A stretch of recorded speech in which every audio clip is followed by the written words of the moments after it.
Welcome to Level Up Expo. We got day one of singles, technically, day two of the event. I'm Charles, joined by Kels. How you doing, Kels? It's awesome to be with you, Charles, and at Level Up Expo, first time here in Vegas doing this. I'm so excited, and to be casting with you again. It's becoming quite a connection here. I'm excited. Yes, very excited to get into the singles with you, Kels. And you mentioned it earlier. Today's Kirby's birthday. Happy birthday to you. Yay! Happy Let's birthday, go, Kirby. You gotta rock the red today. You got the Kirby pin ready to go, so maybe we'll get Kirby. I don't know. There's not a lot of Kirby representation. Are you in the bracket today? No, I am not, because I'm here with you. And instead, if you were, though, you would play Kirby, though, Oh, right? yeah. I know that Kirby's after birthday. this, I'm doing tons of money matches, only Kirby today. Only Kirby. So it's a Kirby Well, day. that's how you get him to be down for the money match, right? What character do you play? For sure, Kirby. I do. But maybe one of our players that are coming up on the stage, maybe we'll pull out a Kirby? I don't know. Maybe. We'll see. Birthday. We'll have to check it out. Let's see these amazing players go head-to-head as we're starting off pools, singles today, and we'll be getting all the way to the top 16 before tomorrow. So quite the long journey for these players here in the major of Level Up Expo. So what are you gonna expect from today, man? I mean, we got a lot of top representation here, but a very like low number but stacked crowd in terms of attendees. Yeah, we have a really stacked bracket. I mean, so many great players coming in. I didn't even know, but Mute Ace is going to be at this event. Exactly. You know, we got Mute Ace, we got Tweek, we got Light, Sonics as well. So I mean, just in terms of very, very top heavy, but also gonna have a lot of local PR players, obviously from Vegas, California. We saw Luis and Chase winning doubles yesterday, so shouts to them. Quite a fight too, the reset and everything. Yeah, the reset and all went to Game 5. It went the distance, but today we got Envader on the Yoshi and Taveth on the Sheik. Okay, but we could see the Bayo as well. Now, Sheik Yoshi, this is very interesting. I mean, Sheik has all the neutral tools to beat Yoshi out, but it really comes down to, can you take that stock, right? Take that F smash on the beginning on the side of Yoshi, for sure.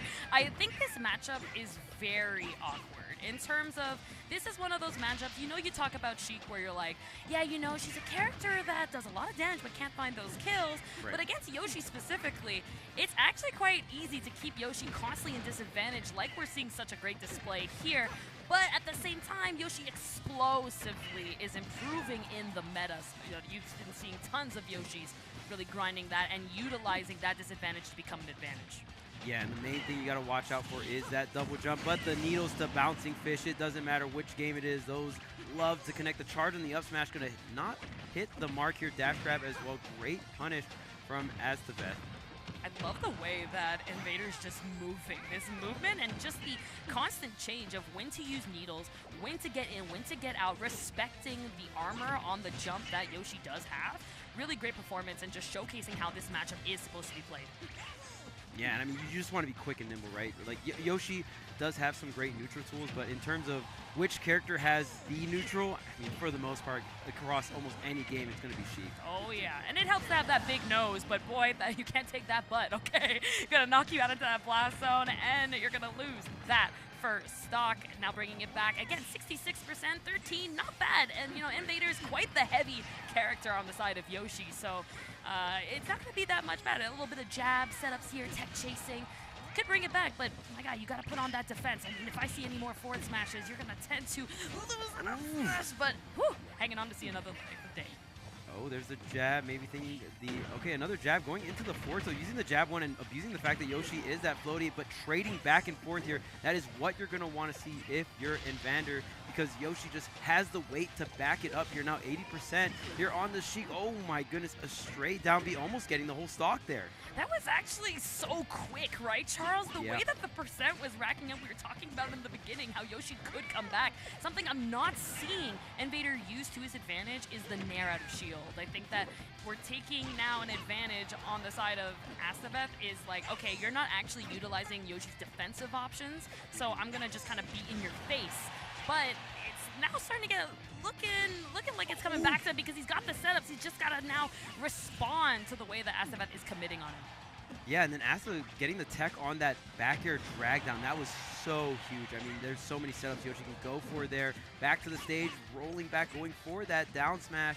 Vader not going to be able to connect, and both these players at very high percent, but this is where Yoshi can do well, but oh, the directional air dodge, maybe wanting a neutral air dodge there, but going to be an unfortunate SD, but it's one of those SDs where it's high percent, not the worst case. Yeah, right? you could totally come back, and even sometimes you want to have that reset. Maybe some combos and faults just won't connect anymore because of how much rage you might have. I know that's the case for Sheik, and you saw Asta couldn't get those bouncing fish setups. So might be a good thing on the side here of Envader. Bring it to a 1-1. What looked to be impossible at the beginning of the game, now back to it, looking fresh and just racking up the damage. But hey, that's only been inviting Envader to really bring it back and put on the fight. And Envader definitely loves those smash attacks. That anti-air on the up smash going to deal quite a bit of damage here. High risk, high reward playstyle. Going to get away from the forward tilt, trading again with the Sheik Fair. All these moves from Sheik, you know, really great in neutral, and just is going to have so much commanding lead. But if you trade, that's when it's not really worth. Ooh, and you're right. I mean, hey, that was a great time to finally do the 50-50. Worth it to go above and beyond. It does get the check chase, but tried to get an air dodge. That would have been a huge advantage point for the side of Envader, but the back air does find its space, and you almost have a fair on the top, recovering back to the stage. Who's going to get the final hit? It's coming down to the wire as these guys are even learning each other at the end of this game. Great bait and a wait on the side of Asta and onto the bouncing fish. Oh, Envader able to get back on the stage with the directional air dodge. Such a high percent. Some of these combos and stuff that she have not going to really do it. So now she's going to be forced to play that straight hit game. Not something that she is very strong at here. 182%. The air dodge has the double jump. No resources here. Oh, and the drag down into the down smash. And Asta saying, I still got some setups up my sleeve. The drag down up air still going to create a tech chase scenario at the very least. And it's very important that he actually didn't showcase his hands so early, right? That's the first time we saw the drag down connect. He was going for up smashes, just hit on the side, but he wasn't doing the down smash. And I definitely feel like he kept it at that point, making sure that Envader wasn't going to tech, and he was just going to kind of get hit at that end at that percent. You got that big nose, you know it's going to get hard to get out of that situation. But what a great comeback. I love that the fight was still on, even when you're so sworn by such a great movement Sheik. You're able to stay calm, collected, and start calculating data. When is my opponent going to jump? When is my opponent going to miss? And he was understanding and really bringing it back. He only needed maybe a few hits to get that stock. So excited to see the game too. Yeah, it was crazy. Envader was almost getting up to that 200%, and that's very common for Sheik. You know, sometimes Sheik, the neutral is really strong, but sometimes you really got to work for those stocks, especially when those setups are offline and you can't really line up some of these, you know, things in the bouncing fish. Obviously, the needles in the bouncing fish, Yoshi was falling out towards that 170, 160 mark, right? And that was pretty much Asta's main go-to for getting these stocks. Yes, for sure.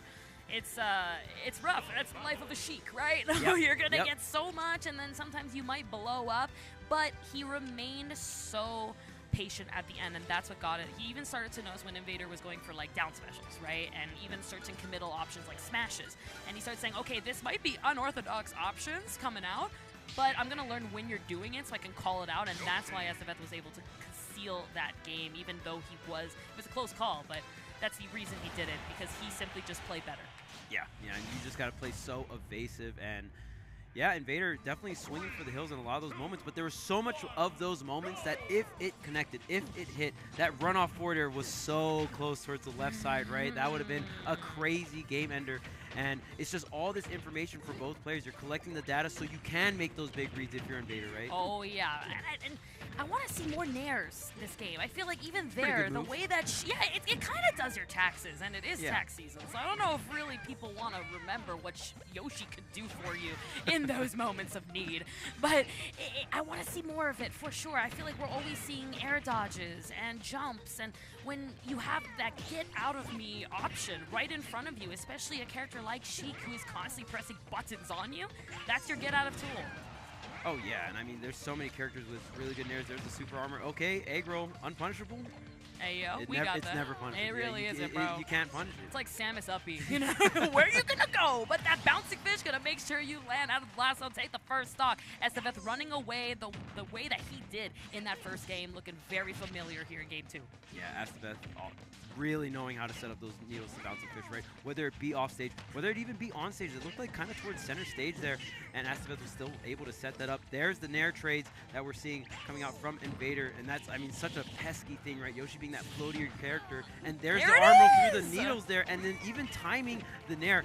You do have to time that really well, because once you hit a button, the armor's gone. You don't ever get both with Yoshi. Nope, exactly. It's one or the other, and the fact that you got both in that situation was something, but that's really what we want to see, right? Like, we're seeing these fairs, we're seeing these front smashes that are becoming desperate attempts from Envader to really bring this back. He has the setups, he even gets the soft hits, but he's just holding in a little bit, and he's focusing too much on the fact that he's getting attacked, and he's not understanding that, okay, I gotta play defensive, what constantly beats these get out of me options.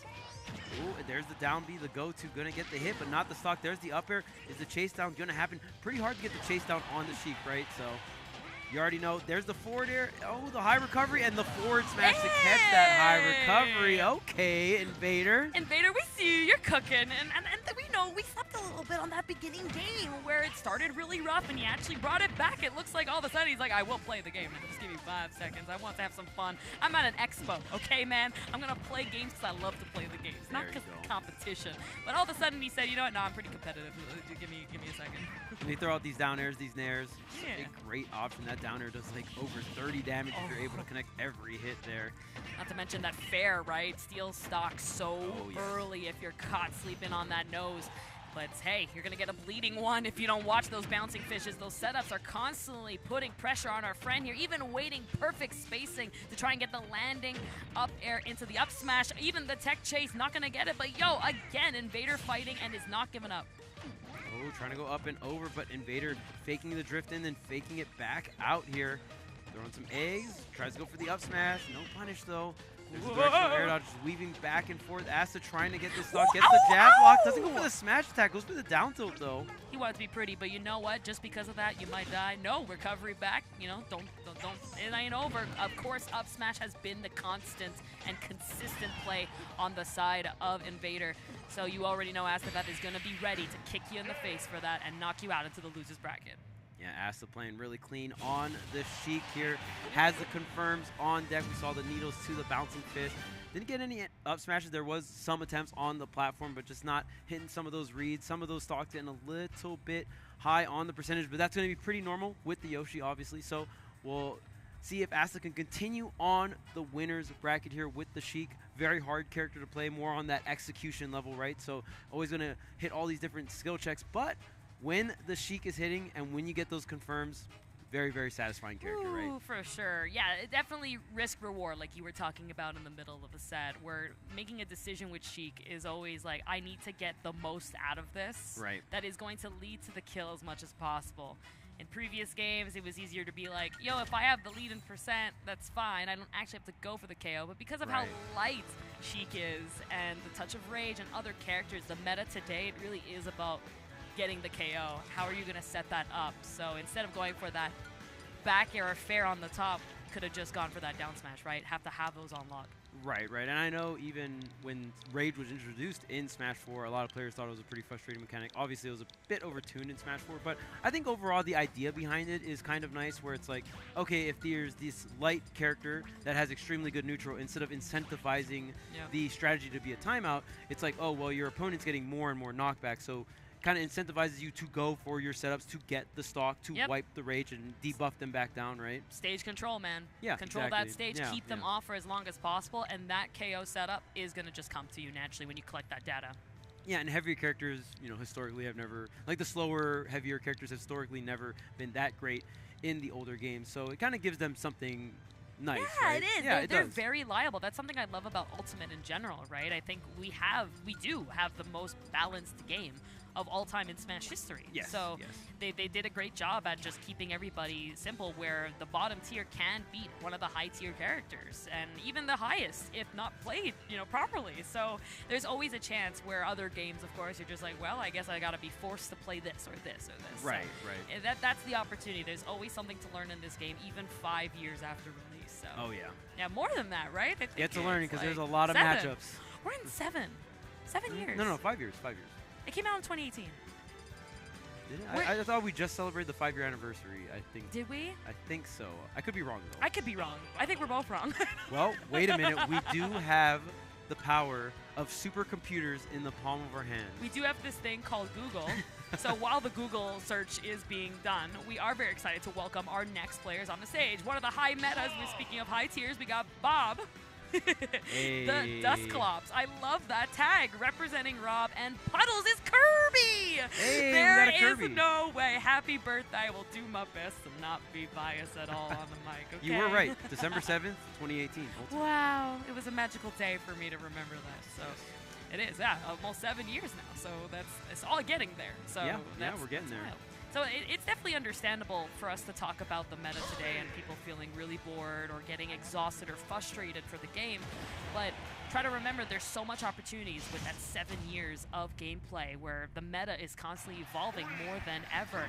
Characters that weren't considered great are now doing a big comeback. Isabel being one of them, right? We have these random characters. So let's see if our friend on Kirby's birthday, Puddles, can pull up against one of the on-paper hard matchups. Rob in the hands of BobtheDusclops. Yeah, Robert, very strong ever since the beginning, you know? Yeah, just a little bit. I remember when the game came out, everyone's like, oh, yo, Rob is going to be a problem. We knew. Oh, yeah, for sure. And I mean, even nowadays, I know a big thing everyone used to say is like, oh, yeah, Rob's good, but Rob will never win a major.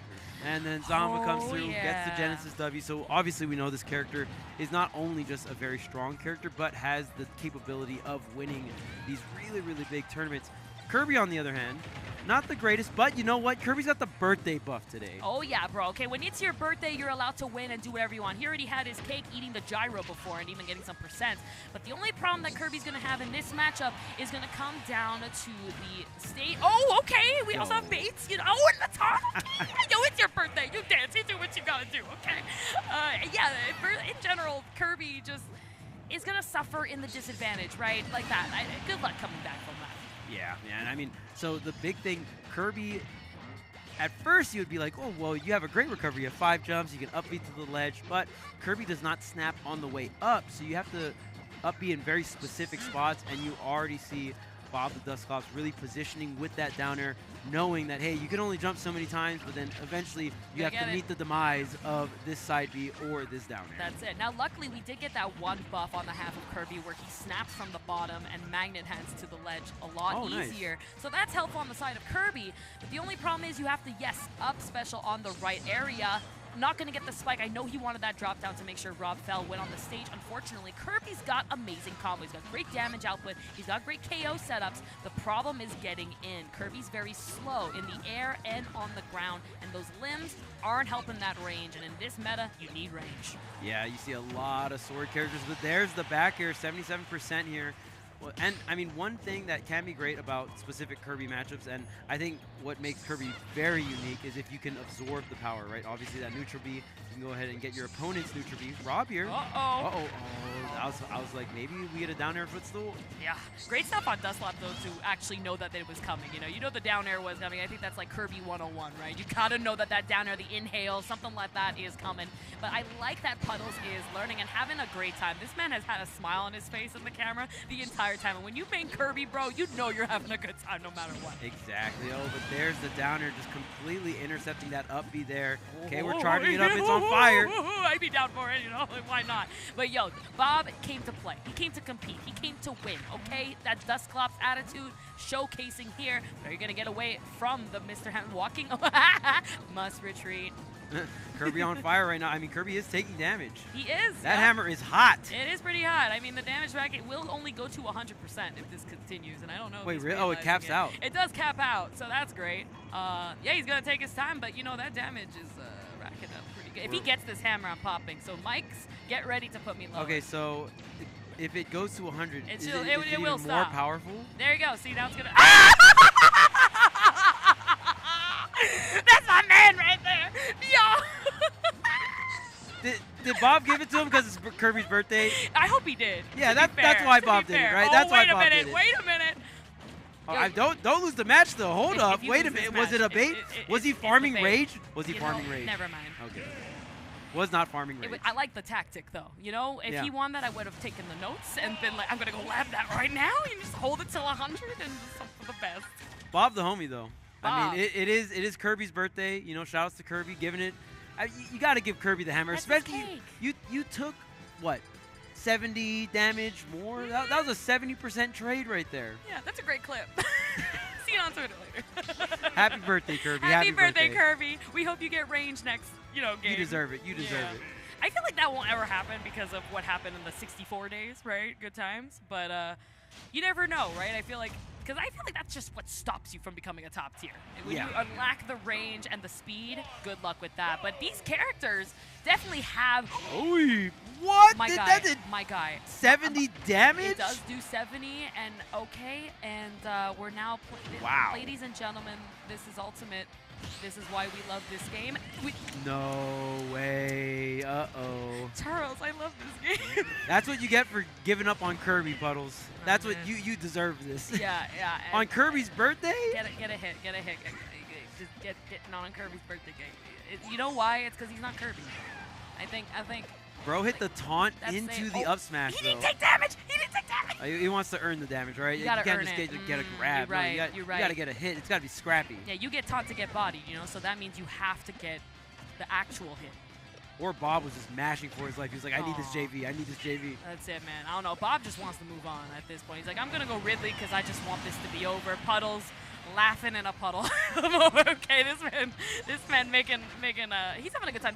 I feel like, Charles, you and me have commentated Nintendo, and we know that when we see players that just come out to have a dang good time in the bracket, that's what I'm talking about. It feels me, Yeah, that amazing. feels me. For those in the chat who are trying to go competitive and are hating yourselves for losing, remember that this is what it's about, man. Yes, At the end of the day, this is the game we're playing. We got Ridley from Metroid beating up Yoshi from Super Mario Brothers, okay? Let's keep that in mind, and these guys are smiling, doing it, and still putting on quite the brawl on the last stock here. Remember the first time that you played Smash was probably in a free-for-all with items on, and you were having a great time. It was actually with my dad, and I didn't know how to beat him because he kept, jabbing, and I didn't know what to do.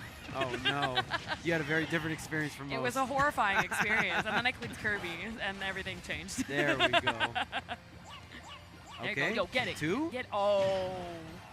Dang, try to hit him with the down Get the B as stock, well. Puddles. Get the stock. Ooh. Okay, Trump. Up smash. I think Puddles can get this stock. I think you get it, man. Yeah. But then again, it's Ridley. Ridley's like one of those characters where, yes, he's light, but actually hitting him is pretty tough. There it is. Ah, see, if you were Kirby, you would have got that stock. Bro, though. Kirby would have had the stocks. Kirby would have had game 3. Free. Charge hammer? Free. But it's okay. Kirby got the Omega Super Duper Charge. Yep. Hammer KO on the Twitter. first game.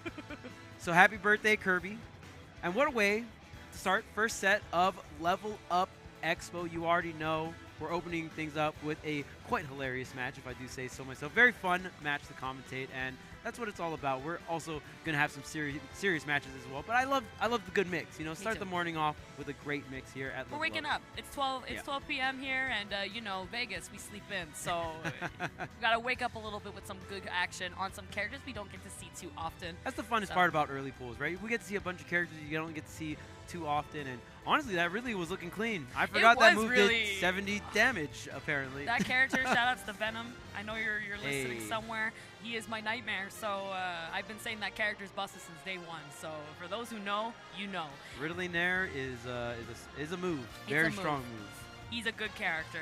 I'm having some electrolyte. That's pretty good. Hey. I'm not much of an energy drinker. I don't like energy drinks very much. So I love that today's sponsors are here and that I'm actually enjoying one and not having water on the side. I'm like, hey, I can enjoy this. So there you go. pretty good. I love the fruit punch. Which one's your favorite? Ooh, man, taste-wise, it would probably be between fruit punch and lemon lime. Okay. I'm a huge lemon lime fan, but nice. I've never tasted this one, so I'll have to taste that next. But I'm currently residing in Hawaii, so I will say fruit punch. That is a very popular flavor in Hawaii, so I'll go fruit punch. I can't help it. We're team fruit punch. Pure sugar. I don't know what it is. I don't know what it is, man. It's just a refreshing taste, and it doesn't stay like an aftertaste. It's just like it just melts away. But excited to see what electrolytes and energy is going to be given to our players and next on stage as they're queuing up. We got Synergy the Robin. Ooh, Big fan of Synergy's Robin, and we're going to be seeing Rosaria's Mii Brawler. Mii Brawler, a character that I feel like a lot of players, I mean, we've seen players like Esam and Larry really talk very highly of this character. So, yeah, I mean, I think this character has a lot of potential. There's a lot of different falling up air stuff that you can do, a lot of different things you can do even with the move kit, right? Very versatile. I mean, obviously you have 4 different specials you can pick from, so. Yeah. Yeah. Or is it 3?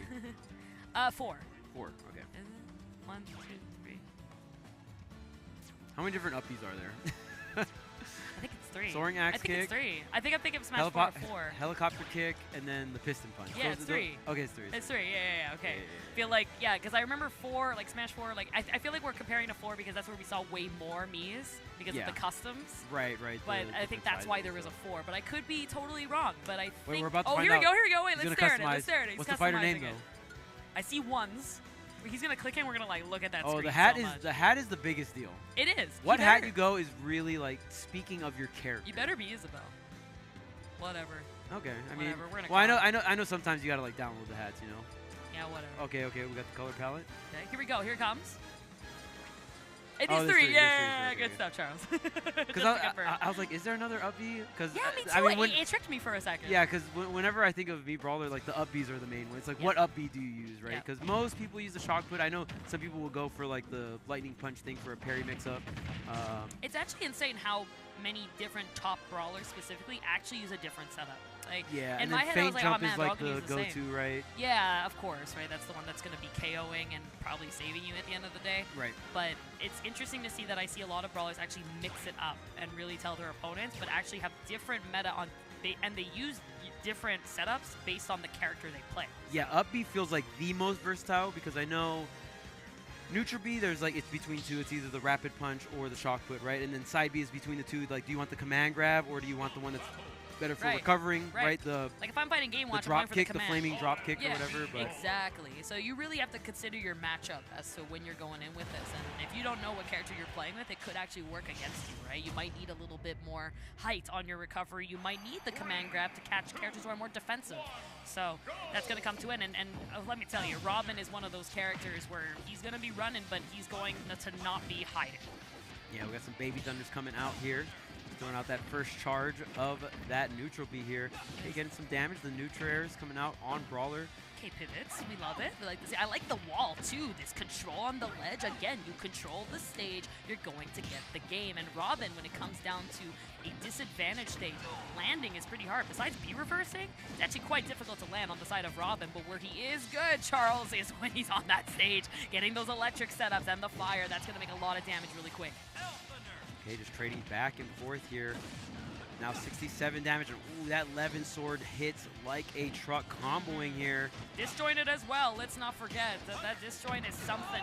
So out of the electric for now, that is going to be a little bit of an opportunity on the side. Coming in, synergy, hanging in there, and getting a setup. No, not going to get it. I love the recovery. Rosaria going around and not staying in front. And of course, there you go, Charles. Again, sacrificing that up special. You're not going to come down. You've got a side B instead. You're not going to be able to come back.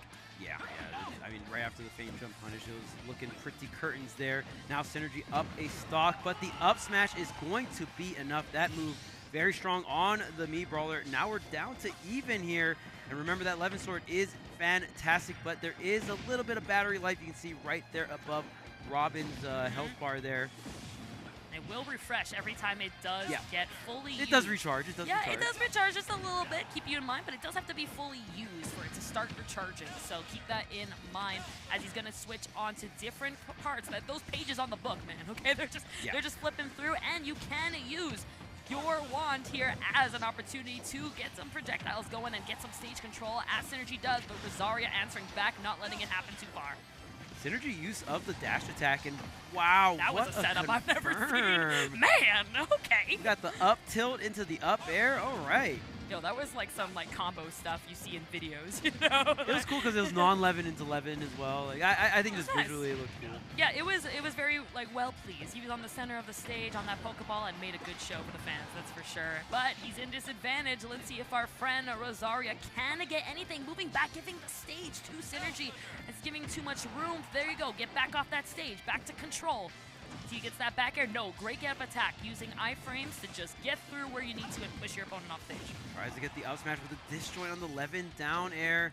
Oh, can you make it back? No, it's not going to be enough. I believe that was the piston punch, and that's why, I mean, soaring axe kick going to give you a better out of shield in terms of range, right? And then not speed, but just actual range scooping, and then you're going to have the better recovery for the up B as well. Right. So, I mean, it all just depends. I know we usually see like piston punch or helicopter kick just because you want to go for that big combo with the Mii Brawler, right? You want to go into those up air strings, go into the up B, get those early stocks at like 50-60%. But we'll see if the strategy is going to adjust here. And I feel like we just didn't get even a chance to see it. We saw a lot of down tilts. We saw a lot of hits, nairs, things like that, little hits. But I feel like it just wasn't the ones that counted. We weren't getting the grabs. We weren't getting anything like that. Rosaria saying hello, hi. So we're not getting what he needs to be getting. And at the end of the day, when you're someone against Robin who could steal stock so quickly, wait. Hey, it's Kirby's birthday. It's Kirby's birthday, baby. It's Kirby's birthday. Now, this is actually a big counter pick against Robin, so I am not surprised. It's one of those matchups we were talking about before that, low tiers can beat some of the high tiers. This is one of them where I personally have always struggled with Robin as Sonic, and I will go Kirby against Robin.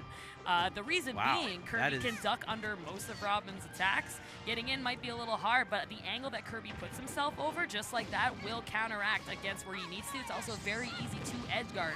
So, and the hat as well. Oh, honey. Oh no, it's Kirby's birthday. You can't footstool Kirby on his birthday, man. Synergy. Synergy. I don't know if he knows it's Kirby's birthday. He should have probably asked him what his birthday we need a sign up there. We need a sign. Can we get a sign? Kirby's staff? birthday. It's Kirby's birthday. No footstooling. No edge guarding Kirby. Like someone put me in. I'll take whoever was DQing. I'm going in. It's Kirby's birthday. Yeah, it's allowed. It's allowed. Okay, I don't care. Unfortunately, the way that this tends to be going, I'm not too sure how much matchup knowledge he would have specifically. I know that probably on paper that's why he's shielding the projectile. I mean, you said earlier, right? Like and you can also inhale it, so that's something to use against you.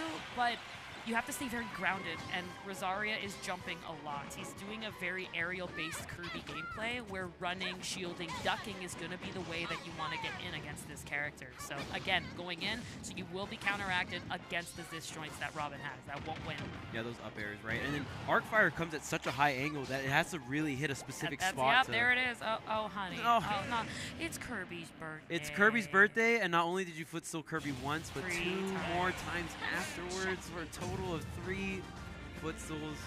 Kirby, hashtag Kirby has a bad recovery. We all know hashtag Kirby is slow. Hashtag Kirby needs range. Hashtag Kirby needs help.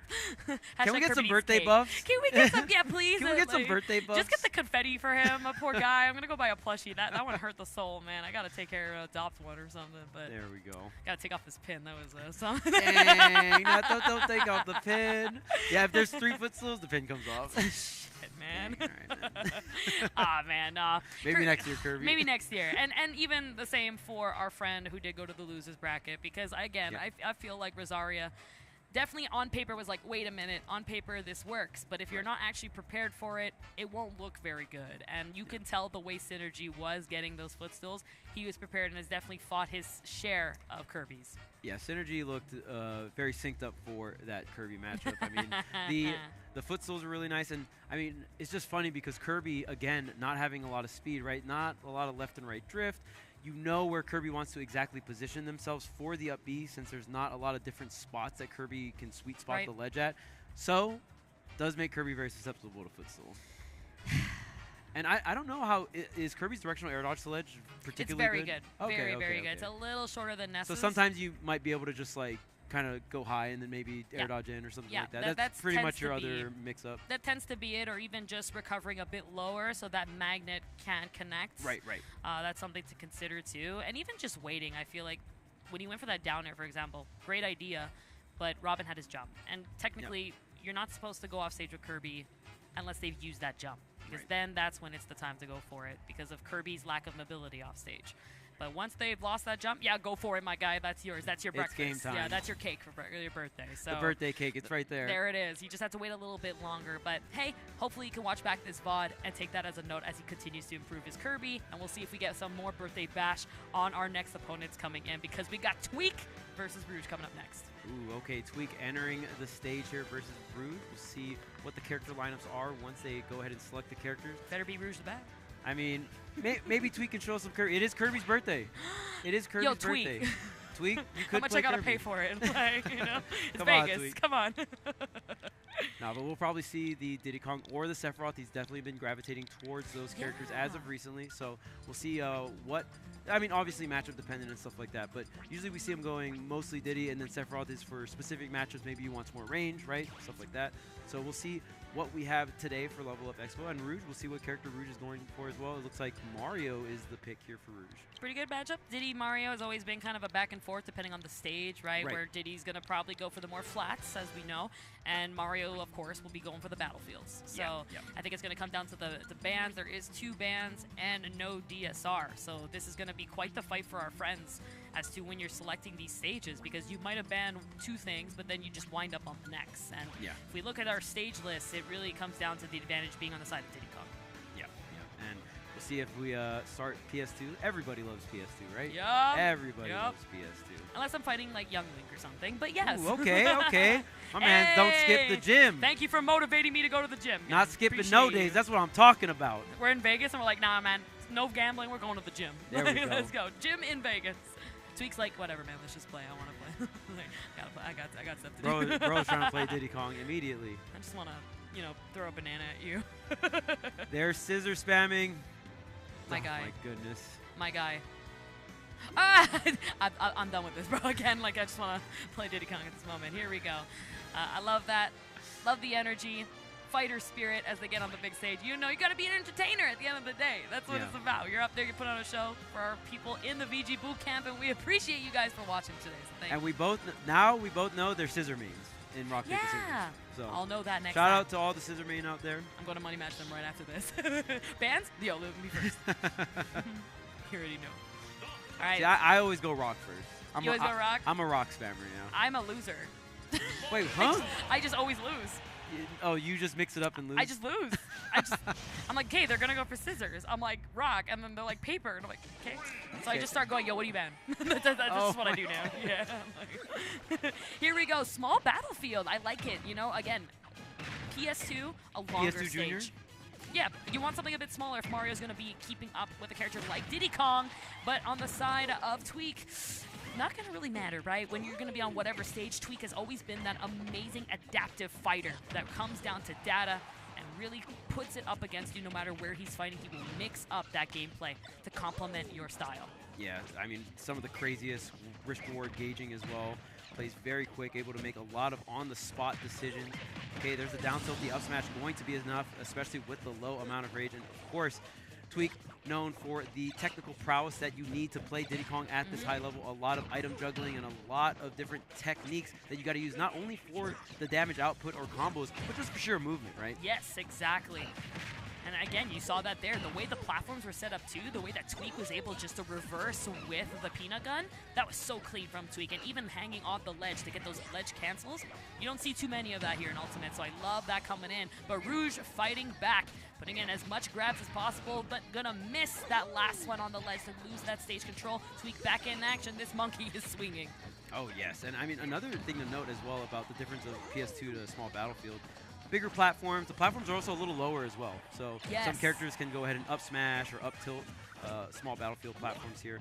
We'll see if Rouge can find some kind of answer to this tricky gameplay. That up smash, man, that Hbox shift coming out from Diddy, and we know that Hbox shifting is such a big deal in Ultimate. If your character doesn't have it, oh man, I don't know. You kind of want that in Ultimate, right?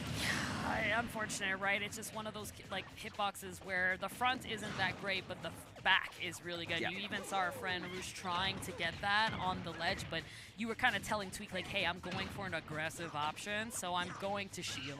And that's the kind of player Tweek is. Whatever you do, I will respond to it. Oh, there's a high up B going across stage, and wow, still whiff punching that, the reflector on the banana, but Gavin just picking it right back up here. Wow, I love that. Get off me. Let me get the banana. Okay, continue. The weight on Tweek always ceases to amaze me. Trying to get the trump on the ledge. Unfortunately, it was a bit too high, but finally lands the back air and gets the first stock. Rouge coming back strong.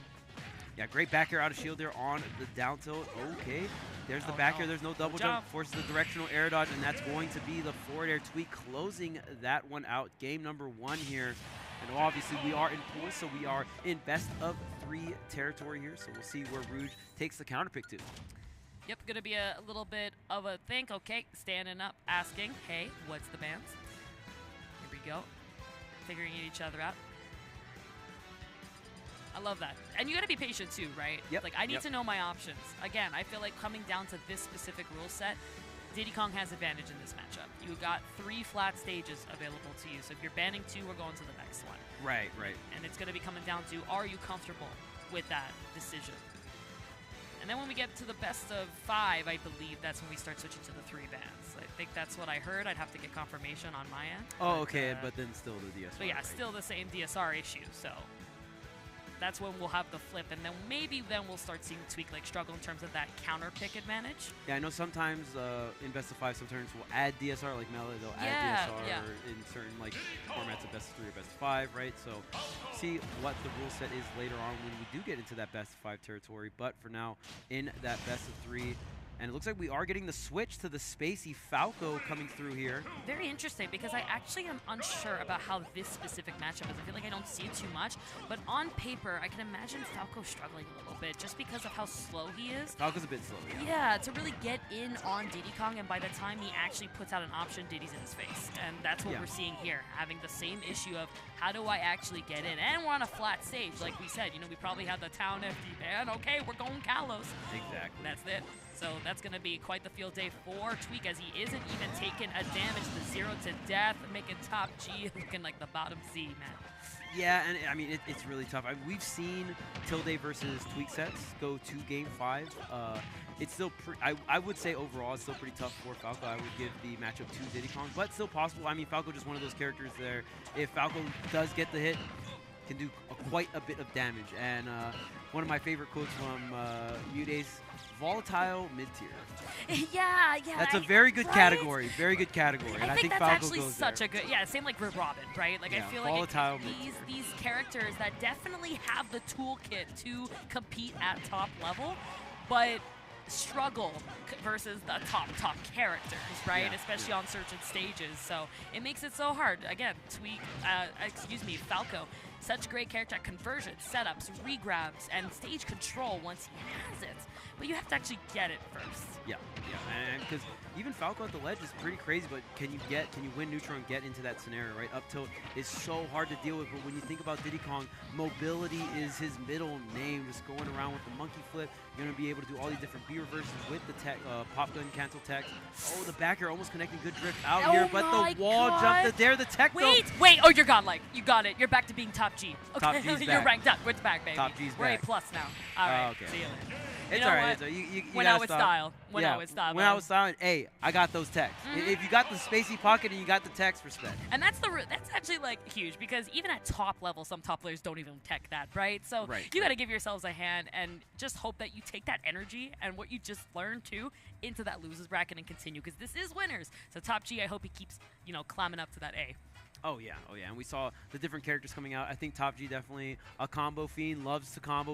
We had the Mario and the Falco, definitely characters that love to go ahead, start an up air, start an up tilt, and really get those party starters and do a ton of damage here. But Tweek also doing a ton of damage on that Diddy Kong. Wow, moving around, doing all of, digging up the bag of tricks, if you will, right, with the banana, with the pop gun cancel. So always a good time watching the Tweek, or watching Tweek on that Diddy Kong here as we move on to another set here. So far, we had some banger sets, some really fun sets, and 2 Kirby's so far on Kirby's birthday. So you know what? Out of 4, man. We'll take That's it. Crazy. We'll take it. I didn't think we were going to see a single Kirby, but yeah, I would have shouts to all the players. Shouts to all the players. I lost the gamble. Like, I don't know. I wouldn't have betted on Kirby either. Okay, I'm his biggest fan, and I wouldn't have betted. We had on 2. Him, so it's 2 of them. Can we get another one, please? One more, right? One more. It's not that hard, guys. Just Kirby. We're just being greedy. Kirby is one of the. Literally, on a casual note, Kirby teaches you how to play the game, right? A lot of, he's literally the most played character in Smash, and he's cast sacrifice, but he's the star of World of Light. Like, you are supposed to start with Kirby and Mario, right? To teach and learn the game. So, especially on, again, these pools, Kirby's always that comfort character. I can fly. It's slow, so I have control of the character. You hit like a truck. You make damage. He's a comfortable character to play. You can jump over and down B. I've been doing that since 64. It's a classic move. It's how I finally beat my dad. There, see? The strategy. I figured it out. Yeah, I was like, how did I do that? You cracked the code. It was amazing. Take that, Marth. I will say, the most common character when I ask anyone. Obviously, if I go to a tournament and ask everyone their main, I'm not going to get Kirby. But just in a casual sense, when I'm out and about, it's like, oh yeah, you like Smash Brothers? Like, who do you play? What's your favorite character? Kirby is the most common. The most common character. Kirby, man. I'd say Kirby and Ness are up there. Ness, really? I've gotten a lot of Ness. Interesting. I've actually never had Ness. Never? Never had Ness. Wow. That's so cool that you said Ness. That's great. Yeah, I love that. A lot of people I've asked, just random people, Wow. Especially Ness. like on the recovery aspect, right? Like I'm always like, as a casual, how do they like learn? Oh, I can't even recover. You got it. Drawing the circle can be pretty hard. I've never been. I'm a great artist. Can't draw circles. It's not happening. So I don't know, man. I've been drawing Sonic and Kirby my whole life, and I'm still like. Like, oh, it's too big. Hey, wait a minute. So it's too small. Kirby's a circle. Yeah, it's crazy. It definitely takes a bit. But Kirby's also Sakurai's baby. He is his baby, and I know that. And that's why Kirby saves everyone in World of Light. That's it. Same with Brawl. Because apparently the Warp Star is faster than Sonic the Hedgehog. Yep. Is it? Is it really though? Goes at the speed of light, so yeah, got him. It's faster than Sonic, so I got that lore. I don't know. And if you get inhaled by Kirby, you're put out into the universe. So I don't know. I think that's pretty tough to beat. All right. On another note, we're getting Kirby's to another holding circle. Back. Yeah. Oh yeah. He's nerfed. Oh yeah, totally. He's not allowed to have his hats. Yeah. All right. Like Kirby went to the office. Why, Dad? No. No hats. You're gonna eat everyone. I think he's like crying, you know. On another note, we're having another round figure here. It is Jigglypuff in the hands of Hungrybox on okay, stage. let's go Hbox coming through. Always love seeing him come in. We do have Tilted coming in. It's Roy against Hbox, I believe. Nice. So and I believe Hbox is doing an activation at Alienware. So if you guys are interested, okay. I mean, activating for Kirby. Hbox. It is Kirby's birthday. Hbox, Kirby. I mean, you know, if game one's looking pretty good, Hbox, Kirby's got 5 jumps, right? Kirby it's like kind of the same thing as Jigglypuff, right? Kirby's Roy. I would do it. It's something to consider, but we'll have to see, man. I'm excited. We'll have to see. I mean, a lot of these players have been showing up right now. And Tilted on the Roy. We'll see what he can do. Obviously, Roy, a very strong character. Jigglypuff going to have some off-stage shenanigans. They're teasing me. Okay. Yeah, I agree with you. Yes. Yeah. I mean, so we'll see. Jigglypuff having. Stop.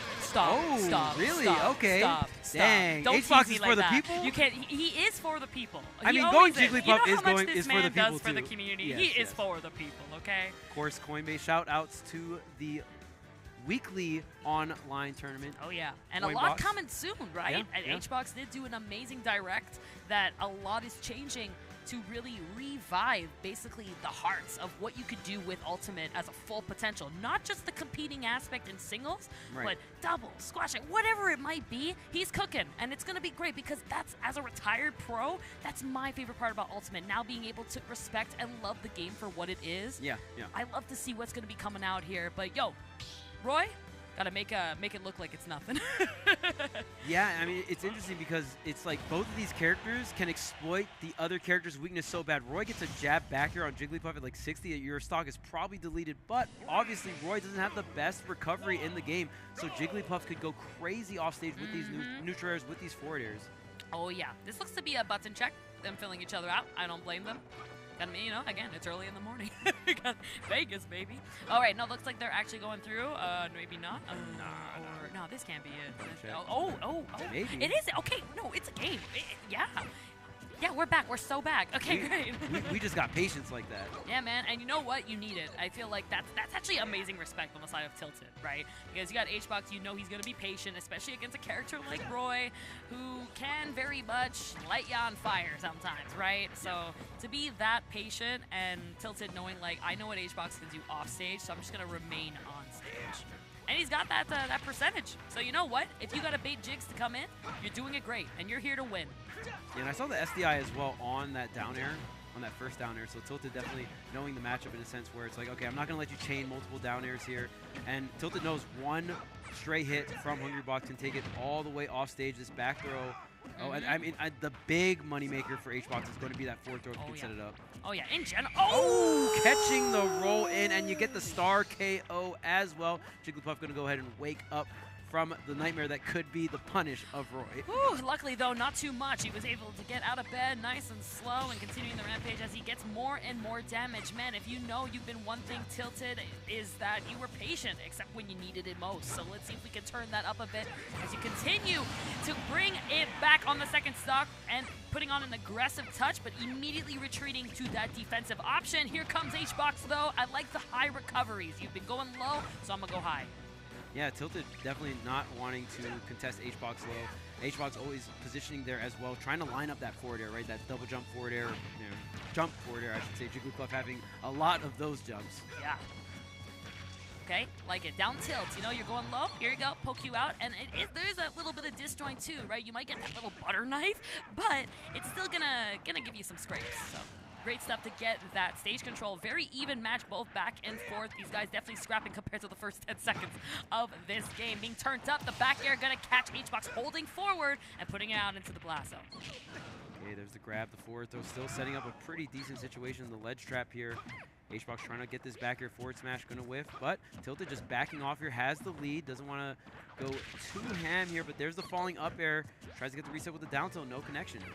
Nothing happening, and now Hbox trying to really get in and being caught on the spot dodge. That is something that he has been called out for this entire set, that every time he's missed, he tends to spot dodge. So let's see if he can turn that off as he brings this back, finds the forward smash needed to catch the landing option of Tilted, getting in on an aggressive approach. What a whiff punish there by Hbox, going for that forward smash, really putting it down and going for that hard read. High reward here. There's the jab into the up air, taking more damage, but Hbox just needs one opening. There's the drill. Not going to connect into the second one, though. Yeah, I like the DI and the SDI2 on the right side. Was able to shield very often, then waited for the right moment to roll right past. And now again, Tilted going back to the defensive. You have to come to me, no problem. I'm going to go ahead, retreat, wait for that whiff punish, and kind of assault you for that. Yeah, and Hbox always kind of recovering high, not dealing with the jab setups by the edge. That's when they're most dangerous, right? Hbox doesn't mind. Oh, there's the sing. Can you mash out in time? No, you are not. Don't even try. At that point, man, you just put the covers over you, close your eyes, have a nap, see you next game. Go into that Steve sleep animation. He brings out the whole bed. Yeah. Oh! He gets cozy. I kind of want to go back to the room after this. Nice little nap. That was so great, too. I love that. Again, Hbox, especially playing a character like Jigglypuff. You know you're going to explode. There's a good chance you're dying first, but you utilize the actual toolkit that your character has. What is the most powerful thing that my character could do? You are a kill percent at 40. Okay, I'm not going to look for it, but I'm going to study you because I know how to get an option out of you. Tilted was patient the entire game, except those two stocks that he thought, hey, Hbox is going to hit my shield, I'm going to reciprocate. Hbox knew that, played that triangle in reverse, responded, beautiful rest setup. Yeah, amazing stuff going from the sing into the rest, and really just, and Tilted did a great job of not getting forward thrown, right? Like the forward throw right at the edge of the stage, he still got forward thrown at the center of the stage, but I mean, that's really the thing that's going to make that matchup horrid, and Tilted did a really good job of denying that, but Hbox also did a great job of not getting jabbed right at the edge and going in the back air, right? So great defensive positioning coming out from both players. And it looks like Tilted switching over to the Pokemon trainer here. I see it. I see why. You know what? Like, if I'm having trouble hitting you, I feel like, again, though, Leroy did fine.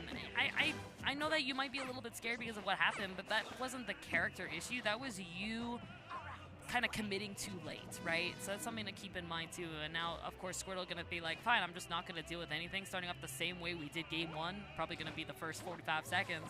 But we're chilling, we're feeling each other out, right? There you go. The match starting, get that percent lead. See you later. I'm going back on stage. Blow away. Ride this wave. Hbox as he gets back on stage, not gonna find anything to it, but taking his time. Yeah, I mean, Tilted does have the option to switch to Ivysaur, obviously, if you want a projectile to kind of force some of these interactions, but Squirtle being very hard to hit, so I think Squirtle just more of the quote-unquote neutral monster between the two, right? Yes, absolutely. He's the guy who sneaks in and out, he gets the job done, he gets the damage in, and then he says, see you later, you know? He also has some great KO setups around that 80-70%. So I wouldn't be surprised to see that, but I feel like Ivy here might be the one to be doing the biggest deal because of that spacing that he can do with the back air, but he did land that. Okay. Oh, I'm surprised we didn't get the landing up air. That was definitely the setup for that KO. Potentially could have been the up air into what? Hey. What? Yeah. Wow, down smash punish. Yeah, no, you tell. I saw Hbox in that cam. He definitely did not want that. I think he wanted to hold it. Fortunately, though, didn't Didn't get what he needed to. He kind of let it go a little bit too early. But it happens, right? That's the beauty of Game 2 controller. Yeah, you get that damage. You will lose the stock for it, unfortunately. But Tilted, this is an opportunity for him to see if he can run away with that lead just a little bit more. Hbox not going to give up, though. Not going to grab, though, off of that shield damage. Okay, going off stage, really throwing out some of these lingering hitboxes, and the high flare blitz there was probably Tilted's only way out. Hbox is covering every other option, and now switching to the Ivysaur, wanting that range here to build up some of that damage. Yes. Okay, Nair, back on stage. What you got? Okay, yes, that is the very bread and butter I'm going to recover from Ivysaur option. And it did end up working. Not going to find himself that long-lasting Nair. Yo, check out these toes. Yep. Get you out of there. We're back. Hbox 65%, but any percent for him is considered high on Jigglypuff. So this is nothing. Yeah, and that's the thing about Pokemon Trainer Switch, right? You do get that intangibility, but you don't really move like Pyramithra, right? No. So you're staying in that same spot. Hbox taking advantage of that, but looks like Tilted taking advantage of the firepower of Charizard. That up B going to go ahead and take that second stock. Yeah, I love it. Just pound, pound again, and then pound again. Not going to be able to get anything on this percent per se because there's no kill option. Uh-oh. Uh-oh. But he set up the force match at a very specific spot to force the SD from Tilted on that second stock. Yeah, you know what? That was pan. That was good bait. Hbox godlike. Well, it was interesting because it was Squirtle, so I was like, I wonder what, maybe Squirtle needs to be at like 30% for the up air rest, right? Yeah. I'm assuming in those situations, up air rest is the I think it's like most 40, optimal. yeah. It's 40, definitely 50. around there. He couldn't do anything at that percent, especially if he did fall asleep. He would have been punished for it, especially on behalf of Pokemon Trainer.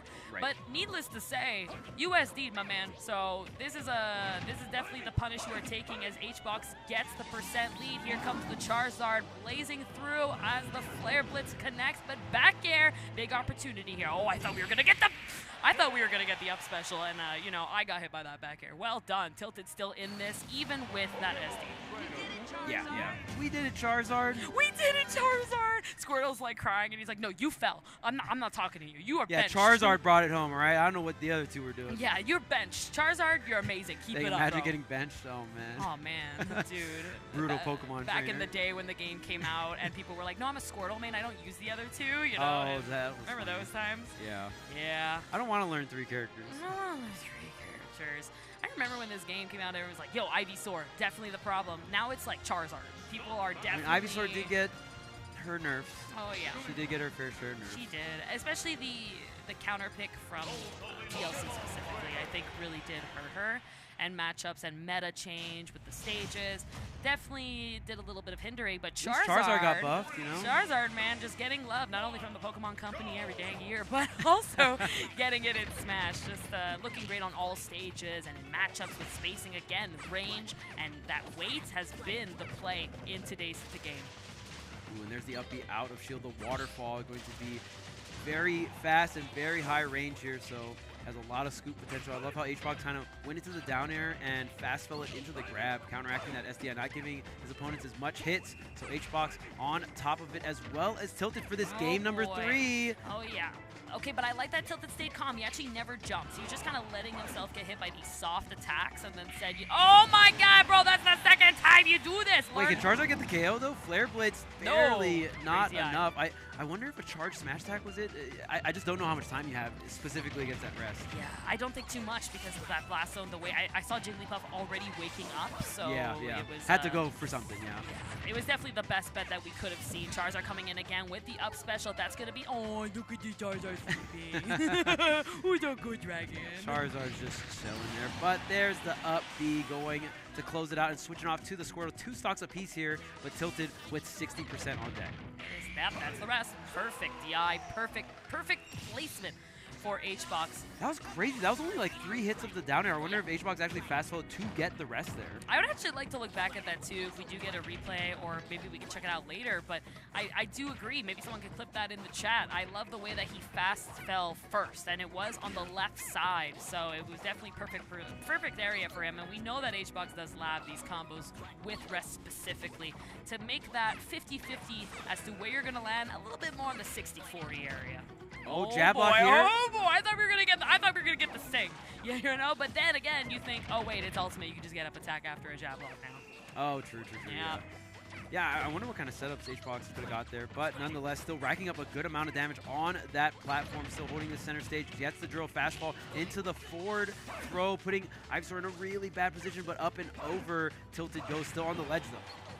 He's on the ledge, but still alive, and the game is not over until it says game, and that's where Tilted is going to reciprocate this damage output. He's just got to get the KO. Finds the back throw, but no, hanging on. That balloon just won't pop. Yeah, trying to get a forward tilt, maybe even a forward air. Jigglypuff extremely light, so Tilted, a lot of options here from the big Czar, gonna do it. Yeah, you already know, bro. Like, I'm freaking out. Hbox air dodge, I freaked out too. I air dodged 3 times, but no. Now that the Charizard is gone, I'm no longer scared. We got Squirtle back on deck. You're going to bed. Good night. Yeah, again, going for down air with only about 2 or 3 hits immediately into the rest. So Hbox doing an incredible job of knowing when to throw out there. You can throw them out lower. You can fast fall them, right? So many different routes you can go with the down air to counteract the SDI, because we did see Tilted actually on the first game have really good up and away SDI. So kind of compensating for that, because usually if you go for some of these rising down airs, you're just going to give your opponent more hits to SDI from. Right? Yeah, exactly. So definitely, it's quite the science going into Jigglypuff specifically, right? You look at this character, you're like, oh, he's just an aerial Kirby, right? Like, whatever. No, there's a lot that goes into every hit that Jigs could get, and not even the hit, but where it hits, right? The soft hit, the hard hit, and what leads Jigglypuff into has so much crazy air drift and acceleration. Something if Kirby had could be a very broken character. We're just going to talk about Kirby all day today. Yeah. Well, we got it. It's Kirby's birthday. We got it, man. We got it. It's like, man, wow, imagine Kirby had that. Dang. Yeah, dang. No, he'd be S tier, for sure. Oh, for sure. We already know, but it is not. No Kirby there. We got Jigs instead to remind ourselves what could be. What could have been. What could have been. He's still aging. He's still a premature little baby, so give him a minute. He was born 200 years earlier than what he was supposed to be. So. And the Smash action has been incredible so far, just like the Smash action that's going to be at MomoCon. Make sure to check it out. We got a 5K bonus. Also, we got incredible games as well, other than Super Smash Bros. Ultimate. Probably a bunch that you guys enjoy here.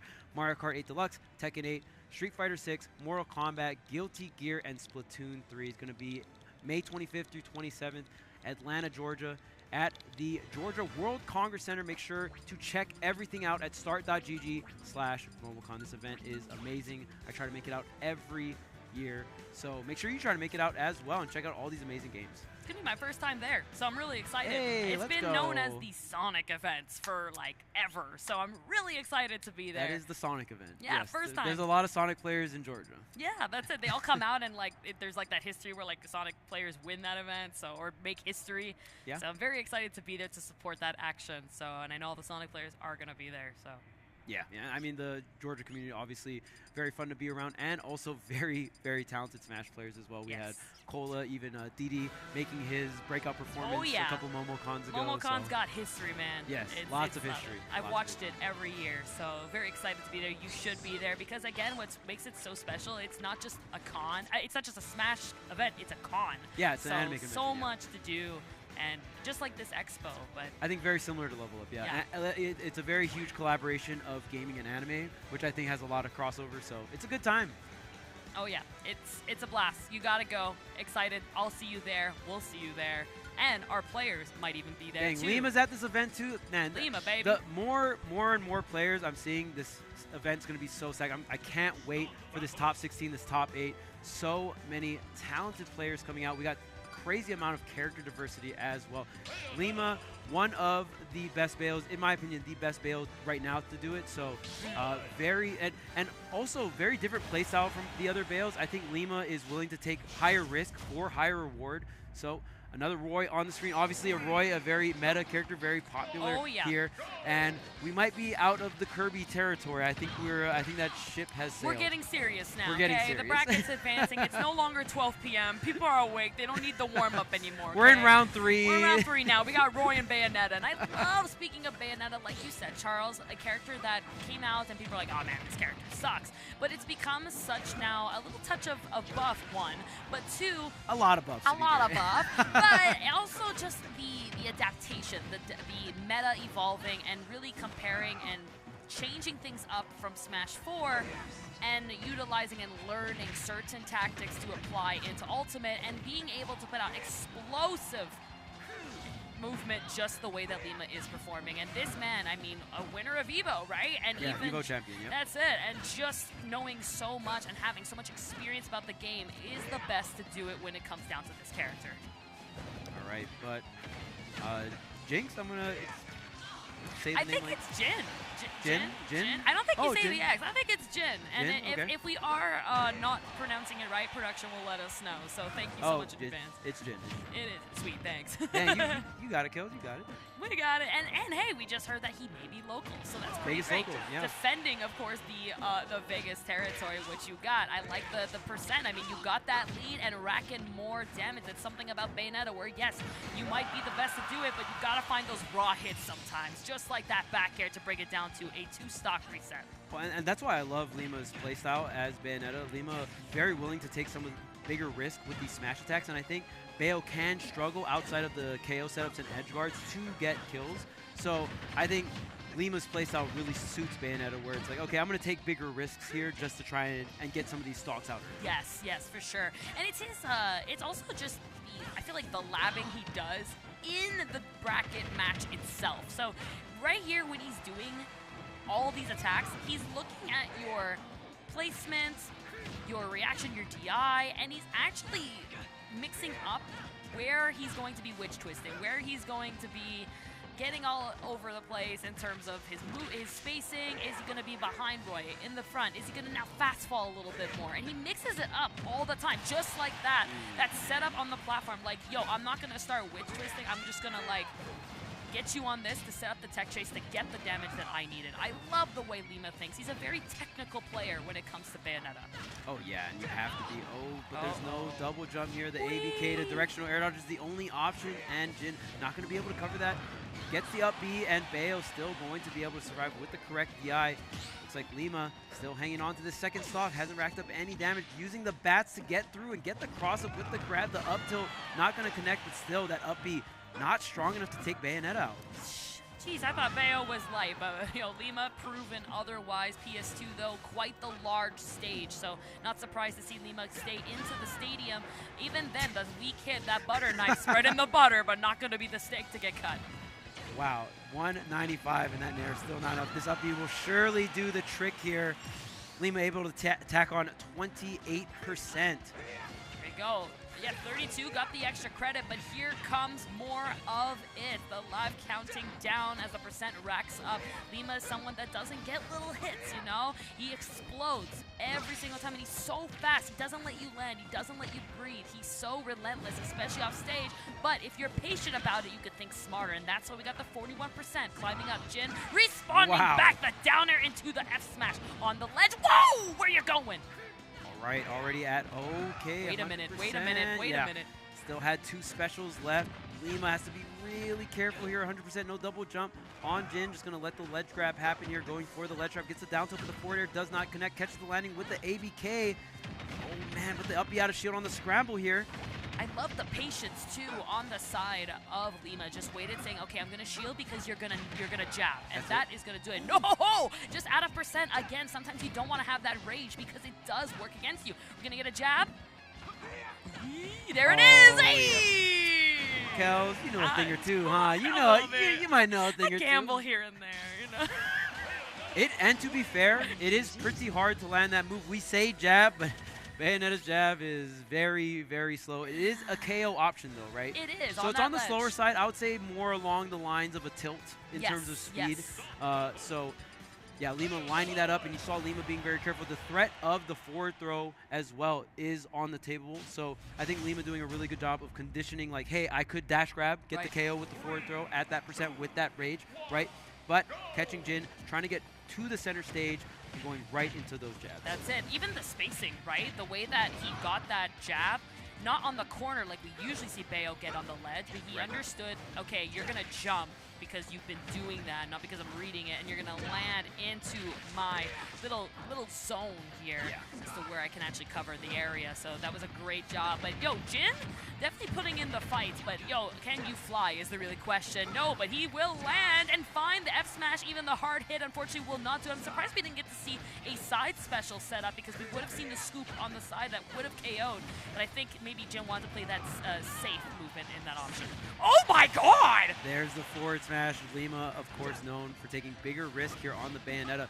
One thing I'll give it up, Jin has not gotten edge guarded a single time, and Lima is extremely good with Bayonetta, and all you really need to do is hit Roy once off stage with some kind of witch twist after a double jump, and that's going to be a wrap. For sure. Double jump side B, lining that up, and Jin, knowing the Bayo matchup, because in that scenario, you know that Bayo's trying to go for the double jump back into the side B, so great timing on the ledge trumps. Yeah, you got to know exactly when your opponent's going to snap to ledge there.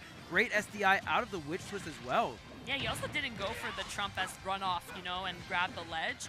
He just jumped onto it knowing that Bayonetta had a hitbox. So he actually was able to respect that. You're absolutely right, Charles. I think knowing that matchup is coming into play here, where he's taking a lot of damage, but he's able to reciprocate that against him afterwards and respond. Yeah, and Vegas has a really good Bayo named Frog. So oh, yes, absolutely. Yeah, yes. I'm not too surprised. I would assume most Vegas locals know the Bayo matchup. I also like that Jin is actually now changing up his recovery options, because he kept jumping. And 2 times now, Lima with the big fist was able to call him out for these jumps, but this time he was able to roll back and get back to the stage. But you're not coming back from that one. You are now out and about. There you go, Charles, the edge guard you've been wanting to see. And that was a really good setup with the guns, too. And Lima didn't hold the guns that long, just shot a couple of bullets, stopped the air mobility, stopped the air acceleration, went for the single witch twist. I think that was enough, but just in case, went for the double. Yeah, you know, make sure he's down. I don't know if he... Sometimes people hide it when they're having no jump, right? And they're like, no, I actually did have a jump the whole time, so... Oh, but the drift back from Jin, if that witch was connected, that was it here. Oh, ABK not going to reach, but the back air's not enough. Wow, what a recovery.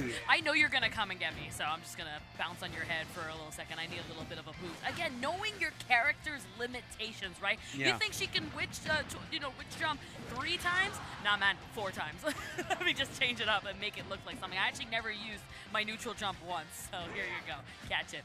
Trying to catch these jabs. You know this character wants to be an aggressive KO, so that's why you're seeing Lima put on the shield, hang there. You can't actually edge guard me. So, why not? You're not going for side B. I actually have not seen one side B come in from Jin at all. So, I'm just going to chill, man. Yeah, and Jin was crouching by roll, but Lima seemed like he lined up the ABK to still catch crouch. So, I wonder if that's just new Bayo tech where they're ABKing in different spots. Oh, don't sleep.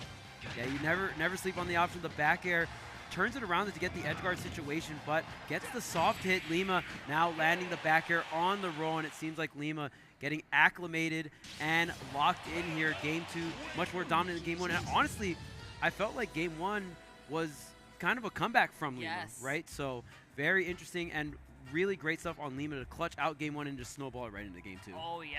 Especially that he was able to turn it off like that, right? Yeah. On that ledge was like, yo, I'm at high percent, but I actually can't die if I'm on ledge. Like, Roy cannot. He has to trump me, but he was aware he's got bats within. That's a good chance you're not going to get hit if you're able to react to it. Chilled on that ledge, and then he was able to get his opponent to slow down, and he was able to catch him off guard with the ABK. So that was really, really well played. I think I took notes from that. So Lima, fantastic performance, just utilizing your character and studying the data that is being put out by your opponent, I think was incredible. Yeah, once Lima started catching some of these recovery paths, setting up some of these edge guards, right? That's something that we did not see in game number 1. Right. And I thought that was, I mean, really good part on Jin to get those recoveries, right? And not get edge guarded a single time game 1. I had to shout that out because that was very impressive. But then Lima was able to catch on to some of the patterns and really get the bang for the buck. We saw some of the Lima hard reads, right, with the smash attacks, and then the edge guards come into play game 2. Much more dominant performance. But Lima really had to work for it game 1. Oh, yeah. And I feel that's the life of Bayo, right? Again, the meta that just was changing so often, where in the beginning she's like, man, I can't do anything, and I just died. Like, there was times where she got at, like, I think Roy came out of a combo and she died for it. So you need to learn to swallow that pill that you're not the best character anymore, but you have amazing tools that counters the best characters. And how are you going to use that? So Lima, fantastic mindset. That's the reason why we saw such dominant performance, not only from Lima, but from other Bayonettas around the world. But we're going to see other characters that have been seeing quite the rise. We're actually having a Falco coming in. And recently, I love Pit. Pit has been an incredible force in today's meta, catching wins here and there, especially Japan. This is Zachary. Yeah, that's it. Specifically, we're talking about Nexus and Amita. We're going to be having these two head-to-head on the stage. I love seeing Falco. We spoke a little bit about him before. 2 Falcos today. Yeah, we saw 2 Falcos today. Yeah, but Pit we haven't seen. But again, combos and utilizing out-of-shield options, KO setups. Pit's got a lot of good tools. Yeah, and especially with the buffs, there's a bunch of 50-50 that you have with the down throw and the forward throw. Nexus, a SoCal PR player here, so we'll see what kind of damage SoCal can do. I mean, we did see Chase here as well, so a little bit of a SoCal invasion, if you will, and it's pretty close. So it's not too bad of a drive. It's like 4 or 5 hours. So we're gonna see a lot of the West Coast talent come through here in Las Vegas. Obviously, very stacked tournament, and not too crazy to get on out here, right? No, for sure. Unless I'm flying 6 hours, which I did, but it's worth it. There you go. That's there the you plan. go. A little tougher for the East Coast folks. Yeah, a little bit. I'm like still a little. It's weird. Like it's only 3-hour difference in terms of time zone, but I'm jet lagged. Like I'm totally like by 6, 7 o'clock. I'm like I need to go to bed. Like my bedtime is now.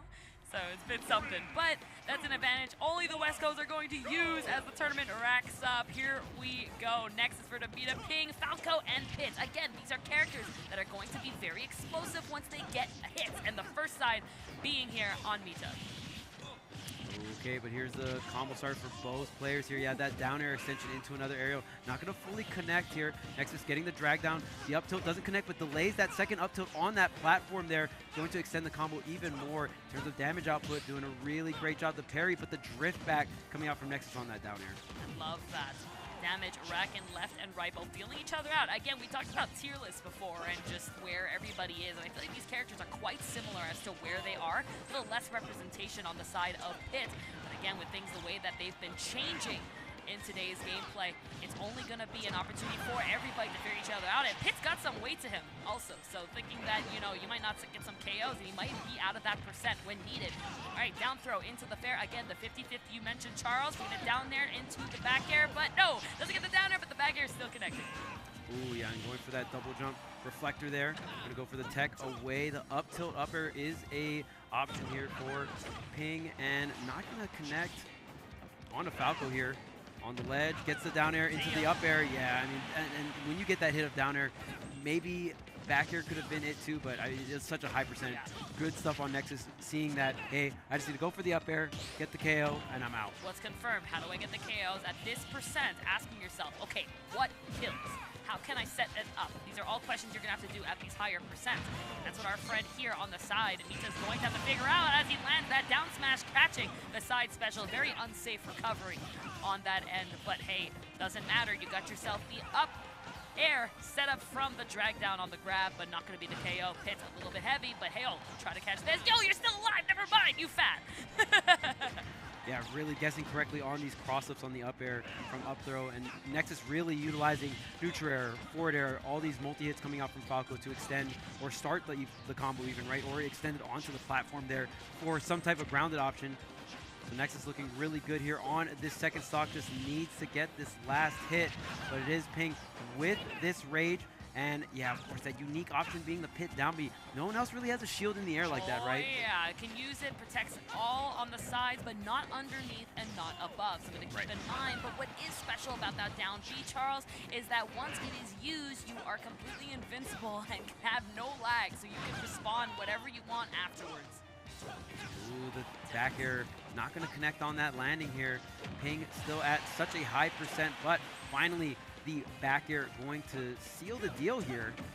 Okay, down throw, that's going to be it. Okay, wanted the air dodge. I like the attempt. Again, got to get what you need. That would have been the KO, but unfortunately you messed up. You're taking 25 for that. Something I'm not particularly a fan of are these spot dodges coming in from Mita.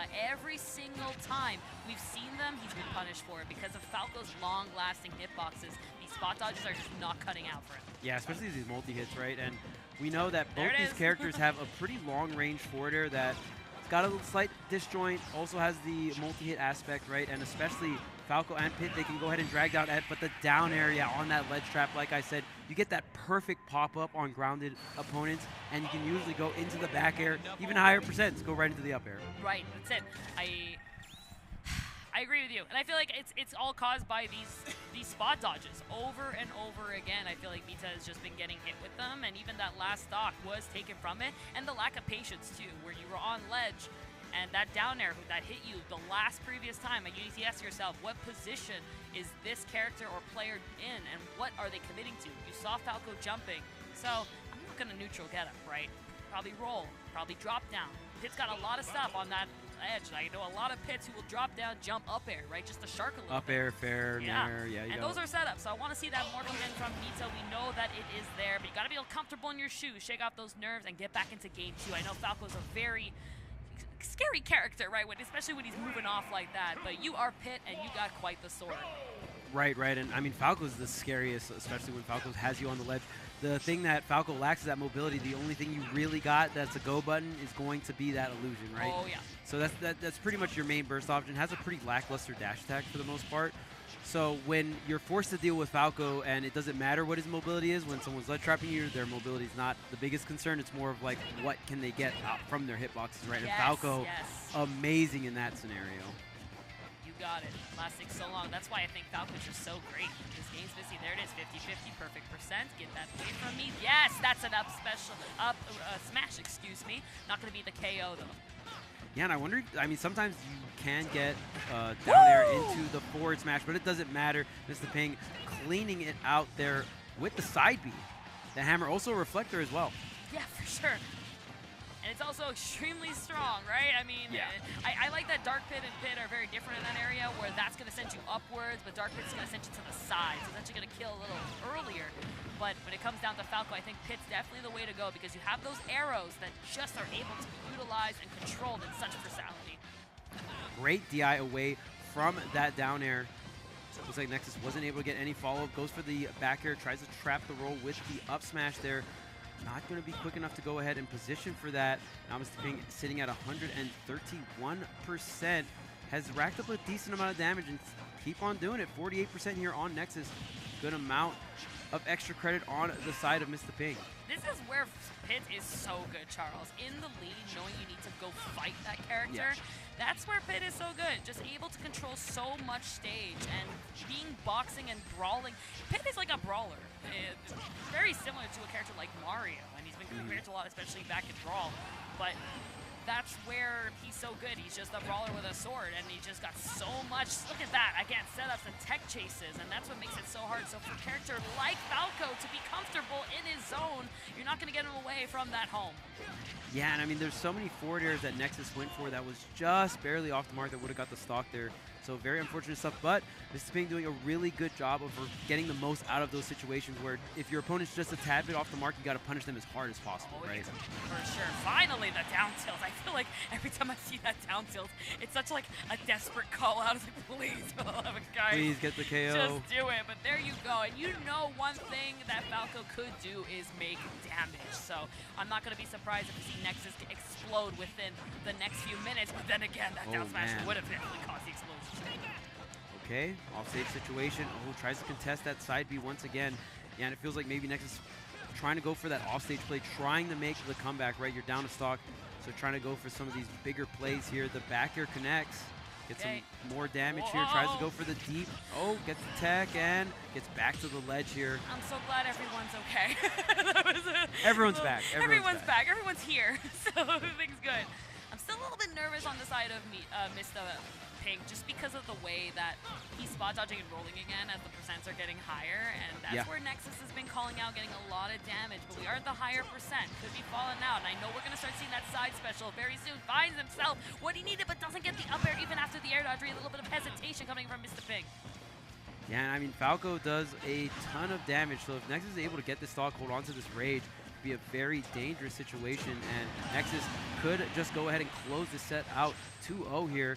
Gonna do some illusions onto the platforms, but the dash attack, and it's so nice to have a dash attack that actually gets the KO, right? That little burst option, and that's something else that Pit has. Yeah, that's something else that's so good today. When characters, people tend to forget that when you are dashing in this game, you can't shield. Right. You are open to getting attacked. So if you're able to bait that dash, characters like Falcon, Sonic, characters who run a lot, right? That's a perfect time to really just throw it out. It's going to be your last-minute cause of, please, just it's such a great burst option, like you said. A little bit of that wolf action, you know? Oh, yeah. The boot. But yeah. instead, you got, like, the... You got the sword. It's all the good. swords, you know, the sword split arrow bow thing. Yeah, you got the Mother Palutena on there your you side. go. It's fine. That's the same thing. Oh, yo, take this back, okay? Stay back. Stay back. Not only getting the percent, but like nearly 1.5 of it just because of the reflector. And now we are continuing the rampage that is Mr. Ping, putting out so much of the stings. But no, Nexus answering back, not able to. The disjoints that coming in from the sword from Pit, able to really kind of counteract anything that Falco has to do up close. Ooh, okay, the double up air. Oh, into the back air, catching one of the jumps there. Yeah, and that's the crazy thing about Illusion. Going to be your burst movement and a great combo starter as well. Also, doesn't have as much startup as the other, you know, spacey side Bs. For sure.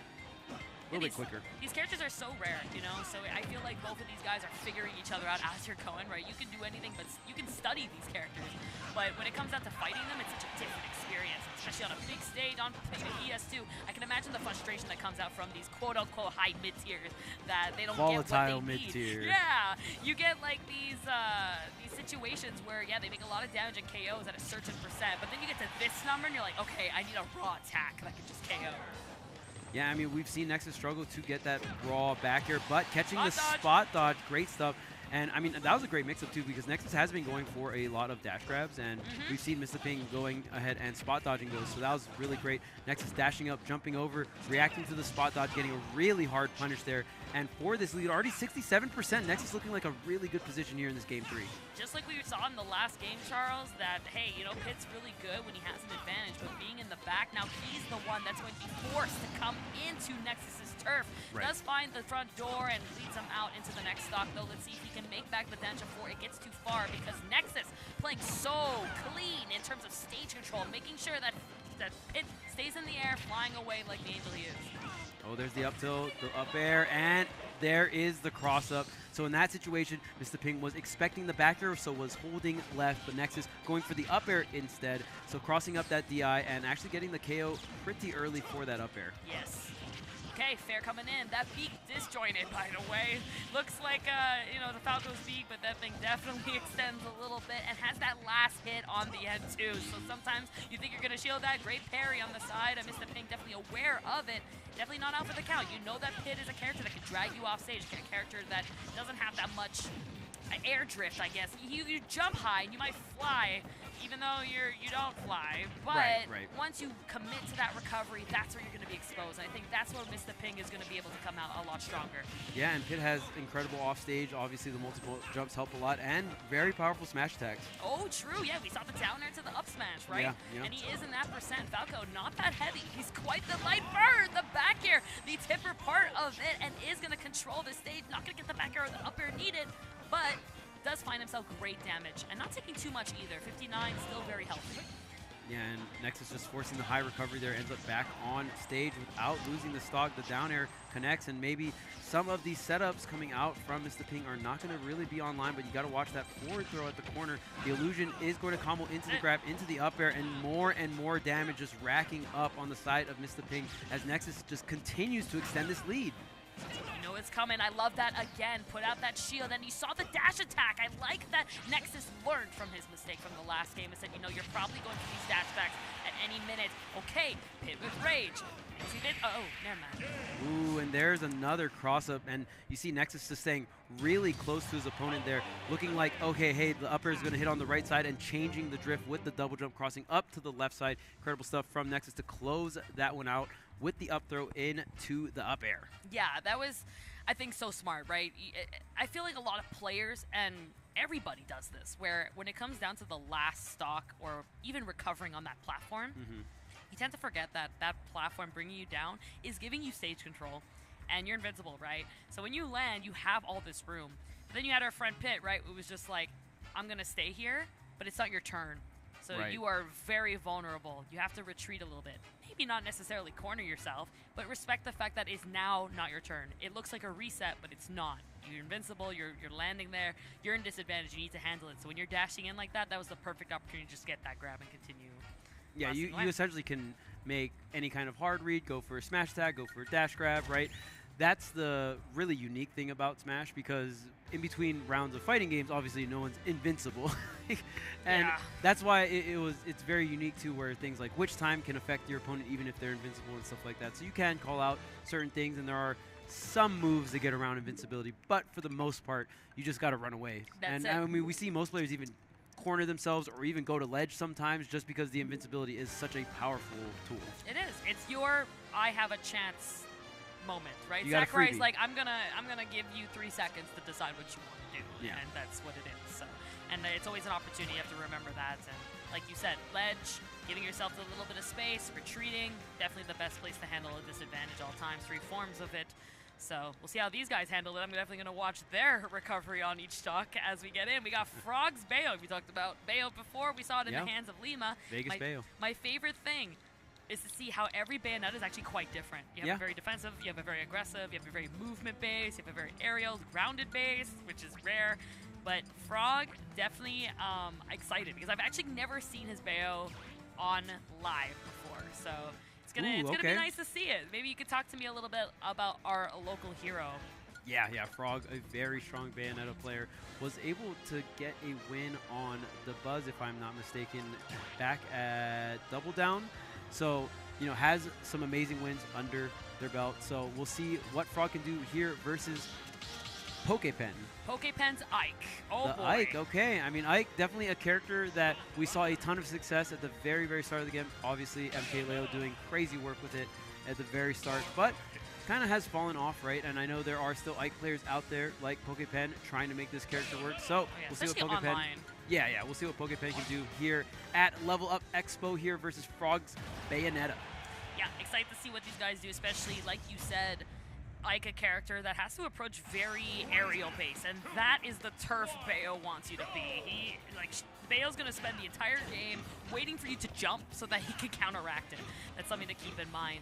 I had the privilege of fighting Frog yesterday in doubles money match. We spent 2 hours together with Kiwi and his partner, just playing back-to-back money matches. No one came out. No, just like a full-on double set. We did 4 sets until they kicked us out of the venue, and it was all game 5, and no one came out profited because it was just 1-1-1-1-1, so it was great. We were in the progress of doing thank you, yes, the last final one, but then they kicked us out, so but based on what I've seen there, the actual awareness that this guy has to be where he needs to be is going to make it count. Just how he got his sets over to Buzz and more. And we're going to see how he's going to call out PokePen for these jumps. There you go. Again, jump. I'm going to call you out right away and make sure it counts. 101% as an advantage against the 55.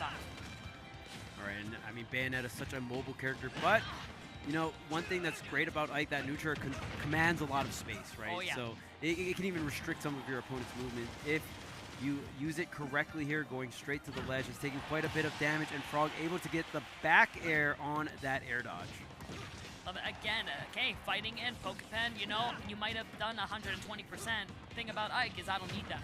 I just need about 60. So we'll see how that goes. But something that is going to be a little bit, I love that DI, by the way, on the side of Frog. Amazing. Yeah, but something we are going to see a lot of is going to come down to that one-hit opportunity, where if you are over Ike, that's where Ike strives. If you are over, and Bayonetta's got to be over, that's where you're going to find these up airs, these nairs, and the setups to grab the stock. But unfortunately for him, hasn't found it yet. Wow. Oh, wow. Both players go ahead using that side B for that mobility there. Vegas, baby. Only they do it. Taking the gamble. Yeah, that's it, man. Just going to go in. All right, here we go. Trying in the down air as the setup a little bit, not on the fastball, and that was definitely an error coming in on PokePen, and you're going to get clipped by that fist. No hitbox to be able to clank or trade with Bayonetta, so that is a free hit if I've ever seen one. Yeah, and I mean, you really got a sweet spot that up B. Just because, I mean, because Bayo has that disjoint now on those smash attacks, right? They're essentially sword moves, so right. gotta be really, really careful if you peek right above the ledge. And I believe you can also angle those smash attacks, like the forward smash down as well. Yes. So that is very, very dangerous when you're thinking about an Ike recovery or Crom recovery, right? Yep. Something to keep in mind, it's not the same, it doesn't work out the same, and even though you are technically a kill percent on that ledge, right, here it comes, you could have had like the, what is it, like you said, the fair into the uppie, right? Probably would have killed, but the only problem is you're going to also suicide your stock, and that's something we can't really afford to do when you're a stock down. Ike definitely a comeback character, but has to play very strategically and very smart. Again, like that, love the patience, just not executing in the right area. Yeah, got the air dodge, wasn't able to get a big punish, and that's where Ike really can cash out. You get a reset, get the nair, you combo into another nair on the platform, which then goes into another up air. So can really start spiraling out of control. There's no double jump, but it doesn't matter. The down tilt, the back air, Frog looking really, really clean here in this game number 1. In this tournament in general, man, this guy playing absolutely amazing as of late, like you said, on that come up. Continuing to make damage wherever he goes. That setup on the ledge, I love how patient he is specifically. Just waits there. What are you going to do? I'm going to respond to it.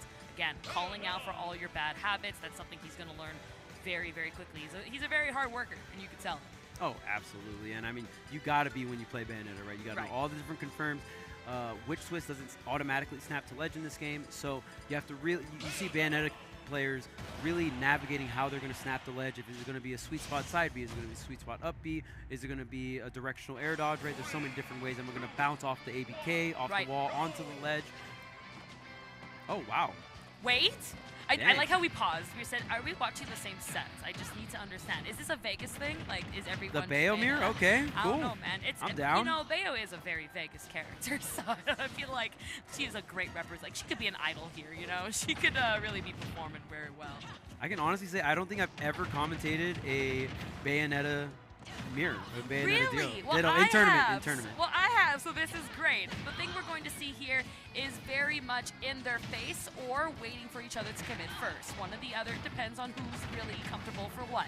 It's a scrap fest, as you see between these guys, because as soon as you fall out, the other Bayonetta is going to have the speed and the ability to get to where you need to be to counter right back. So it's going to come down to who's going to get the most damage and who is going to get the most out of every hit they get. Yeah, and I wonder, a big thing that I'm thinking about is just bats within, right? You have that frame one out. Yeah. So how many scenarios where it really matters here? And that, we saw the bats, but it was a neutral bats. I wonder if you went bats left, right? Yep. So I think he definitely wasn't prepared for it to happen. So he was just like, oh man, if I knew, I would have gone to the left. Fortunately for him, he would have had that jab, but yo, you got to stay focused. These things happen. Now you got to say, okay, now what can I do to call out Frog for his mistakes? Because right now, Frog, what he's doing a lot better is playing better neutral. That's all. He's staying at the ledge. He's not committing. He's going for what's safe. He knows for what button, what area, and what height and distance you're going to be doing at what time. There you go. Again, I know what you want. I'm going to respect it. Go under and wait. Okay, and there's the ABK opener, and now Frog racking up even more damage on the second stock. The back air connects, but since it's from center stage, not going to be quite enough.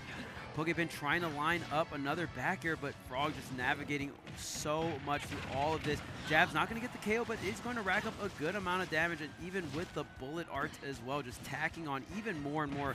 Up tilt's going to do the trick, goes for the forward smash. Wrong direction, though, on the up smash punish. There's your ABK left for you, Charles. Unfortunately, not going to do anything for him, but gets his edge guard situation. Let's see, I love it. Again, Frog just more aware of the Ditto. You can tell he has that experience locked down. He knows what kind of option he's going to be wanting for. No down throw yet, not going to be the KO. Getting another edge guard set up. I like that he's going for the bullets to kind of intercept the ABK, but not going to be enough needed as we have the patience from Frog once again coming in. Yeah, and I mean, just simply drop shield into the jab, 172%. Frog's got the whole tank of rage, but PokePen firing back, getting rid of the rage and getting rid of that first stock. There it is, and this is the chance you need, right, Bayo? Again, very explosive character, maybe not on the side of like Smash 4, but can take those stocks. We've seen recent clips of it happening at 20%, so you never know, especially when this character is so explosive. It could happen. Okay, well, no, going the wrong way, trying to retreat and gonna land with lag because of how much jump you use. This is what you need. Basic setup. Okay, what you got? Get out of it. Great DI. Poke standing another day to live. Ooh, gets the witch time here. What's the punish? Tries to get the witch twist follow-up, but both these players, I mean, DIing / SDIing these ABKs extremely well. Yes. Not going to be able to get that much follow-up, so tries to get the dash grab, but up and over we go. It's definitely the experience, right? The way that Frog is just waiting and then ABK as a response out of shield, I think is just so clean. Look at that. 2-0. Good games, man. Good try. But I know this experience. I am this character. This is my homeland. Get out. But great show. I love watching Bayonetta Dittos. It's very much the fighting game battle in the air and on ground that I love to see. So great representation of it. And I love how Frog loves to set up with the down tilt as well. We saw some down tilt back airs or down tilt, wait for the air dodge back air and stuff like that. So or like Frog, the reset and such. Right. Frog's use of down tilt, very nice. And I mean, even in the mirror as well, very willing to go for some of these edge guards or recovering in very unique scenarios. So we're seeing a lot of Bayonetta. I love this it. Weekend. A lot of I'm Bayo, down. a lot of Kirby, a lot of Falco. I love it. And I think that's the most beautiful thing about traveling around the world, right? Seeing what areas have the most popular characters. If you come to Canada, you're seeing a lot of Shotos. It's right. As that. Yep. And it's a regional thing. It is. It's really like Pokemon, regional. You know? I love. Oh my God, I'm getting into Pokemon TCG, and like it's something I'm learning, and I'm like, wow, this is very, very cool. I'm learning a lot. I'm a fan of TCGs. I've never got super into Pokemon TCGs, but I've played a bunch of other TCGs. Oh, sweet. I'm like learning. I'm definitely. My brother plays it. Nice. There you go. And like I've been just learning about it and supporting it because it's very fun. But definitely a different mind that goes into it compared to the fighting game reaction community, right? It's something else. You really have to be aware of everything around you. So. It's a lot of like memorizing on the spot and stuff like that. Oh like, yeah. How My many ADHD X's, is struggling. Yeah, it's tough. Smash is like, well, let me just hit some buttons and let's go. Bro, I'm just like, react. You know, it's a little bit different, but it's so great to expand the mind and not just Smash in a place like Level Up Expo. Seeing all these events in different fields. Shooters are here, right? So. Yeah. Expanding and just being like, wow, why is this so different compared to us and our game? And even us as Smash Brothers compared to the rest of FGC specifically. Like, I saw Tekken before. I was like, whoa, you know, it's a completely different world. And I think that's what's so exciting about just esports as a whole. Oh, yeah, for sure. And there's a bunch of TCG places as well. Here, a bunch of different things here at Level Up Expo. I mean, big clash of anime, gaming, TCGs, you name it. There you go. It's Kirby's birthday. And it's Kirby's birthday, baby. that was the last set of this block, so we are going to throw it to a break. But don't go anywhere. We got some more Smash action here at Level Up Expo. I am a body moving, dancing and breathing, then pushing it. I love bobbing and weaving, reaching my limit, then pushing it. I know at the end of the day, where tonight is tomorrow, that I showed up, reaching my limit. No matter what I'm doing, I'll move, sweat, replenish. Electrolyte, instant hydration. The human body was built to move. Not trapped at a desk in one singular posture for 12 hours a day, the way most office chairs insist we sit. It's time your chair evolved.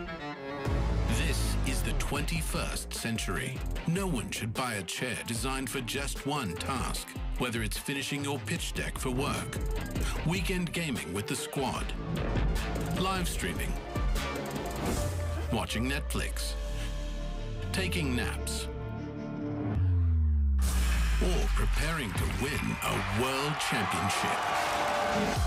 Your chair should support you across a full range of activities and postures. This is Secret Lab Titan Evo, ergonomically engineered for you.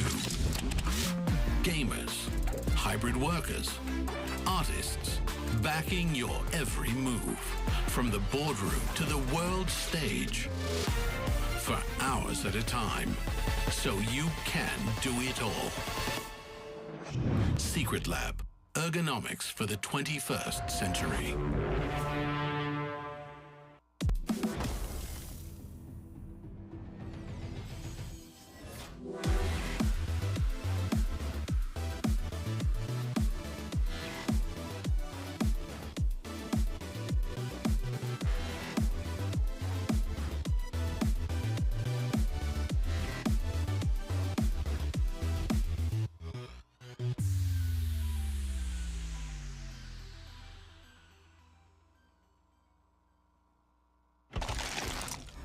I am a body moving.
right, what's going on, everybody? Welcome back to Level Up Expo. Your boy, my main man, Rod, the God on the ones and twos to make it do what it do. Very excited to be here, Rod. This is year, like, for me, like, year, like, 6, you know what I'm saying? Got some skin in the game at this point. Yes, you do. Yes, you do, man. This is year number 2 for me, but we're back and better than ever, more importantly, man. I'm so excited to see what this bracket is going to bring us. You know, there's been a lot of talk, you know, what's Level Up going to bring us this year? What are the partnerships going to look like? You know, what are the games going to look like? Yep. Rest assured, man, Electrolit, they got us covered, okay? Me and Phil been charged up all weekend. These things are actually insane. Yes. Like, especially, like, not saying, like, I mean, if you're of age, you have some extracurricular activities you like to do at night, this is a good way to get back in the game when you wake up, okay? Hey, you know what, brother? Fantastic. Cheers. Sensational, if you will.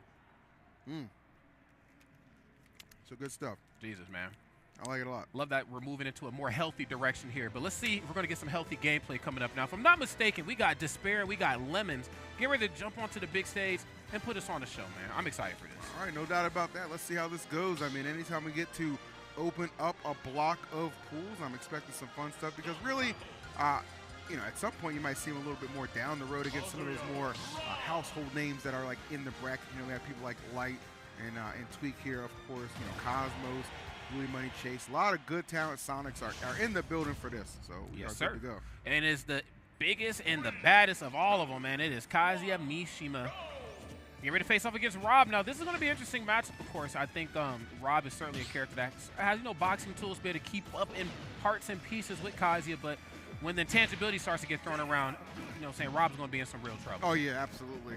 Kazuya, man, this character just alone is just such a demon, right? Like, you want to talk about just frustrating somebody into submission. Kazuya definitely has the tools to do just that, but Rob is just so good in general, right? I've always said Rob is kind of like the blueprint, in my opinion, Rod, of like a character that just has everything. Good boxing abilities, good zoning, combo game is strong, and talk about that recovery, bro. He can come back from any point in time. Can come back from any point, and he can also go out there and go deep on Kazuya. Really all the fighting game characters, which is kind of the bane of their existence. You know, they always struggle with their recovery options. They're typically very linear, and they can mix it up ever so slightly, but for the most part, you know when side being up B's coming. But right now, as you can see, we're playing the floor is lava, and there's that up air again. Uncharacteristically fast for a Tekken character being framed for, but Flash Punch combo is going to get it done.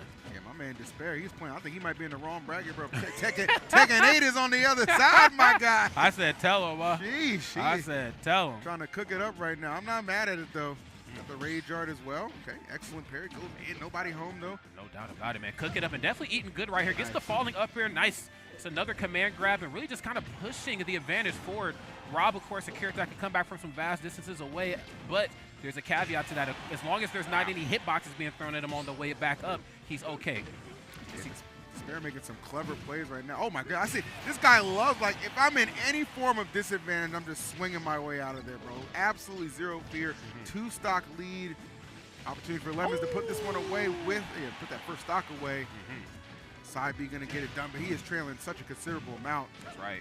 It's like drop the combo there ever so slightly. Does have a head full of lasers. Going to do the full 10-hit combo. Okay, maybe we really are playing Tekken 8. Jeez, man. Seriously, bro. Okay, nice God Fist combo. Okay, can't quite get anything off it, but knowing his strings and more importantly, knowing the terrain of the match, I think that right there is just huge. Just knowing how these combos are going to work in conjunction with these platforms is going to make all the difference. Okay. Oh, yeah. Try to delay the Flash Punch. I love that. 1-2. Wait for the delay. Of course, looking for the grab, but not get anything off it. Yeah, this should be. Hell's Gate, all right. Not going to be enough to put him away, but not exactly in the most favorable position trying to come back here. Now that's going to be, that's the finisher. It's a little go-to a couple times we saw in that first game. Well done, Despair, holding it down. Yes. Despair living up to the name, bringing the Despair for the other side. Beautiful stuff. Again, I think Rob is certainly a character very capable of dealing with a lot of the fighting game characters in this title, but you know, fact remains the same. You know, you kind of got harassed in a lot of areas, and I think the biggest elephant in the room is the fact that Rob is just a big target, man. Yes. I mean, if you get your combos done with Kazuya, you're already in a good spot. It becomes that much easier on bigger bodies. 100%, man. For Rob, it's like, it's really just about maintaining control and getting Kazuya off the stage as well. Rob can really flourish in that regard against Kazuya, man. Get some good punishes and edge guarding, but you know, to Despair's credit, he just wouldn't let that be the case. No. He was dictating all of that. No. Because Rob is still one of those characters where they're just so well equipped you know what I'm saying, for battle, that at the drop of a hat, it doesn't matter what the matchup says, it doesn't matter what, you know, the frame data is talking about. Rob is one of those characters with the right player piloting him. You can do some damage, man. I was in Cuba a couple years ago, MK Leo. He got second at that tournament going all Rob, and second to Chag. Okay, so big shout out to, of course, Chag, man. We miss you. Want to see some more of both of you guys. I certainly want to see more of these two players here. Let's get it. Game number 2. All right, and to Town and City we go.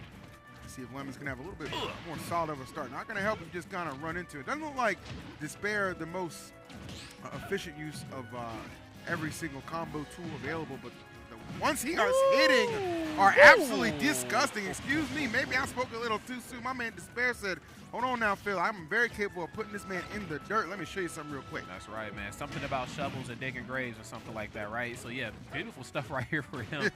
I think the great thing about Kazuya, man, is that, again, he just has that ability to explode at the drop of a hat, and we're seeing it kind of play out to a big way. However, some of these approach options, as dangerous as they are very linear. And so, of course, you can see these things coming. Sometimes it's in your best interest to just hold shield or really just to hold down the fort in the corner of the match right here. I'm liking this. We're seeing back here a lot more. I want to see Nair. Nair is a great option, -4, and you are minus a stock. Damn. Yeah, this got out of control quick, fast, and in a hurry. I felt like that first game at points was a little bit of a slow burn with Despair taking the lead. And this one, he's done it within the span of like a minute to get a 2-stock advantage. So this is huge. Lemons. He's in trouble, man. I don't know. Lemon might have just signed up today. He was just like, you know what, this looks fun. It's like, well, it did. It did. And it's fun is subjective, you know. Yeah, right.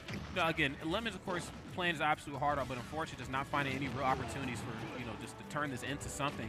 Again, Rob is one of those characters where you don't have to actually just go from one hit at a time. You can actually hold the advantage and really push forward, but, you know, kind of counting his punches few and far between right now. Yeah, I feel like Lemons hasn't really like kind of utilized trying to make, you know, a camper zone with Rob here. I mean, he's really just taking a lot of these head-on interactions, and that's kind of tough because, you know, Kazuya is looking, as you said, Rob, looking to punish that huge target that is Rob.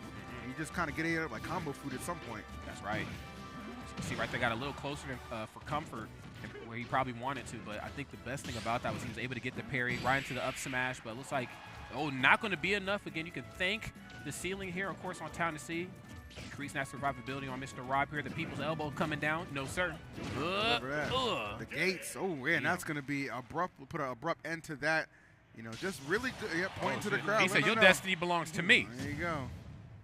Letting them know. And the cool thing about that is, too, like, you know, as I pointed out, didn't feel like the combo strings were particularly, you know, mapped out or difficult for Despair right there. I feel like he just kind of outplayed him. He was just like, you know, better player alert here, even with the options I'm selecting. So, hey, if that's enough to get the job done, props to you. Absolutely. And I think, you know, the goal, I think, in any fighting game, too, it's funny you say that, is just less is more. You know, if I can get as much damage as, you know, with this minimal effort, you know, why not? And again, it's not to say he wasn't playing well with Kazi. He was just like, hey, the damage is just coming to me.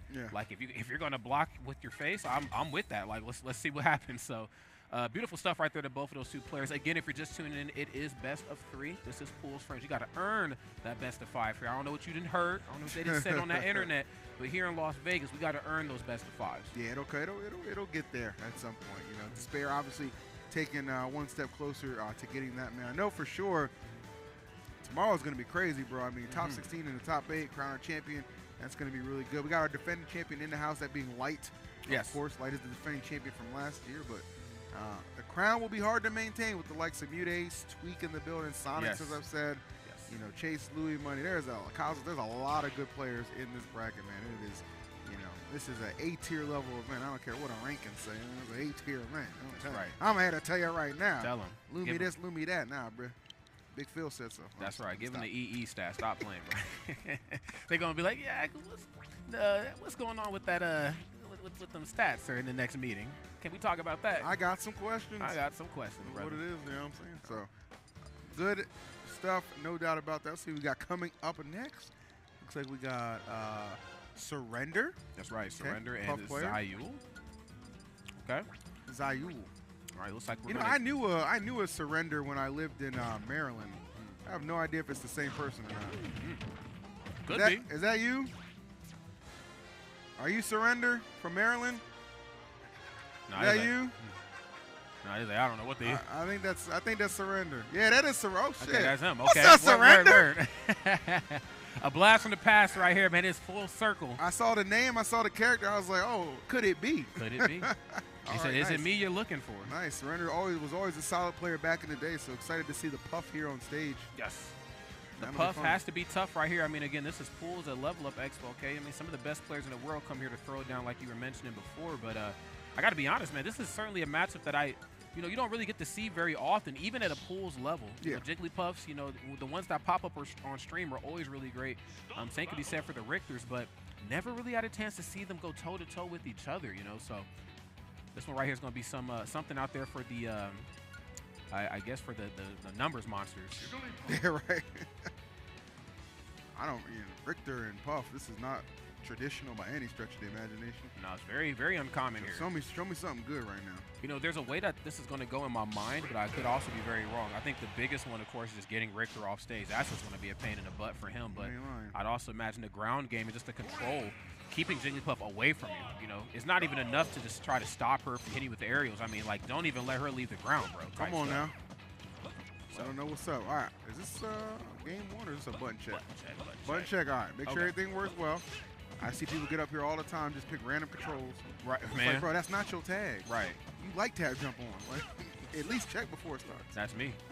I'm a tab jump guy, bro. Tab jump guy? Yeah, definitely. Me too, because I like, well, am I a tech? I can't remember. No, because I like up smash out of shield. Oh, yes. Yep. You already know. Yeah, I could never really get behind X and Y for jump. It's just like, I don't want to press another button and jump, though. But I will use X and Y to do like nair out of shield. Obviously, I got to be able to like hold shield and then slide my thumb on X and then A just to nair out. So, but my first instinct when I'm off stage, press up on the control stick. Come on, bro. All right. Bum, bum, bum. All right. We're going to see if Surrender's going to be the very best like no one ever was here, or if you're going to get put to sleep. You got mad questions, bro. That's right. Okay. Puff and Richter. I was waiting for the mix-up. Like, some players will go in the button check and play a different character. Of course. And then, when the match starts, I play Joker, bro. It's like, my bad. Here we go. Let's get it. All right, let's go. Game at number 1. This is best of 3, friends, so you ain't got a lot of time to figure it out. Okay, this is trial by fire. Okay.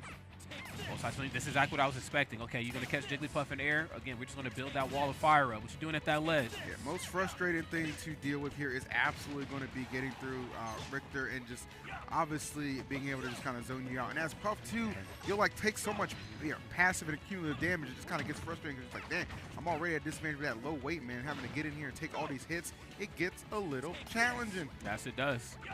It is certainly not an easy task, but we'll see what Surrender's going to do right here to bring himself out of this deficit. I think, again, once they break that zone, once they get up close and personal, then they start to sweat a little bit. Yeah. Your best bet is to try to maintain as much space away as possible. Nice was able to pound through the cross.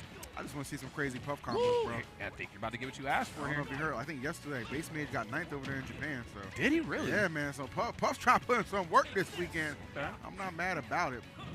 Like I said, it can be a little bit of a slog breaking through those defenses of Richter. Right now, already Puff easily in kill percentage. Barely in those triple digits, but that can be enough. Oh, looking for that falling up air. Just trying to get fancy, of course. Not really with the best buttons in the game. I guess the same could be said for both of these two characters. So, really looking for the right setup. Okay. Not going to be able to survive too many more of those. This is still Jigglypuff we talk about. Nice. Rolling through danger. Doesn't get the grab, but I do like the attempt. That might be. Okay. Not quite. Just keeping the stage control. I mean, keeping it simple at the moment. Nothing fancy, but you've got Puff at 142. You need to put this stock away. There's no reason to let this character hang around for too much longer. Might not have a say in the matter. Surrender, trying to make a play. That's right. And I like that. Instead of going all the way off stage to make a play, just kind of staying at the ledge. Okay, you know what? Let me just go for the rinse and repeat and get you back off stage again. There's the up throw. Man, that up throw must suck if that wasn't enough to kill you. That's what I'm saying, bro. Oh, my Lord. I feel like the longer this match goes on, the more dangerous a Jigglypuff player becomes. It's like, okay, I'm super light, and you can't really kill me. See what I'm saying? Like, I'm going to start picking you apart. That's what I'm saying, bro. You cannot let him stick around that long, but that was just a really good read on exactly where Richter was going to head. So, credits to Surrender on that one. Dude, I want to say, how do I say that name? I'm saying Zayul. Zayul? Zayul. Zayul, okay. I was like, I don't want to butcher this, man. I don't want to be the fool, you know? I'm out here trying, man. Zayul. Surrender evened up right now. Okay. Not trying to surrender this game at all, but unfortunately, the way this one is kind of looking is definitely going to be a slower paced one, and for good reason. I think both of these two characters are very setup based. I think two very different ends of that spectrum. One projectile, one definitely looking for like a read at the ledge or some sort of proper jumping into something. Yeah, you probably see, oh, good cut in there. Domination. Not going to be enough to do it, but I like the positioning and the reaction as well. But you'll notice too, Surrender trying to roll in there, get any of these aerials to connect some up tilt attempts as well. But, oh my goodness, nothing working, and there we go. The cross going to end it on that one. This is a significant deficit to be facing at the moment. Yeah, that going deep that time too. And again, I think sometimes you just have to really expend all resources, exhaust all options to get stocks taken on these two characters. Nice, I love the delay. We knew down there was coming. That's actually the first time I think we've seen Surrender really apply some pressure off stage. I think it's just a testament to how well Zayul is just giving them that defense. Like, yo, bro, you're not getting in on me. I got F tilt to keep you at bay. Woo! You're going to feel that when you have plenty of space between the two. Was that Sing connects to no one. And now it's basically becoming a little bit of an onslaught from Richter. Solid lead, and it only continues to grow. Okay. Nice back here, taking him away from the platforms. No business why you should be off of your feet unless you're going for short hop nair or something. Oh, no up air. He's getting close right now. But unfortunately playing cat and mouse here, and for very good reason. Cannot afford to go for a trade at all. I think both characters kind of suffer from that fate. Obviously, Zayul not want to go for a trade because they don't want to be off stage at this percent. Yeah, I mean, Zayul's completely in the driver's seat. Like, there's really no reason to commit to anything at the moment. Just looking for that closing blow that's going to end this first game. Gotta imagine it's coming any second now. Even the rollout gets interrupted. Round two, okay, makes it to the ledge. Okay, oh man, it's like a mini game right now. X marks the spot right there. We go into the next game. Definitely a slower one, but like we said before, for good reason. Again, these are, two characters that are very methodical. I think when it comes to their setups, we certainly see that with Simon and Richter. At least back in the day, we don't really get to see as much of them anymore. But back in the beginning, when people did play this character, we see some of the craziest setups out there. That's the disadvantage of playing Jigglypuff against in a matchup like this. I mean, really, Richter just has all the advantage. All he has to essentially do is just take his time, keep the space between them, and he's going to be good to go. That's right. Little rinse and repeat for game two. Might end this one in a 2-0, but Surrender does have the ability to counterpick here, so we'll see if we can pull something together. I'd like to see a little bit more, some aerials, a little bit more fairs, a little bit more bears. I mean, Jigglypuff has some disruptive tools and just annoying ones at that. Definitely. In those aerials, so I'd like to see that a little bit more. No, you're 100% right, man. I think we have talked about that kind of in the beginning that, Jigglypuff that's able to jump in on you. I mean, not only looking for the damage, but I think there's a lot of safety in her aerials too with like nair and forward air and back air. And I'm not entirely sure what the quickest option out of shield for Richter is, but the out of shield game is not really Richter's, strong suit. It is the physical zone and the projectile zoning. So I'm trying to mitigate you even being close to like down to a 0. We'll see what the turnaround is going to be here. Again, this is best of 3. Not a lot of time to figure it out, but I think that's one of those exceptions where the match went on just long enough to where both players could be like, okay, this has been enough match. I'm starting to figure it out. Let's apply it for game number 2. All right, no character switches. No. Was that a Kalos pick? I'm a little surprised about this, just because it's so roomy, And I almost I just want to get in as quick as possible as Jigs. That's just me. That's just the way I would approach it and think about it. But Surrenders might be a comfort pick, might know something we don't. So see if it pans out, going super low right there. But it is Jigs. Not going to have a problem getting back to that ledge. That's right. Went for the delay, too, on the pound there that time, just in case Zayul wanted to get a little handsy off stage. I mean, we don't typically see it from, the Belmonts. We might see a drop-off there, depending on where they're at, or maybe a run-off fair. But for the most part, they're here for the ledge game. Wait a minute. Nothing off the forwarder, but loving the attempt. Okay. There's up tilt. Woo. Nicely done. Waiting for the landing there, too, to punish accordingly. This is a great start for Surrender. Nice. Oh, get put to sleep. Oh, no. It don't even matter. Goodbye. Having plenty of time to react out of that. Great job. Kalos pick paying off. Maybe definitely a comfort pick that's working out. I like it. Yeah. Again, you just have so much space here, man. I think it just kind of opens up the door for innovation on your combos. Again, these are 2 setup-based characters. Oh, I love that up tilt. Okay. Up tilt. Jesus, bro. Up tilt is so good, too, and it's also kind of safe on shield as well. So, damn. Jigglypuff right here kind of cooking right now. Surrender said, put your hands up, man. It's over for you. Absolutely disgusting. That's going to be a stock on, but the whole lead right now Gonna keep Surrender in the lead. Definitely trying to force this game number 3. I like where we're heading, Rod. I think so, man. I think we're going to get that game number 3, especially if we get stuff like this. After these hard knockdowns, putting them in the guessing game blender on, is it safe to roll? Is it safe to go for just a normal get-up? Yep. And in that roll, am I rolling into Jigglypuff singing? Because we've seen that happen a couple times, too. So, see, right now, Surrender just kind of in full control, as you said before. You know, has one hand on the steering wheel. See what I'm saying, bro? That. I love that. Doesn't get the KO there, but again, just the recognition of where you're going. What? That's enough to KO? Bro, I'm trying to tell Center you. stays like 69 after a hit. That's OD. If you space that thing properly, plus the residual damage, Jigglypuff's in some real trouble right here. And this is exactly what Surrender, I would imagine, is worried about. You want to make sure if you're going to go for you know, sing and rest, you know, in a matchup like this, you want to make sure that it's guaranteed KO. Dang, that is crazy to me. All right, obviously at a deficit, but Richter still very much so in this. Avoiding those up tilts. The dash attack is enough to KO. Oh, my goodness. I don't know what that puff is stuffed with, but just that sheesh. 2 tons of fun right there. That's going to be a KO in a game number 3. That's right. Beautiful turnaround right there. I was a little worried that this was going to be a quick 2-0 and a handshake, but I think more importantly, I'm just learning a lot about how this matchup is supposed to go. I think these are 2 characters, again, I've seen a lot, but I've never seen them played against each other, especially this kind of caliber of play. This isn't the traditional pools play that I'm used to. These are 2 very battle-tested individuals here. All right, game number 3, sure to be a good one. That's right. Well, again, now you coming correct with the music selection. Whenever you go against somebody and they are selecting the music, be wary. Be wary, you might be in some trouble. If I put Snake Ear on, you in some trouble, bro. Talking about what if darkness and silence. That's me, bro. That's my power up.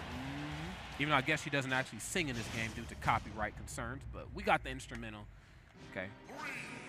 Let's see who's going to be singing that victory tune at the end of this set here. We got Xylem, we got Surrender still throwing it down. Game of number 3.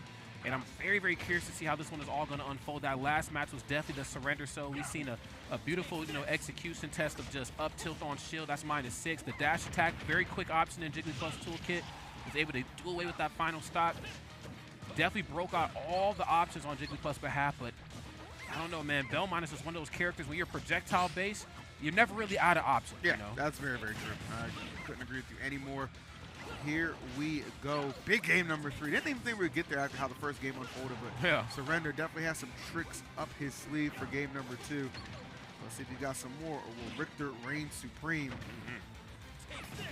Clash and blows right now. Oh, nice. I think that just muscles through the holy water. Yep. Sometimes you got to, bro. Yep. Utilizing those aerials very well, so I wanted to see more of. Nice. Go for the holy water right into the F tilt there that time. Again, a really strong anti-air. She has to watch now how she jumps. I mean, it's not enough to be able to jump in. You got to make sure you space that properly because you don't want to be on the receiving end of too many holy water F tilts. Man, you ain't lying. Let's go. Okay. Oh, dang. Nobody home for that, but the back air will connect. Well done. He said, knock, knock, open up, bro. Come on now. Here to collect some. Okay, nice axe gang. Does he get anything off it? And yes, see, again, just chiseling away, nickel and diming. You can't just jump around for free, but I get it. Jumping is such a key component, I think, in Jigglypuff's toolkit. Just got to watch how you do it now. Yeah. Okay, nothing off the up tilt. Again, man, a lot of whipping around. And Surrender smart, too. Definitely taking his time. Oh, this could be a... Oh, I see what he did. The preemptive up B just in case Surrender was going to commit fully, but unfortunately did it a little too fast where he wasn't close enough to grab the ledge. That is a huge whiff and a big advantage for Surrender now. Just has to maintain this lead. That's right. Of course, it's going to be a task much easier said than done. Wait a minute. This is Jigglypuff. I can't trip. No. Wait a minute. This is Jigglypuff. I might need the trip. Wait a minute. You're a little too light to be tangling with him at this ledge, especially if you're not going to snap right away. Yeah, Jiggs is getting absolutely held down on this left side. I love it when a plan comes together, man. Man, this is kind of reminiscent of how he lost the other stock. He's not able to get off this left side. This pressure from Zayul has been amazing thus far, and that's going to do it. Yeah, wow. Not any kind of advantage being gained off of that early stock loss. Surrender taking a moment to collect himself, understand, like, man, I really let that one get away from me. That's right. You had the lead, my boy. You were the X-Man, he said. Okay. Considerable amount. Okay. Holy water. And again, that time jumping clear over it. Not even trying to face it with the linear sort of mindset. I'm just going to jump way over this. Don't want to try to deal with it anymore. Dash attack, smooth option. Of course, frame probably 5, very quick, but very laggy too. So of course, we're not really going to see more of that until probably the end of the match.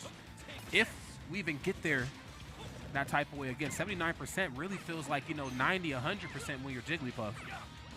Oh man, another axe in the corner. This is terrifying right now. Oh my goodness, I think that's going to do it. Absolutely. Zayul not allowing that SD to affect him at all. Overcomes the deficit to take out Surrender in that best of 3. Great set between those two. Richter Puff, not a matchup we get to see too often, but those two definitely entertained on the big stage. 100%, man. You know, there's not a lot of characters that can kind of handle Jigglypuff from the distance away from the ledge that Richter can. I think, you know, you have some exceptions like Min, of course. You know, you have, I'd imagine Byleth if you tilt down, F smash it, but there's not a lot of characters that can really make her sweat. When she comes back to the ledge, a lot of times she's at the ledge, bro, but I like that. Kind of throwing a wrench in that plan, saying, yo, you might be off stage, but you're not going to come back without taking some percent. And you brought up the holy water stuff so beautifully. I mean, you eat so much of that, those F tilts start to feel like F smashes after a while. So great stuff right there. Rod ain't lying, man. That's what it is. Good sets, though. All right. Good set. I appreciated that. So I hope you guys are doing well. Thanks for spending your Saturday with the homies here watching Level Up Expo. It's only going to get better and better as we climb through pools. We'll get to a little top 64 action later, and then of course top 16 and top 8 will conclude Sunday's festivities tomorrow. But I've been having a great time, man. Yeah, no doubt about it. I mean, we've had the opportunity to meet some really cool people at the booths. We've ate some really great food, which is like #1 on the things to do list when you come to Las Vegas. Tacos El Gordo, baby. Tacos El Gordo, okay. And then I know, of course, you hit the table a couple times too, so you've had some fun. This has just been an all-around great experience, friends. This is the ultimate experience when it comes to gaming and anime this weekend. You got to pull up if you're in the area. Definitely encourage, even if you're not in the area, man, take that flight, man. Take Spirit or Frontier, all right? Yep. Make it do what it do. It's serious, bro. They got to strap you to the plane. Come check it out. That's true, man. Bring your goggles. That's all I can tell you, man. Hey, bro, did you hear the news? They said that, you know, airline companies that cancel or like mess with your flight now owe you compensation. I did see that. And I gotta see you. I got not United, American Airlines. I gotta see y'all, man, because y'all have me messed up. I gotta see y'all. Where my money? Apparently, it's supposed to be like cash compensation too, like right there at the airport. I'm like, are they gonna have to start having Bolts and Brinks trucks pulling up to the airport? Because you're gonna owe some people some money. It sounds like to me. Hello. You said Southwest getting rid of open seating? You lying? When they announced that? That's crazy. Wow. So I'm gonna have to start getting assigned a seat on Southwest. I don't like that. I'm Team United anyway, but I don't like that. I'm Delta, man. I'm Delta, man, but Southwest is my #2. There you go. I don't know how I feel about this, man. American Airlines is #2. That's a crappy airline, man. All right, who we got up here? We have, Boat playing in another lovely cosplay. Shouts to Boat. Boat. Let's get it. A Vegas native who is actually just a terrific player. She's really, really cool, too. One up against Ako. I hope I'm saying that right? Yes. I believe so. All right, so Ako versus Boat. See how this goes. I've actually played Boat's Toon Link before. Not to be messed with. Not to be taken lightly. Very, very talented player. So this will be a good one for sure. See how she does against Palu. Can oftentimes kind of be a frustrating matchup for some of those lower tier characters for sure. You know, Palutena is kind of like the lower tier character stomper. I mean, that Nair, as quick as it is, her dash attack, her back. I mean, we know what Palutena brings to the table. And the unfortunate part is that we know what's coming, and sometimes it's just so difficult to stop. But I do think, though, one thing that, you know, of course, Toon Link has that a lot of characters don't have is a really strong projectile system, and using that right there to find openings on Palutena is huge. Where you're going to lack a little bit, I think, in a heads-up match versus Palutena, you can certainly make up a lot of ground. She's using Bomb and Boomerang, as you can see right here.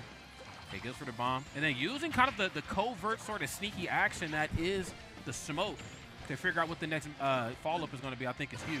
Oh, man. Oh, nice. Okay. Yeah, put them wings up. There we go. This is huge. Okay, Boat, a lot of control right now. Loving what I'm seeing out of this. Not at all being intimidated by Palu. No. I think the message is most certainly sent, too. You know, if you want to fight me, you're going to have to stay up close and personal. And that's only if I allow you to get that close. Again, I got this Boomerang and this Bomb on the ready. That's facts. Oh, nice. That's a big trade. That's going to go in the favor of Ako. feel like that was the right option, maybe just on the wrong character. You know, again, she's invincible with that back here. You don't want no parts of that. Definitely not the right trade, but that's okay, though. Still with a lot of ground right here to make some magic with up air. Nice. Can't air dodge through that. Oh, damn. That's going to do it. Yeah, okay, nice. And honestly, not even that far behind. Right. Oh, yes, another dash attack center stage. This time just kind of forcing her way in. Okay, nice down air. We've seen a lot of Palutena here throughout the course this week, and I know earlier today we've seen a lot than yesterday, of course, in doubles with Chase and Louis Money. Yeah. You know what I'm saying? So it's going to be a Palu weekend here, I feel. Another dash attack again. Got to watch how you jump around, too. Oh, I like that. The fake drift out. Kind of went out, came back in. Made it seem like they're actually going to kind of push the advantage off stage. Come here. Oh, that's so smart. And then using the smoke right there to mix up where they're going to go. That's some Batman stuff. No key, bro. Never let them know your next move. Hello? Keep them guessing at all points in time. Oh, she's trying to wait for that shield to drop, but Mako not giving it up. Misdirection with the bomb up top just in case. Love the parry to get that punish. Great stuff thus far. Both sides is kind of giving us that less is more sort of mentality. We know how dangerous both these two characters certainly are in Ultimate, but what I'm liking a lot right now from both is that they're using Zaire just to kind of poke their way in. You know, it's not uncharacteristic for Palutena to stand a couple character lengths away from you and just empty hop in place just to see what the option is going to be. Apply a little pressure. Oh, use that Zaire. Oh, goodbye. Yeah, that was set up. Last part of that auto reticle connecting, allowing that counter to be a fantastic option for Mako to seal up that stock. Let's see if we can build up this lead a little bit, where it can definitely snowball and make things difficult. You see a lot of these nairs coming out, strong aerials from Palu, always the go-to and extending these leads. Oh, yeah. Looking good. Nice jumps over the explosive flame that time. Bolt just letting them know I'm fearless here. Nice. And that frame 5 nair. Still the stuff of nightmares. Come here. Yeah, it ain't stopping either, man. He said this is the remix. He said, now this is part 2. This is the reprise, the revisited, whatever you want to call it, man. Okay, no back air. Nice. Okay, that's good pickup with the up air. Down, but certainly not out. Ooh, with that, yeah, gonna catch Bo off the down throw with the back air. Clean execution from Mako. Well done, well done. Absolutely. Definitely a valiant effort for sure. I think what we started to see towards the end of the match is maybe some things that we should have seen in the beginning, namely that Zaire. Again, Palutena's going to do a lot of jumping. She's going to really use her movement to kind of fake you out if there even is such a thing with a character like her, because she spends a good chunk of the match kind of stationary too, shooting stuff at you. But those moments where she's ready to get hands and she runs up, jump, boom. Zaire that, bro. I want to know who Boat's cosplay is. Is that Nelia from Bleach? Oh, you know what? Am I just all the way off? I might be wrong. You might be onto something. I don't know. I'm probably wrong. It's a nice cosplay, though. It is. It is. Fighting in style. There you go. On the sticks and off the sticks. Nice cosplay to complement the nice gameplay that we have seen thus far. Ooh, big time swing with that F smash. Nobody home, though. Nope. Not yet, at least. From around the corner. Nice. There's the back air. Down throw again. And yes, right into the back air that time. No forward air. Looking for some actual knockback. And damn, down tilt, too, is something I completely spaced on as well. You know, we talk about the sorties and how linear their recoveries are, but you know, when it comes to, like, you know, the 3 links, I'm always worried about down tilt catching me at the ledge while I'm up being. Wait a minute, another down tilt. Nice. Ooh, that up smash was crazy. Great call out from Mako. So I'm going to let it shine, bro. Wow. Straight up. All right, Boat in a tremendous deficit right now. Gonna have to do a lot of catch up. Just kind of getting bullied around. And right here, this is what I call tier privilege, all right? You can just bully the lower tier characters a little bit. This is exactly what Palu's doing right now. It ain't right, but it is reality. That's right. He said it ain't honest and it's much. Who'd have thought? Drop down back air again and just using kind of their character design to their advantage. I mean, that dash attack and that back air is such a tough thing, I think, for Boat to kind of work around, because when it's her turn, you know, just by the rules of a fighting game, it's still not her turn because you have this invincible thing you have to work around. So Alka right now got to play out of their mind right here. I still believe Boat can definitely get this stock taken. I think Nair also is another really good move too in her toolkit. You know, -3 on hit, so very safe, very quick, but unfortunately that stock was going even faster. Yeah, this is the problem right now. Boat's going to have to play such an uphill battle in hopes of winning this one. And it is going to be difficult. Again, Palu is just so good against those, you know, kind of middle of the pack characters and lower characters. And Toon Link, unfortunately, on the receiving end right now. of a complete annihilation. Oh, yeah. So I'm going to do what Ganondorf was supposed to do. I'm going to get this done. You going home.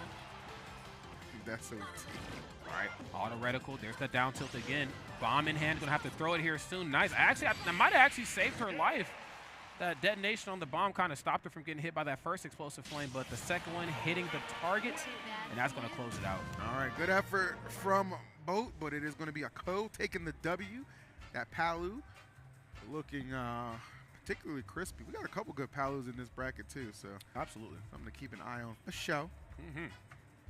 Absolutely, because you just never know who might end up in that Sunday portion of bracket, friends. It all starts with pools here at Level Up, and then, of course, you got to fight long and hard to get those best of fives, and more importantly, got to fight long and hard to get to day number 3. Not a lot of players in history can do that.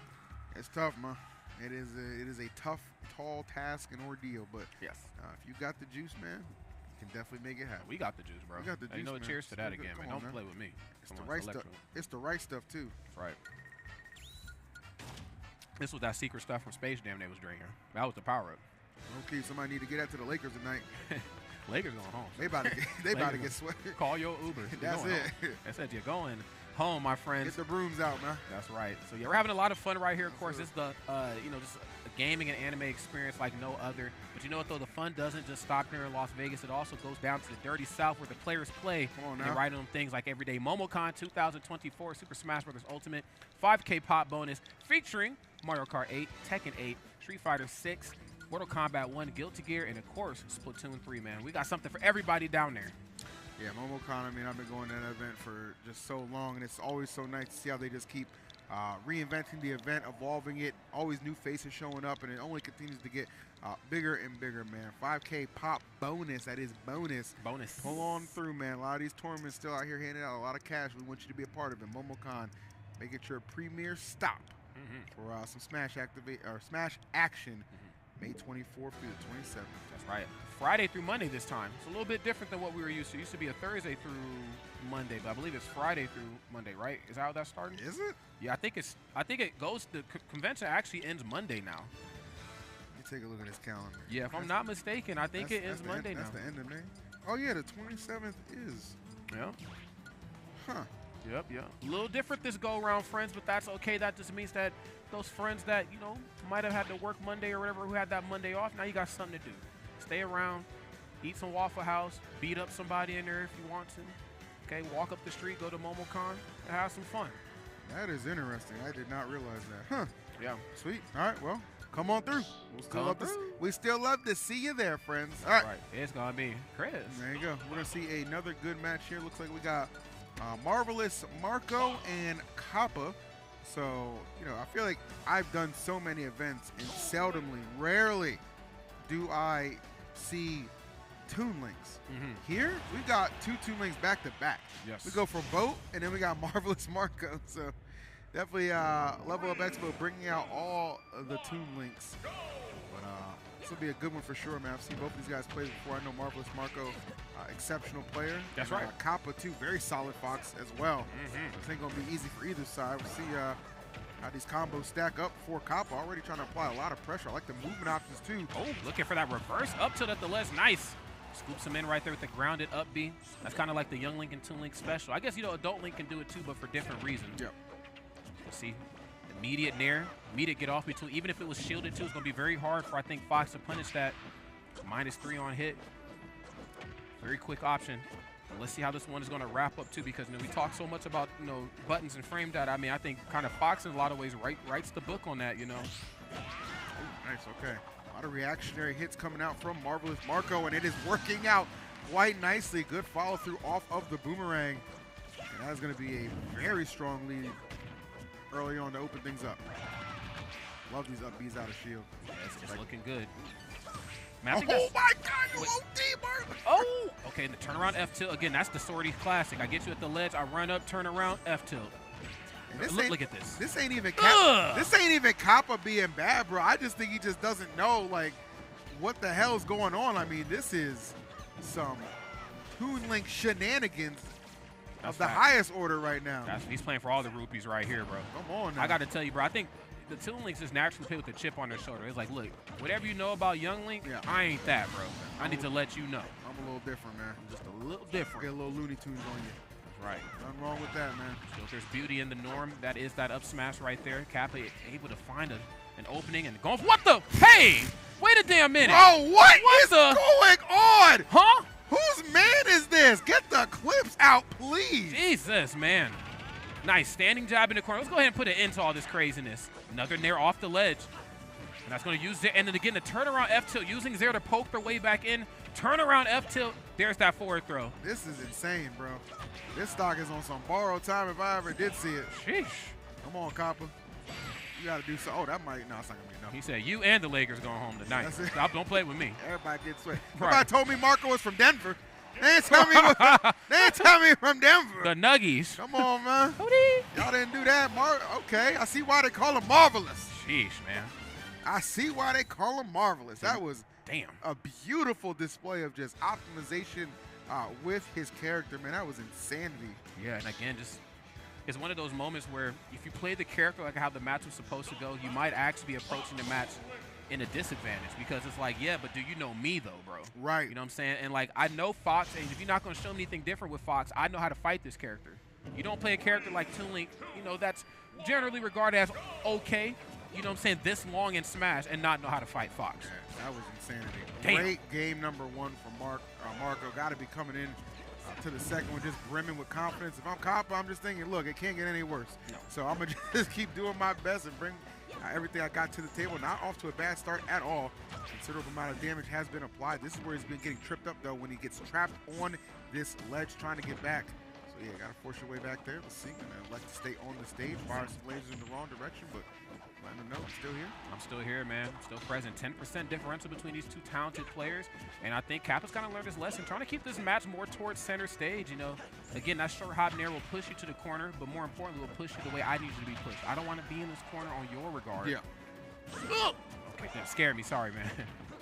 You good, bro? There's that dash attack. Getting great zone breaker.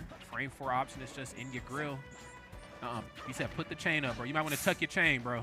Tuck your chain. That was close. That up smash almost got it. Oh, gets a little greedy on that one. Oh, damn, the Z drop on the bomb too. I wonder what the follow-up. I know whatever the follow-up is going to be nasty, but I got to see it. Oh! Yeah, Oh! yeah, just the extra little, just the additions that he does is so clean, bro. Big fan of what I'm seeing out of Marvelous Marco. But Kappa, not down too much. I mean, one Nair up smash can definitely even this out. If he gets the opportunity, though, he's got to get back onto the stage first. Yeah, I mean, just right here. I mean, he has the lead, and now he's starting to extend it by going for delays on the aerials, too. Jumps up right away. He say, look, you're probably going to hold shield, probably going to try to go for a trade. I'm going to let you swing first, delay, boom, Nair. But there's up smash. Yeah. Again, that's the classic right there on Fox. Out of that Nair, too. Exactly what he was looking for. Able to connect it. Ooh, be Whoa. careful, be careful. Oh, watch that. Oh, my Lord. And that, dude, I swear he just wasn't expecting it, bro, because he could have lived that. This ain't the hero of time. This is the hero of grime right here. Wow. Jeez, man. All right, Marco. This is basically just an exhibition for him. My Lord. Yeah, this is the 64 combo contest. Drop falling. You know you can't air dodge through that. Gets 3 up airs in a row. Nothing off the standing jab, though, looking to kind of hold him down in place. Man, said, y'all ain't never been to my family reunions. We eat Fox. Hello? What the heck? All right. What backwoods you from, bro? Right. Right. Another Nair. Safe on shield, too. Just has to hold shield, unfortunately. Especially since he's crossing him up. Yep. Not trusting the option out of shield.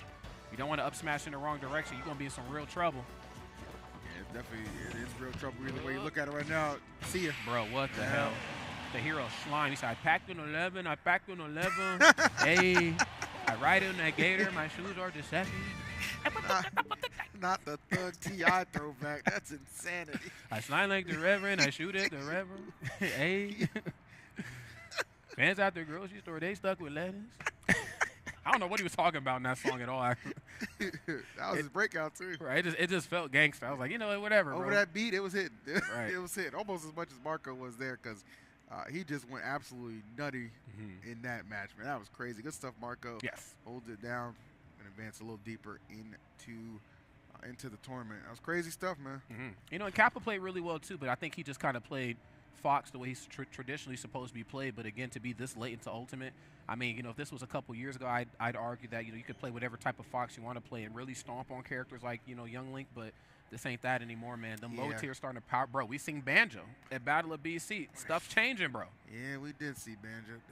That dag, I know, man. He held it down. I'm not mad about it, but yeah, I mean, it really comes down to, you could definitely tell, just like when it comes to his matchup experience, like Marco was clearly just ready for that, well equipped. He knew his combo routes, percentages, everything was just boom, boom, boom. And Yes. Kappa, clearly a very good Fox player, but I don't think he was equipped to handle what Marco was bringing to the table on that one. So just an unfortunate draw in the bracket, but it is what it is. That was winners, so Sure. he does still have a chance on the loser side of things. That's right. Just another killer, another shark down there in the water. So There it is.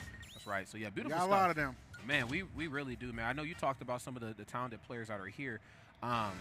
I think this is going to be primetime Mew days. I think when Mew Day, actually, to be honest, I don't know exactly what their track records have been like these last so many weeks since I've seen them last, but I always feel like when I see Mew days, and then when I don't see them for a while, and then when they come back, they're even more powerful. When I see Mew days all the time is when I feel like Mew days sometimes gets kind of, handleable. When Mew days kind of takes that break, at least in my opinion, then they come back even stronger than ever. This could be their tournament to take, bro. It would be interesting. Look, I mean, we invited Midays out here for a reason. An incredible player. Best Peach you're going to see, so Yes, sir. why the heck not? But The Premier Peach. there it is. But right now we got Box Po, Box. formerly Doc Po, Oh. a Diddy and Game & Watch player these days, up against Chief Tane Birdo, Okay. A long one. who also plays Diddy too. So we could actually potentially see a Diddy Ditto in this first matchup. It's a monkey business.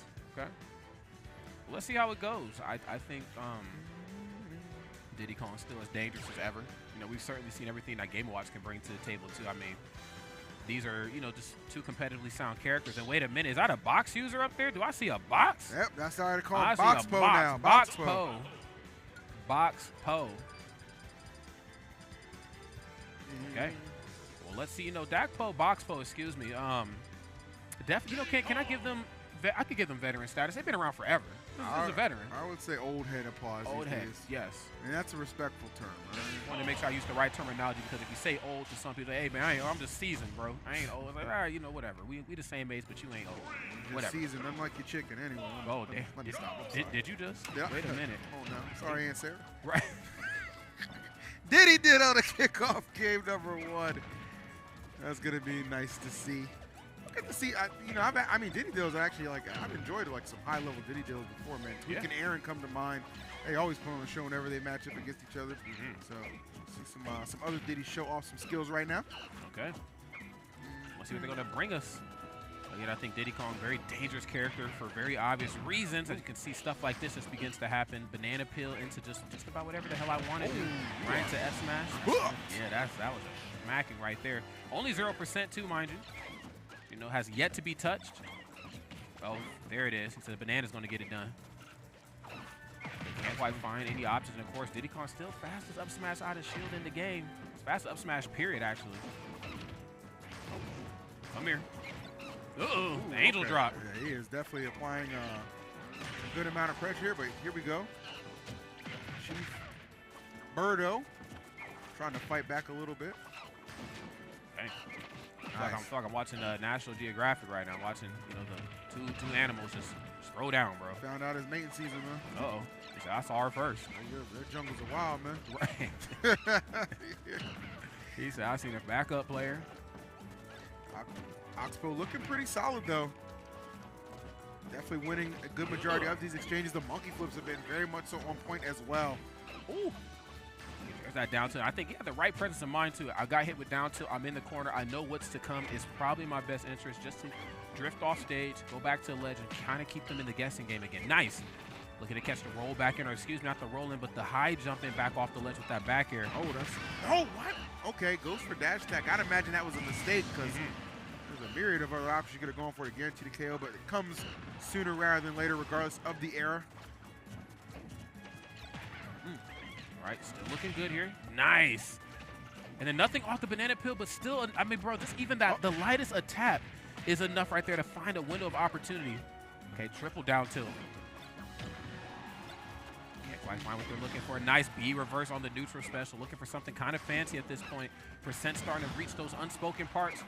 Doesn't hurt to try something new. Yeah, I don't want to let Diddy hang around too long. Oh, falls out of the up smash. That's unfortunate.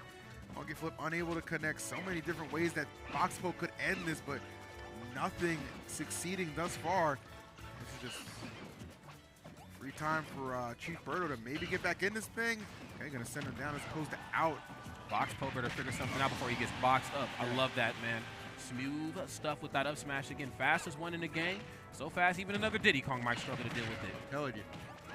Uh-oh. Oh, nice. Okay, I like the setups. Once upon a time, there was infinite potential there. Yes, it was. Okay, nice. Again, these down tilts just back and forth. They know that that's kind of the party starter, and in a lot of ways, kind of the party finisher. I'm going to use that at those earlier exchanges to find these quick openings, you know, saying find some guaranteed damage, but when it's time to get them stocks taken, Diddy Kong's one of the few characters where those combo strings actually lead into something dangerous as well. So, still looking good. You can see right now, one side starting to slow it down ever so slightly. Knowing they don't have enough skin in the game now to go for any more trades. They need all clean hits. I think BoxPo very well aware of that. Yeah, absolutely. Try not to let him get a leg up. I mean, at this point, though, even if this does KO, he's in such a favorable position. He's got 140, or 114, excuse me, on Chief Birdo. Gonna take a lot to let this one go. Oh, actually, clashing monkey flip's gonna benefit Chief Birdo. Hold on now. There's some opportunities. If DocPo panics at the ledge, could get a little scary. Yeah, I thought he was actually going to give up that air dodge. You can certainly tell he took a mental note of that. Like, okay, I get you at the ledge. He sweats a little bit. For game number 2, it's going to be where my notes are going to be applied. Not this one right here. That's okay. All right now. And, of course, repping that turning locator. The kids don't know about that magic, man. They don't know about the turning locator. But I'm here to tell you, man, once upon a time, turning locator, man, you couldn't turn on a stream without seeing them, and there was some brilliant minds back there. If you don't know about T-Lock, let me give you 3 words: Low Tide City. Yes, sir. Another Smash event. Tap into that. Use code LIGHTSOUT for $20 off your registration. Lights Out 20, excuse me. I better see y'all down there, man. Pull up, man. I've been to Riptide. I've been to Low Tide. I've been to, I believe there's another installment of that event as well, too, but it's beautiful, and more importantly, it feels homegrown by Texas people. Great barbecue, great smash, of course, jump in the water. What else can you ask for? There you go, man. Keeping it thorough, baby. Oh, and we're definitely keeping it canon right here. He said, if we're going to monkey business around, we might as well go home with it, bro. I love this because I love when people like gentlemen to like stages like this. You know what I mean? Like, no, it's the same. It's the tournament layout. It's just a different stage. You know what I'm saying? Like, I get it. He said, let's get silly. Yeah, I like this, man.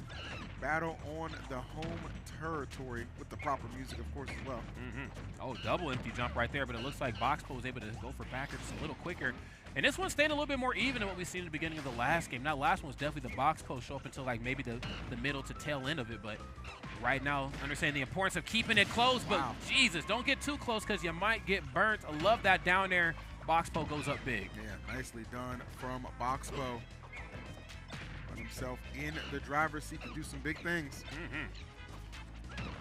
Nice. Again, I always love to see characters like Diddy Kong, like the Mario Bros, characters that spend a lot of time on these platforms comboing, really start to play the mental game with their opponents. Is it safe to jump on the platform? Is it safe to jump off? You know I got the frame data to come get you, bro. Oh, wow, okay. Yeah, didn't have the juice on that recovery. Oh, and the barrels collide with the stage, and that is going to be the end of BoxPo's first stock. I think definitely got his money's worth out of there. 62% is an okay position to be in, but this is still Diddy Kong we're talking about, and more importantly, this is a Diddy Kong right here that I feel like it's starting to kind of figure some things out. Uh-oh, what you doing on there? Oh, the double. Okay, the double bananas in here right now. Sheesh. Throw back to Brawl, baby. You don't want to see that. Damn, bro. So you don't want none of that. I just had flashbacks, bro. And I played a Don't Link in Brawl. I was getting smacked, bro. Oh, yeah. Oh, my God in heaven. Lord have mercy. I think we just witnessed a murder on stage. The box was the weapon. Damn. Lord have mercy. Box put him in a pine box right there, like Nas said, bro. Come on now. Jesus, man. Felt the ether. Ah. Wow. He didn't see the fist bump. It wasn't intentional. It wasn't intentional. And even if it was, you know, I might need a second before the fist bump. I'm going to be real. Let me take a lap, bro. OD. Damn. All right, well done to BoxPo. Holding it down in a major way. That was crazy. Yes. Yes, it was. You know, repping for Texas, I believe. Is that where he's still from? I know Turning Locator's Texas-based. I just assume that all the T-Lock guys are Texas. I think he lives in Vegas now, actually. Does he really? Yeah, he lives in Vegas now, I think. Okay. Well, he's still represent your roots, man. I got a Xanadu hoodie somewhere. There you go. Must be nice, man. I couldn't get them to send me anything Xanadu related, man. I always well. tried. I got some glitch stuff though. As a matter of fact, I got merch from the one glitch that was supposed to happen, the one that was like the sword one. Oh, the Fire Emblem. Yep, one? I do have the hoodie from there, man. So you know what I'm saying? Ain't nobody got that. Sweet Ain't nobody memories. got that. That's exclusive right there. It is, That's man. product, baby. You don't get rid of that. No, you do not. Hold on to it. So we appreciate you guys holding on while we continue to bring you these Carus matches. And a lot of good stuff thus far. That's right. We got another crisp match here. Get ready to face off. We got Captain Krupp versus Juice. Falcon versus Wario. Two characters I'm pretty acclimated with. I think I know how those guys operate. Get down with that. Get Oh. down with it. Yeah, Wario I think has always been a formidable force in Smash. You know, dating all the way back to Brawl singles, but we certainly seen our characters placed in the doubles meta. Smash 4 maybe kind of fell by the wayside a little bit. Was still not very good, but still a good character. Yeah. Ultimate, I think, of course, is kind of a blast from the past. You know, we've seen players by the likes of Ludo and some of my actual Midwest brethren. You know, they play a lot of Wario as well too. So, character has a very firm spot in the meta right now. But Captain Falcon for me has always been a wild card because even as lackluster as some of the aspects of Captain Falcon is, the right guy playing him, it's over, bro. Remember the one glitch we had? What's his name? Sean? Yeah. Bro, remember that? Yeah, I do. And that's the thing that I love most about Falcon is like Falcon is one of those characters I feel like just so expressive. You know what I'm saying? Just an absolute semi-truck just coming down the lane when he really starts to heat up. And if there's a player who can maximize that and make it work, I'm all in and I'm all for it. That's right. We love a little bit of innovation, especially to be this late into a game's meta. You know, I think it's very easy for people in the FGC to, man, we know how this meta is going to go. We know how the match is going to go, the flow chart. Captain It's Falcon like ain't solved that. already, yeah. Falcon ain't that, though, bro. No, sir. No, sir. And if you know what's good for Not you. me. Not me. And if you know what's good for you for playing Falcon, you know it's probably in your best interest to bring something new to the table because anybody going up against this character knows get you off stage and hit you. Boom. Boom. Okay. Money time. Money. Chase the money. Chase the money. It's my favorite DJ tag. Chase the money. Chase the money. Okay, here we go. Game number 1 is almost here, I believe. We might get a button check beforehand. Got to make sure my Wario nairs and up tilts out of shield come out properly, you know. That's all we got. Never forget that. That's all we got. Dude, we're such idiots. Oh man! All right, here we go.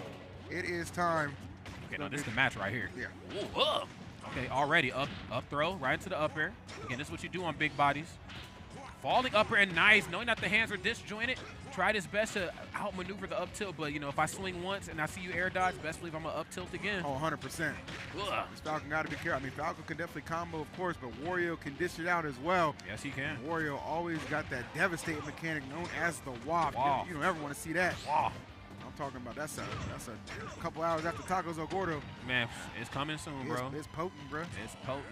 It's coming soon to a porcelain throne near you. There you go. There's the back air right here, just kind of crapping on the other side, but we'll see what the turnaround's going to be for the next stock. Yes, back air out of shield again. You know, Captain Falcon very prone to use his mobility, his movement options to apply pressure. Wario's cut from the same cloth. Yeah, played that very well for sure. Great stuff coming out already here. Now, Juice, slight lead. Let's see if you can take it the whole distance. Okay. Captain Krupp. That is a heck of a name. Captain Krupp, baby. Okay, so I'm the captain now. Look at me. Uh-oh. Okay. Oh, he said I'm taking back the ship. I mean, I'm looking at you, man. Give me something to fear, though. Uh-huh. I'm gonna need a KO. See what we got here. Throwing out those back airs. Gonna get the forward tilt to connect, however.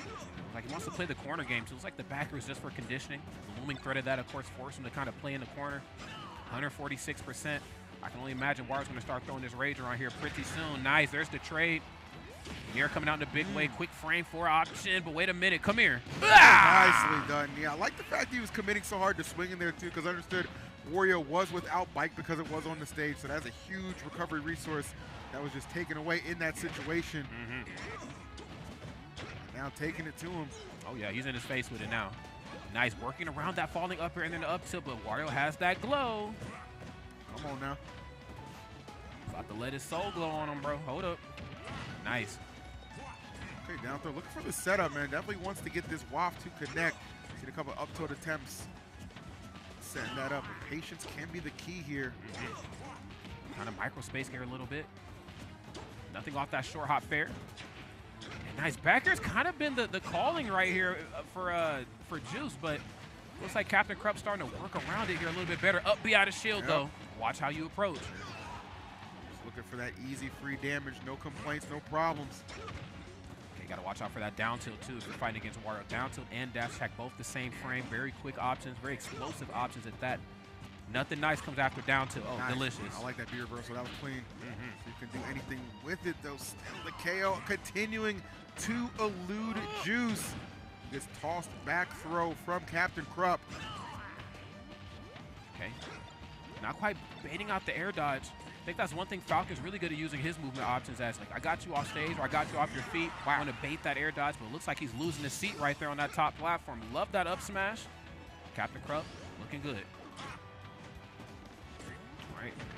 Uh-oh. I would like to see Wolf kind of come into play here. He's been alive just long enough to get two. Nice. 2-frame pummel. What's up, bro? Oh.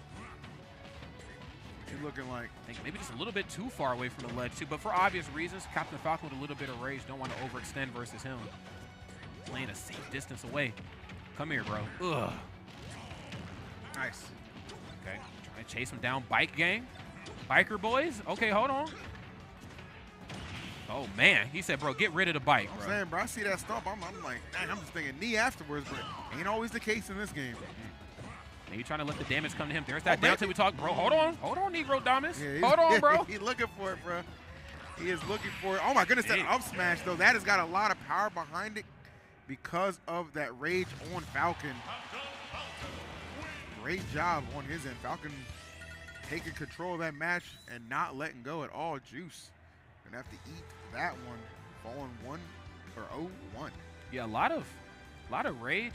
Also, a lot of space at that move covers. Like, did you see how far away he actually was from them legs? It held it down. Captain Krupp, of course, going to go up a game, but it was certainly met with the challenge. Juice has to figure some stuff out here and fast. I think, you know, trying to play Captain Falcon's game on stage, I think two characters just looking at how they approach, how they apply pressure, cut from some very similar cloths. The trade-off is I would actually like to see him try to get Falcon off stage, bro. You got Nair, you got down there. We've seen Ludo do that to multiple opponents, big and small. Down or off stage ain't nothing nice. Ain't nothing nice, bro. Just effectiveness. That's right. Looks like he elected to play the grounded game and kind of got out-hemmed. But we'll see what this next game's going to bring, man. It's always just one game, man. You know, one game doesn't quite go your way. It's all good, baby. It's all about that bounce back. Do you have it in you? That one actually kind of went the distance. You know, for a Wario Captain Falcon match, it was a little bit more slower of a pace than I was expecting. But see if they pick it up for the next one as we see Juice already off to a hot start here against Captain Krupp. Damn, bro, that up tilt, bro, that's taking no prisoners. Looks like he maybe heard me loud and clear, too. Gave me that downer off stage and then goes deep with the back air. Biker boys back to the ledge. We up in a big way. Bro said, I am throwing caution all the way to the win right now. I need to get this stock off. Nothing was going to stop him. That was beautifully played. Yeah, that was don't stop me now right there. Whoa. Okay, Mr. Fahrenheit bringing the fire. Come on now. Wait a second.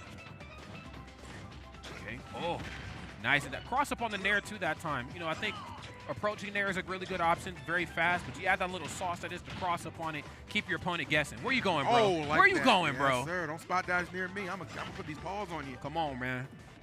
Where are we going? Come up off that ledge and see me. Yeah, I can tell Juice definitely not satisfied with how that last game went. A little bit of a slow burn, but it is a whole fire starter right now. Okay, gonna go for the up throw on the bike. This is smart. This is all about positional advantage. I think we've seen Captain Krupp do that in the last game, conditioning with those back airs. Yep.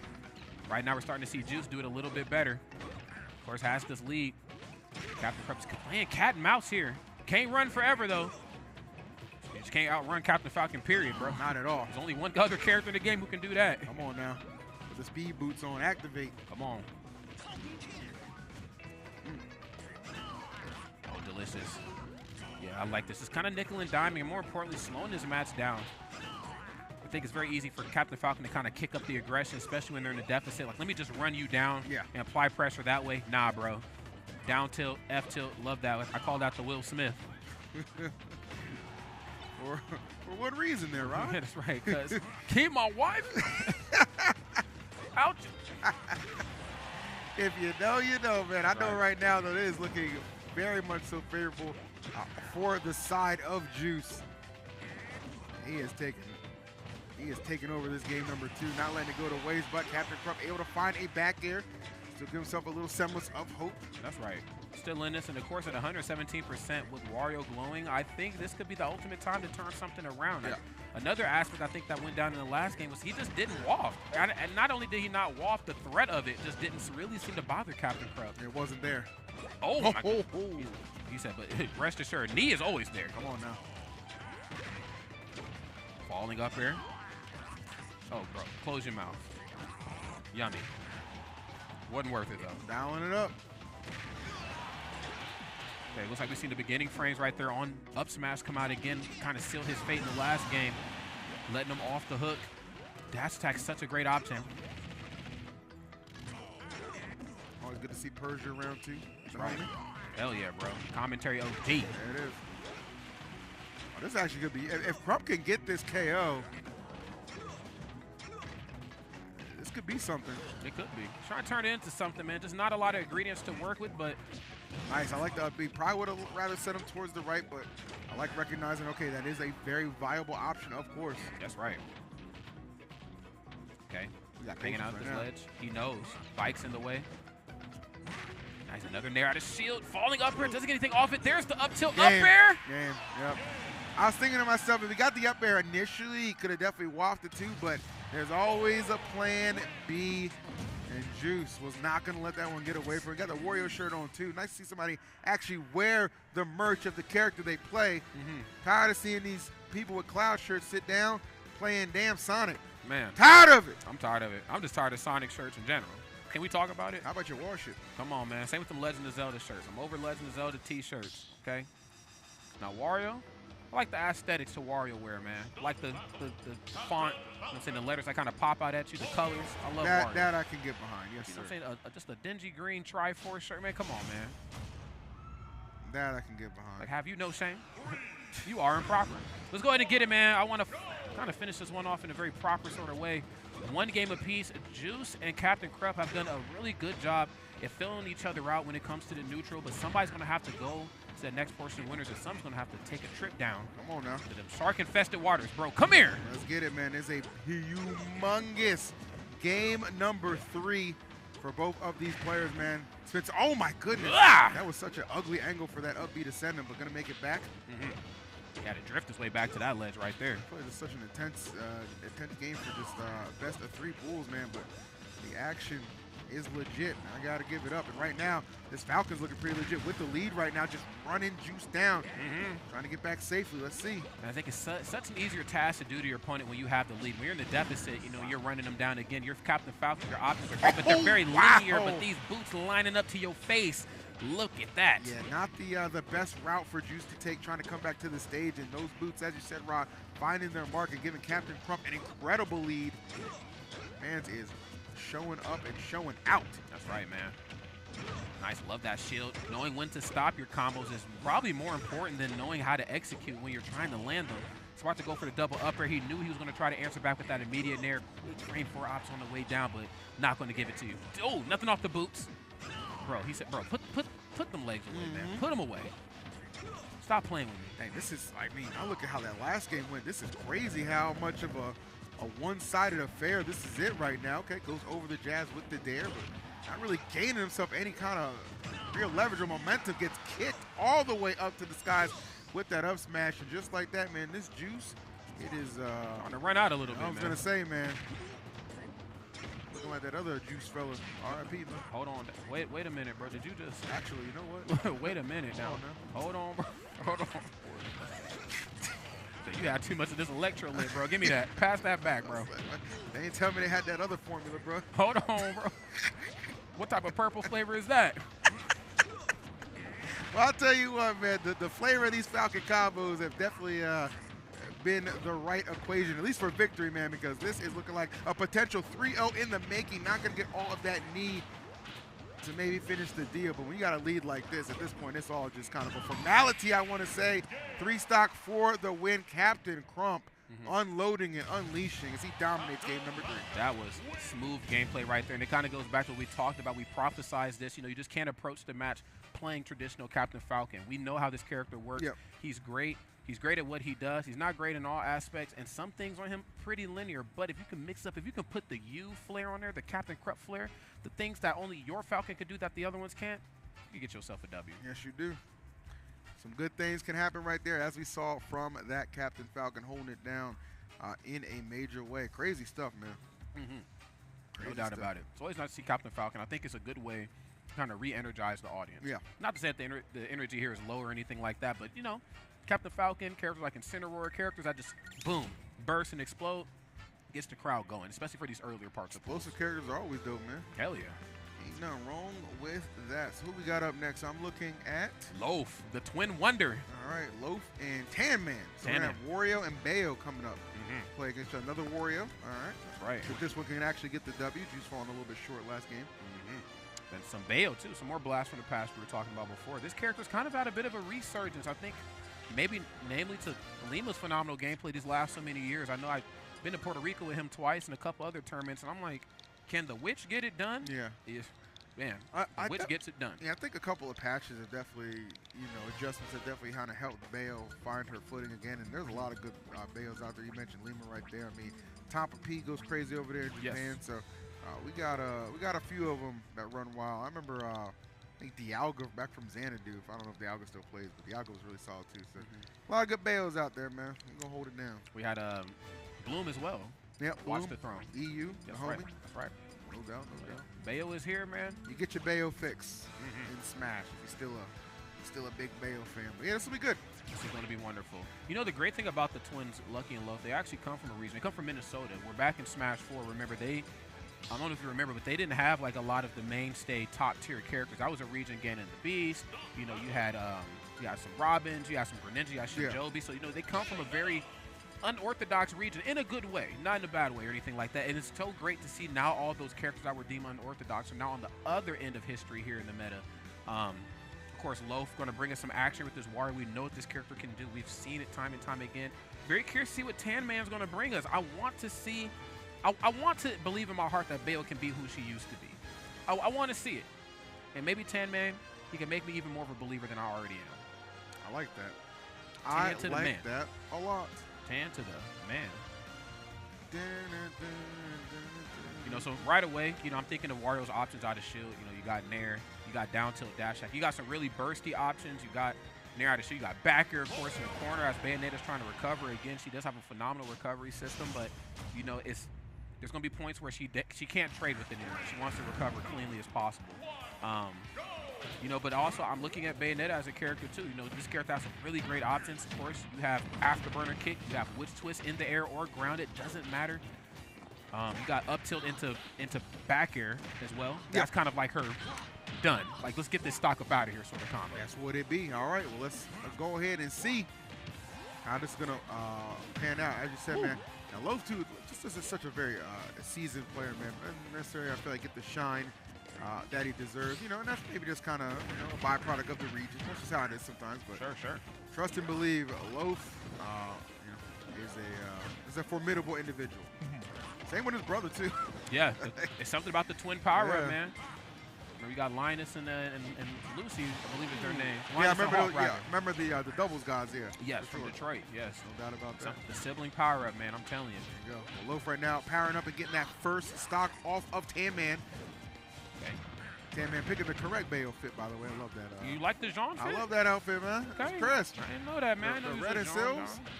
The red and sills is crisp. Sheesh. I'm telling you, man. That's right, man. All right, man. I mean, I guess it's something nice to get buried in right now because the funeral is looking like it might be coming up the way Loaf is handling business at the moment. I'm trying to tell you, man. The down tilt, nice. No dash attack there that time. Going to get that 2-frame pummel. That's right. His is just a frame slower than the average jab in the game, but that's okay. Once I get my hands on you, it's time to do some damage. Come here. Let me see something. How about them teeth as well? Man, hello. Teeth straighter than mine. How's that work? Nice, Sakurai. Right. Down there, drops it big. Okay, 2-stock lead for Loaf, showing no signs of slowing down. Really just controlling the pace of play right there. The up tilt back here, not enough to do it. Some good DI, and then just kind of a free landing pad there for Loaf. That's right. Not having to worry about anything at the moment. Matt's starting to trail a little bit out of control. There's that back air.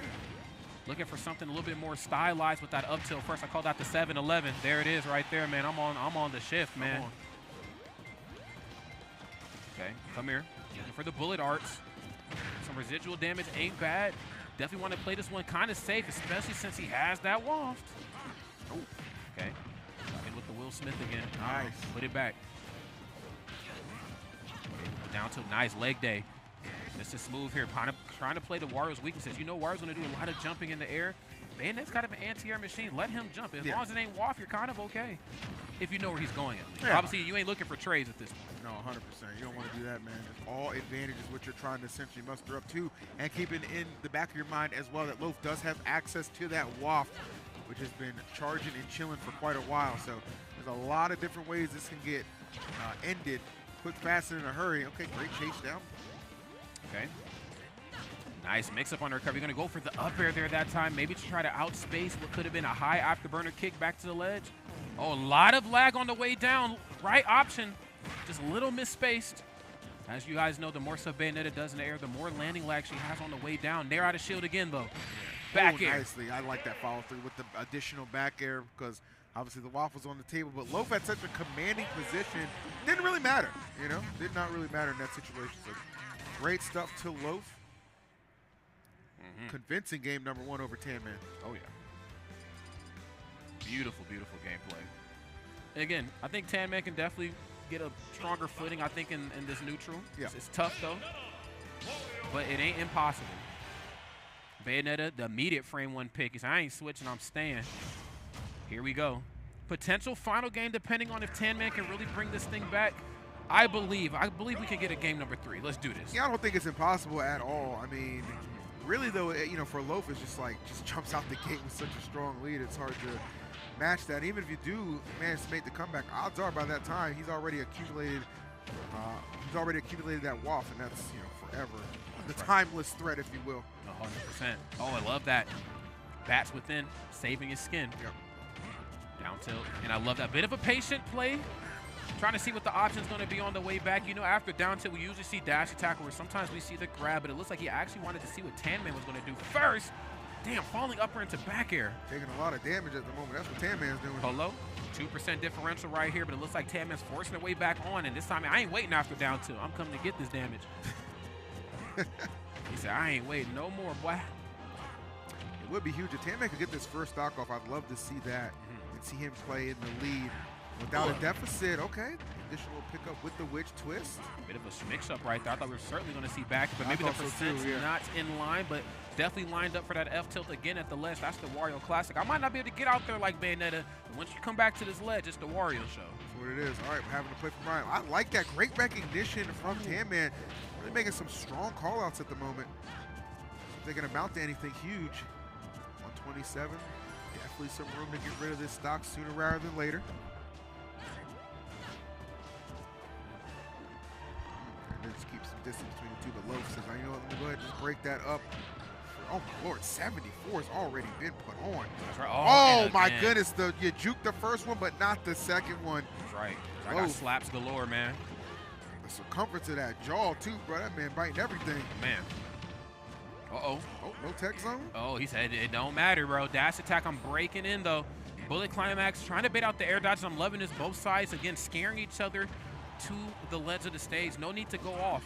I know you're trying to fight your way back. That was nasty. Yeah, it really was. Coming back with that bite, that was gross. So I need to chomp down on something. Chompers. Down to, oh, whoa.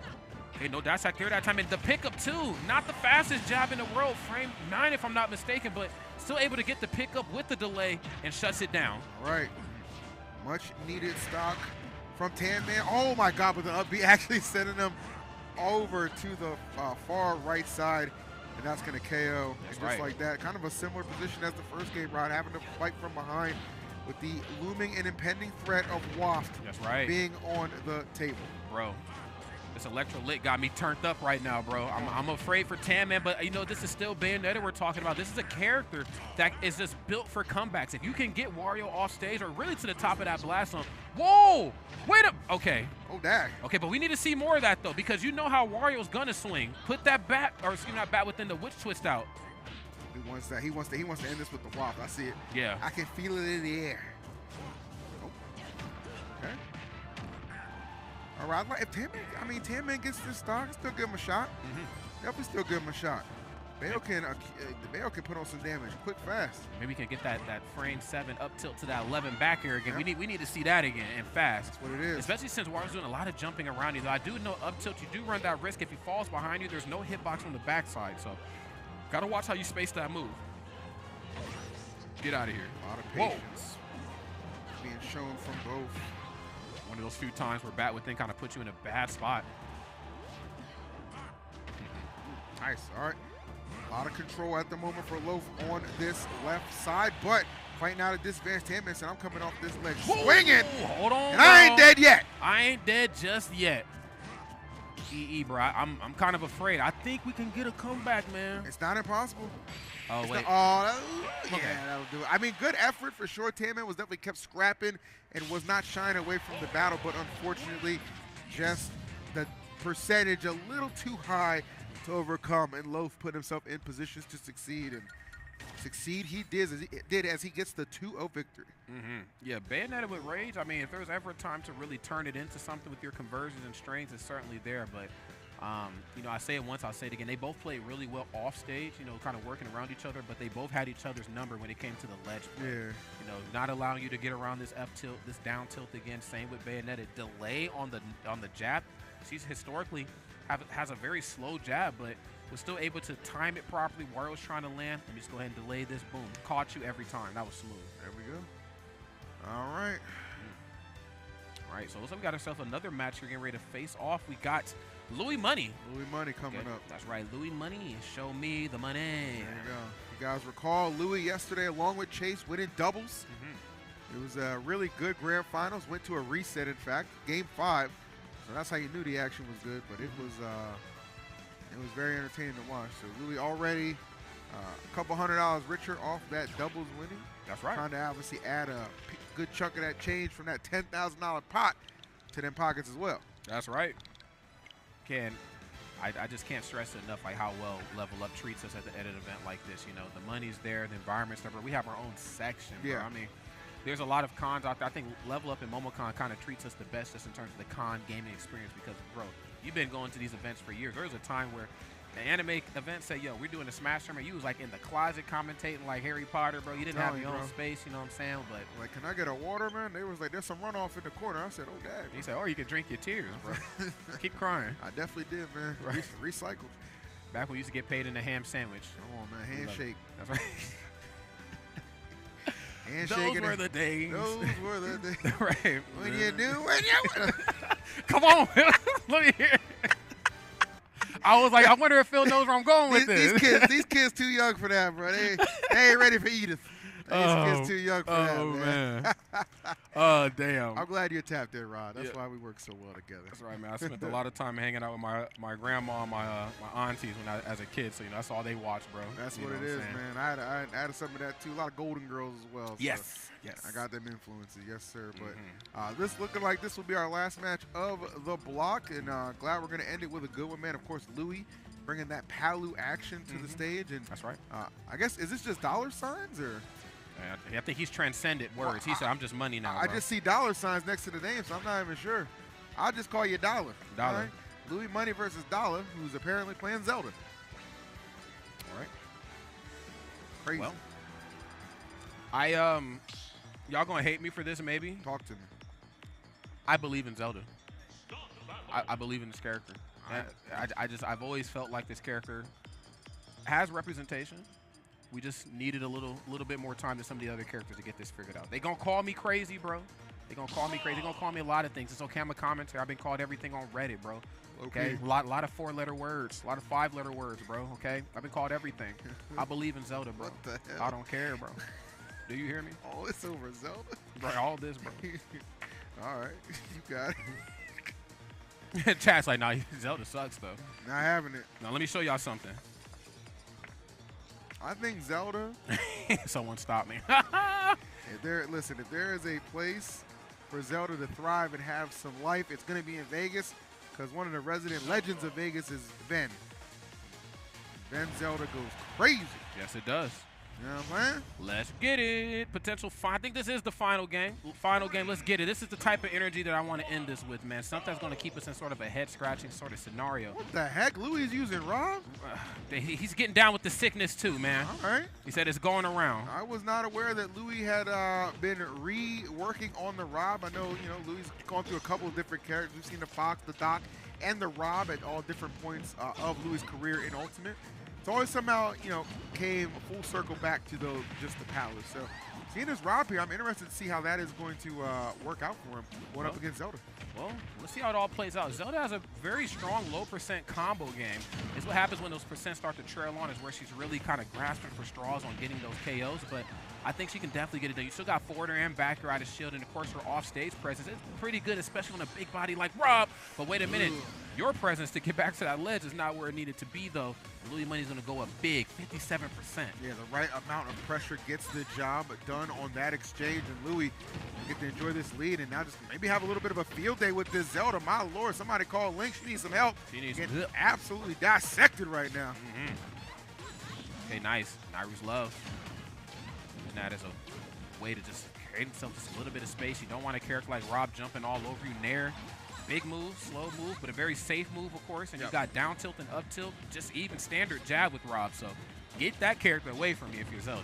Back up, player. Yeah, there's a lot of control from Louis right now. That up smash was beautifully timed. Great execution. Just a business trip for Louis at the moment as $sign about to go for broke with this final stock. See, y'all don't know, but this is where the turn up starts, okay? So, Zelda gets down to these parts right here, then it starts to see? Look, y'all gonna call me crazy. Here it goes. I mean, something's happening. Okay. That's for sure, that's for sure. Putting the knight at the ledge, wants to recover safely. Nair on shield, though, not spaced properly enough, but I get it. You just want to force your way back on. Don't want to be off stage. Put them arms up. Okay, gyro at the ledge. Now time actually going to run up and go for the grab. Very smooth stuff and a bit of a delay on the way down, it looks like. Mix it up ever so slightly. Forward air or back air, same frame. Nice, okay. Starting to see a little bit of signs of life from $sign here. Ooh, okay, don't let them kicks hurt you now. Cinderella ain't have a glass sliver like that. It's something different out here with Zelda. That's right. Once upon a time, she used to wear boots under that dress. I should let you know where Zelda's from. Come on. My guy. Triforce B. I needed that. You heard? Stop playing with me, you heard? Hey, yo. Nice. Hey, yo. Spot dodge on the laser, and exactly the type of game Louis Money wants to play. Kind of right up underneath that platform. Just close enough to apply pressure, but just far away enough where if he wanted to go for like runoff forward or back air, he's out of harm's way. Beautiful stuff right there from Louis Money. Yeah, Louis needed to watch that shield too. There was a couple instances where Zelda was definitely whittling that down. Potential shield break could have been looming, but Louis able to hang in there. Gets the 2-stock as well, so convincing game 1. We'll see what game 2 has in store. Here we go. Now, is this a Harry Potter cosplay, right? Am I seeing this correctly? I was thinking it might have been that or Beetlejuice. Okay. Beetlejuice 2 coming out, man. He said the juice is loose. Come on, man. Hold on, man. The juice is loose. I heard it's going down. I like to see more Michael Keaton these days anyway while we still have him. I'm with this. Flash was Flash, but it was nice to see him in the Batman outfit again. I'm here for this. He was there. He was certainly there. He was. All right, let it go. Okay, here we go. Next game is here with some banger music too, Beneath the Mask. Very fitting for an anime event. Rouge love. Doesn't get anything off of it. And nice, the down tilt right there just to stop the aggression. Yeah, that's one thing about this Rob of Luis. Definitely comes through with a high level of aggression to keep the pressure on. Really kind of smothered $sign in that first matchup, which really led to him just getting such a powerful lead. And right there, Rod, the same damn thing. Unrelenting pressure when he's got him off the stage. It's just like, it's time to go, and go again we do. That's right, man. Lord have mercy. We are moving forward right here. Oh, yeah. Now, look, y'all. Wow. Now, what I was saying before was, I think Zelda can do this because it has been done before. Okay. Okay. Y'all have to believe, right? Right. See, here it's starting up. It's starting up. I just like to say 2 stocks are gone within 40 seconds. We'll throw that out there. Need you to believe, brother. Damn. Not trying to say we're about to see a sweep here like the Lakers. I'm just saying from what I'm seeing, it's not looking particularly good. Yeah, the Lakers, it ain't gonna be nothing nice tonight, bro. Okay, forward throw, nice into the F tilt laser as they were trying to recover back, but the Nairu's left on the reflector at that time. I'm waiting a little too long to maybe go for it. Drag down on the up air? No, actually, I think they just landed on the platform early. I can see it on Louis' face. He wants this 3-stock, and he just got it. Damn. He just absolutely got it. Dissection by force from the Louis Rob. Another character to the already deadly repertoire of my man Luis. Comes through to handle business here on Level Up Expo. The utility belt is deep with characters. I will give him that. We've seen how dangerous the Dr. Mario is. We've certainly seen the Palutena. Yeah. I believe there's a Captain Falcon in there as well, but the Rob is something I'm starting to become a fan of. I think after Zomba doing what they did at Genesis, the world now knows. Look, we knew Rob was filthy, but this character, as many bad matchups as they have, still won Genesis. Nah, Rob is insane. Rob is I don't care what anybody says. I love watching Rob, too. I think Rob is a cool character, so great job for Luis. Always cool to see more Robs. And saw a good variety of matchups here, too, as well, man. Yes. Remember, we got some really good action, obviously, with Luis. We just saw right there. We saw some sick action with Captain Falcon. How about the Toon Links? Yes. That blessed the stage as well. So a lot of great players came through to show off their talent for this block of pools here at Level Up Expo. Yeah, had a really great time. This is exactly what you want to see. You want to see, of course, the innovative booths, the innovative cosplays, and, of course, some innovative characters. Nothing wrong with taking a break from the norm. I know we're going to get into formation probably on Sunday, but for now, let's have some fun seeing new characters. That's what it is, man. That's what it is. Well, you talked about taking a break, so I guess we should probably throw to one ourselves because that was the last set of our pool. So we'll be back in just a bit with some new casters, some new matchups, but the same great Smash Bros. Action you love. So stay tuned. Don't go anywhere. We'll see you on the other side.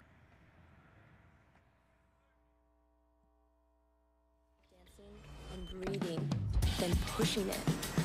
I love bobbing and weaving, reaching my limit, then pushing it. I know at the end of the day, where tonight is tomorrow, that I showed up, reaching my limit. No matter what I'm doing, I'll move, sweat, replenish. Electrolyte, instant hydration. The human body was built to move.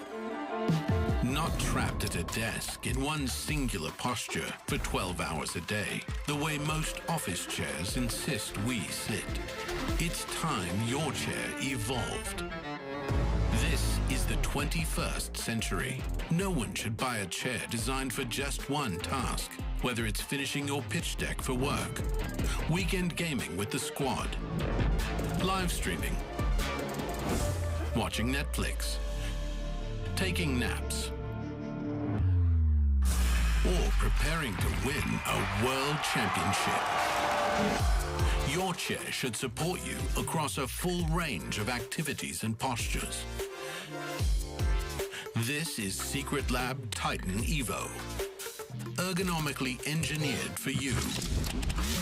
Gamers, hybrid workers, artists, backing your every move, from the boardroom to the world stage, for hours at a time, so you can do it all. Secret Lab, ergonomics for the 21st century.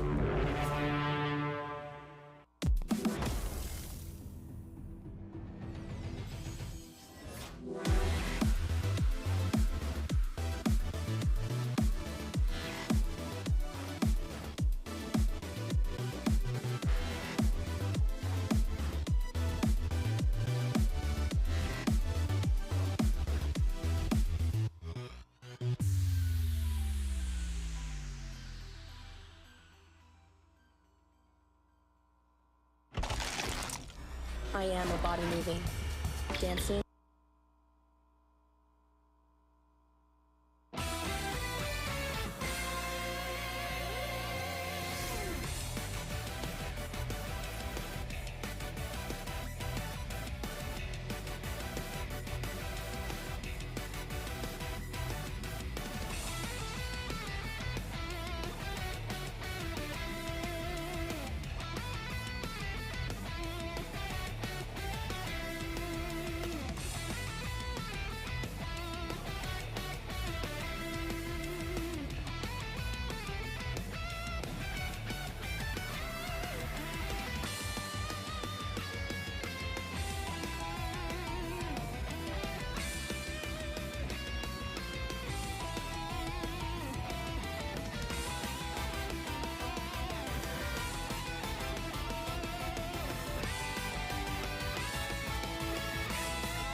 Vegas. Vegas, where you at? Vegas, if you're in the building, I need to hear you. I need to see you. I need to see those hands. Yeah, that's what I like to hear. Are you guys ready for some more Smash Ultimate action? Okay, that's good to hear. I hear the crowd. Let's get it. Let's get it. Let's get it. I'm here. I'm No Meta Nick, obviously, but obviously, is that a word? Kind of. I got Charles, a.k.a. Chuck Nasty, in the building, and we are too ready to get to some Ultimate action. Charles, how do you like Level Up Expo? I'm having a great time so far. Just got to check out the convention. Obviously, Vegas has a bunch of cool stuff to do as well that I've been doing throughout the weekends. I'm a little down on the tables, but you know what? Tonight we're bringing it back. We're bringing it back. Got to double down, man. Got to double down. You already know. To level up, and that's what we're doing here today. I love Level Up, and I'll never miss one for the simple reason of they got wrestlers.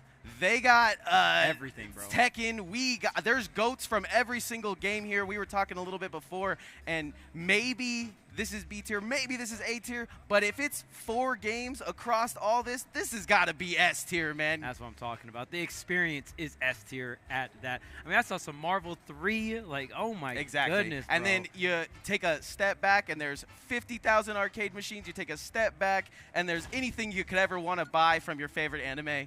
But, yeah, Level Up, too good. Yeah, there's even some TCG stands as well. Exactly. Get your card on. Yeah, there's a bunch of things. Even last year, I think One Piece was just coming out, the One Piece TCG, so they had like a tournament going on for it. And apparently that card game's going crazy now too. So you know what's crazy? We missed half. We missed half of it. We like literally named as much as we could, and we missed half of it. But there's so much to do here at Level Up. So if you're on the fence about it, jump off that fence, man. Get on down here.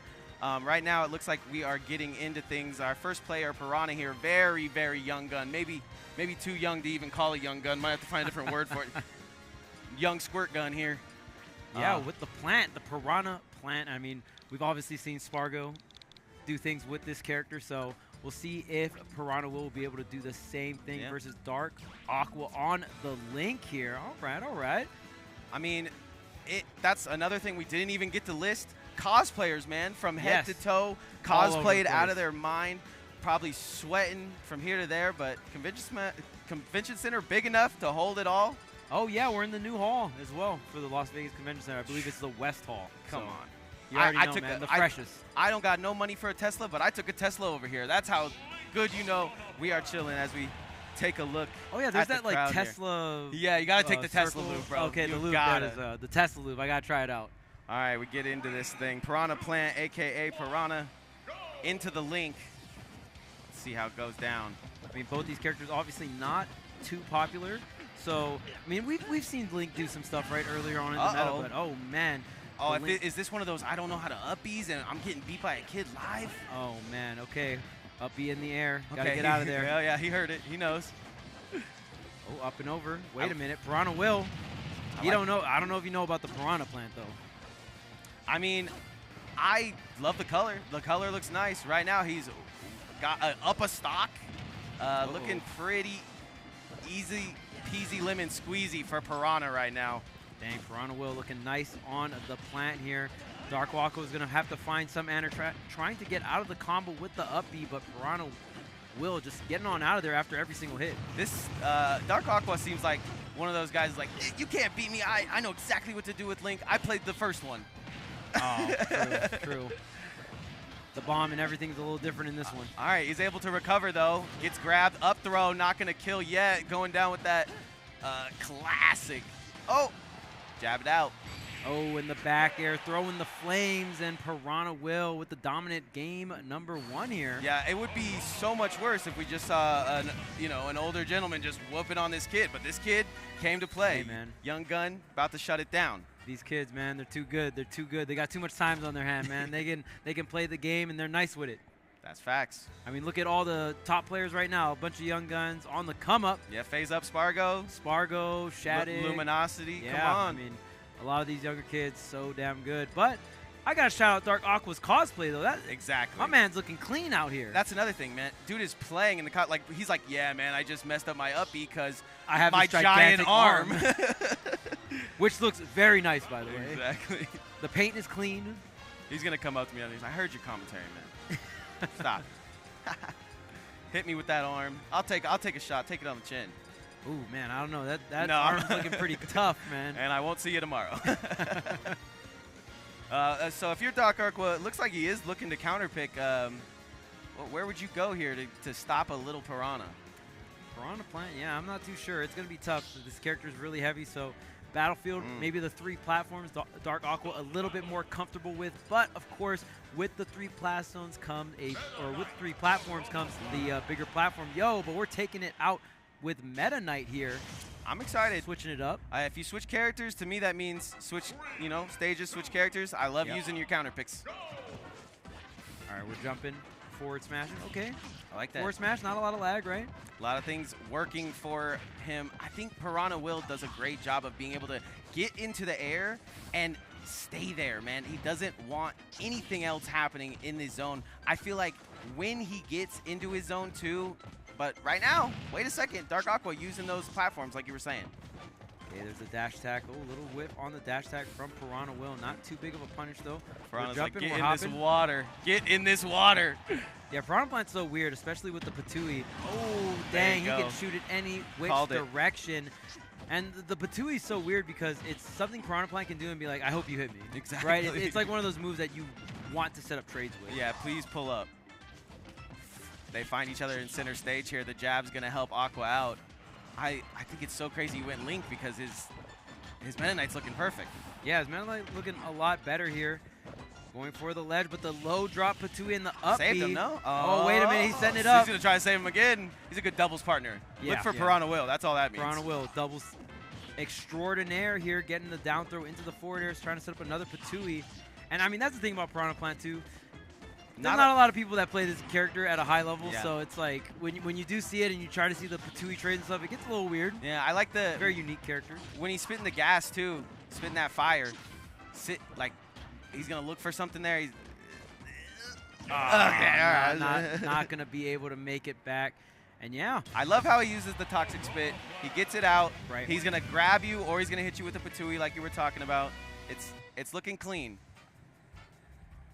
All right, so that is going to be 2-0 for Will. Easy peasy lemon squeezy. Good stuff to both our competitors. Looking great out there. Facts. We're going to get another match for you guys as we continue on this last pool. So we're finishing up the last pool, and then that is going to be the cut into top 64. And then after that, we're going to cut all the way to top 16, I believe, right? That's way too many numbers for me, but yeah, that'll do it. So not the top 8 cut like usual, but that means we're gonna have more action on Sunday, right? Some top 16 action to the top 8 action. So super excited for that.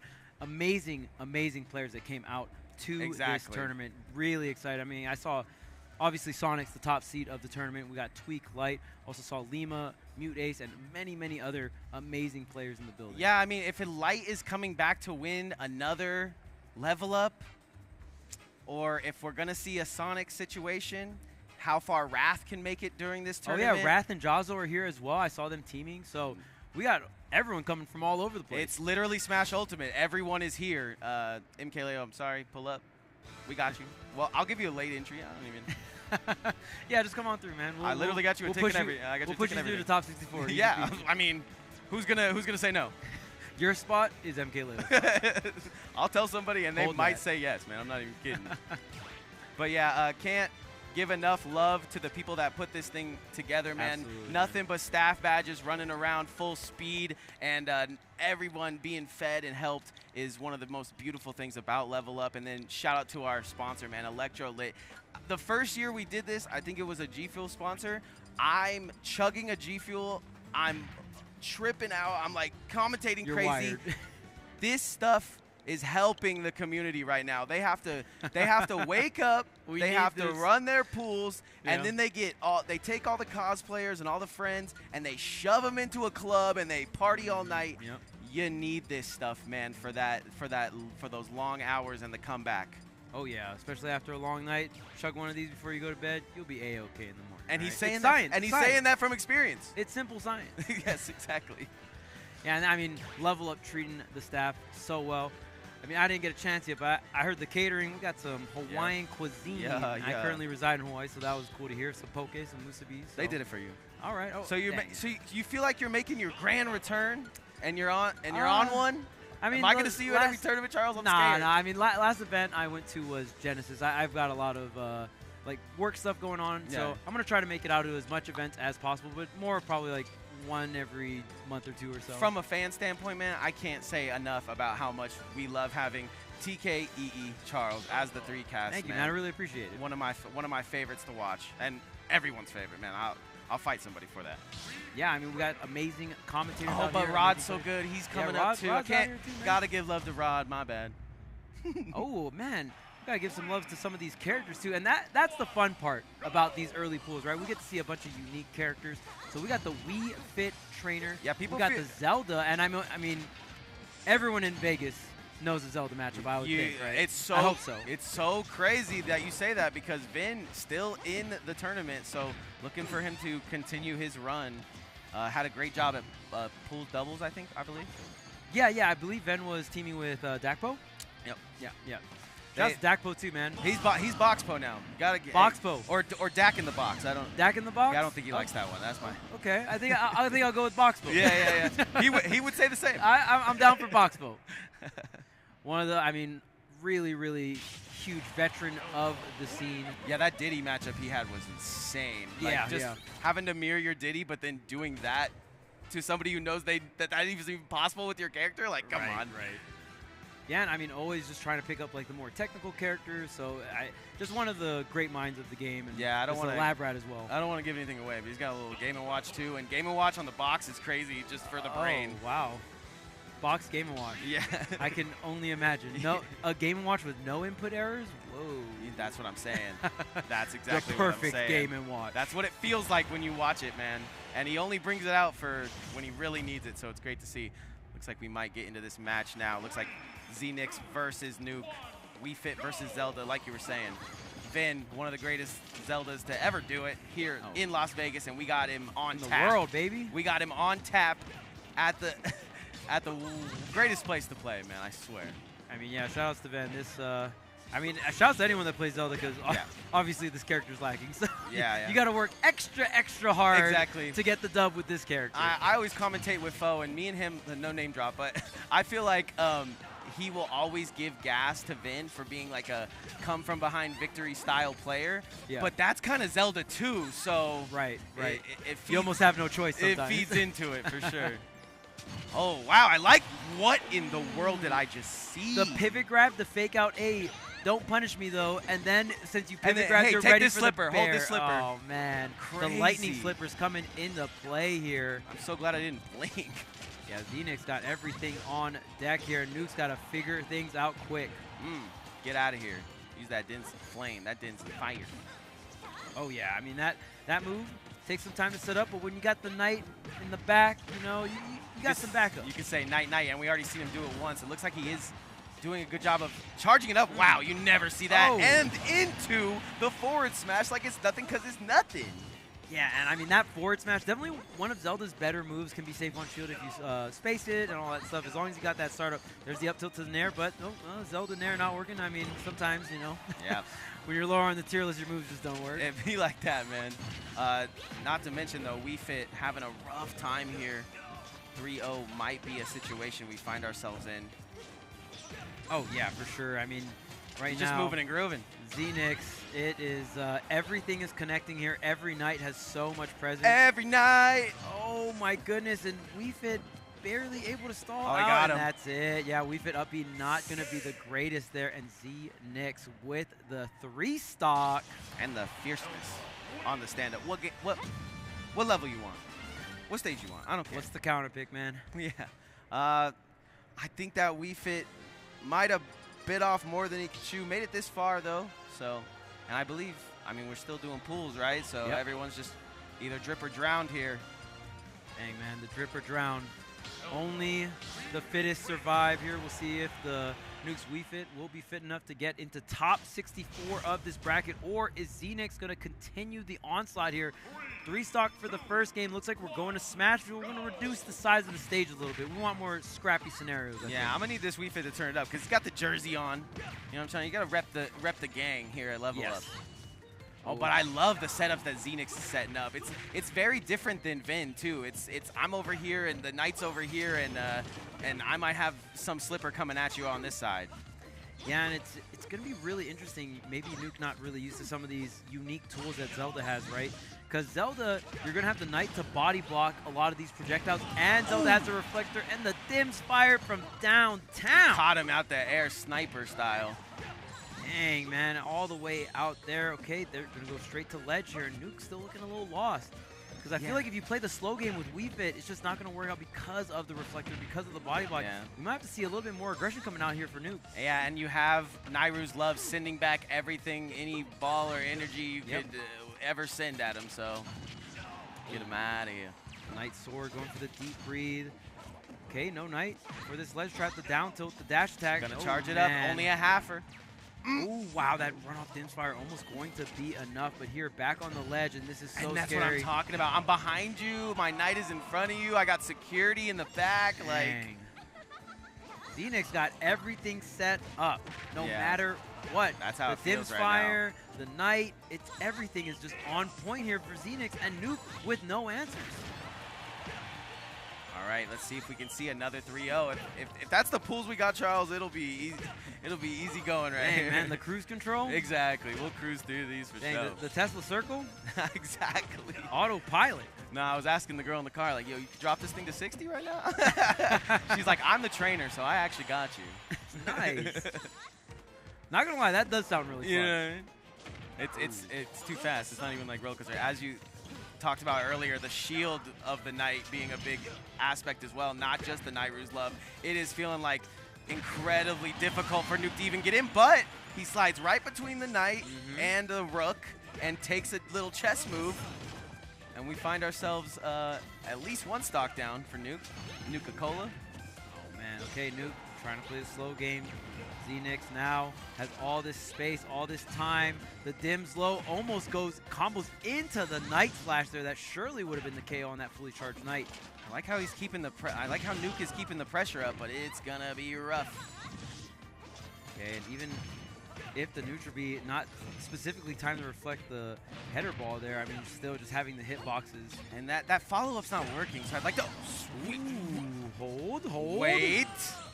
Oh, wow. Okay, even... I'm out of here. I'm not even going to help. Oh, but the slash all the way from the right side of the stage. Nuke really not seeming like he has the experience to navigate around that Phantom Knight, right? And really the core gameplay of Zelda is, do you understand the Phantom Knight? Do you understand when the guaranteed grabs can come out? Do you understand what can combo into what? So it's just so crazy because if the Knight connects, is Zelda also free, or did Zelda pressure you previously? There's so many different factors going into this. Are so you being held by your grip as the Knight comes and slashes? Right, I mean, yeah, Xenix was like, setting it all up right there. Yeah, and I mean, that's the thing about Zelda. The Knight, when set up, Zelda, a fairly strong character in those situations, right? But the main thing that kind of holds Zelda back or makes those situations not as often, some of these faster characters in the meta that can really force Zelda to just fight with her buttons and without her Knight. You're talking to someone that watches Sonic versus Vin way too much. Oh, poor Zelda against Mr. Hedgehog. Well, we're always Mr. getting, Sonic the Hedgehog. Vegas is always getting a lot of, guff for our top 8 will just be like Sonic, Zelda. Hey, man. And good characters. Great characters. Good characters we were talking about a little bit earlier, too.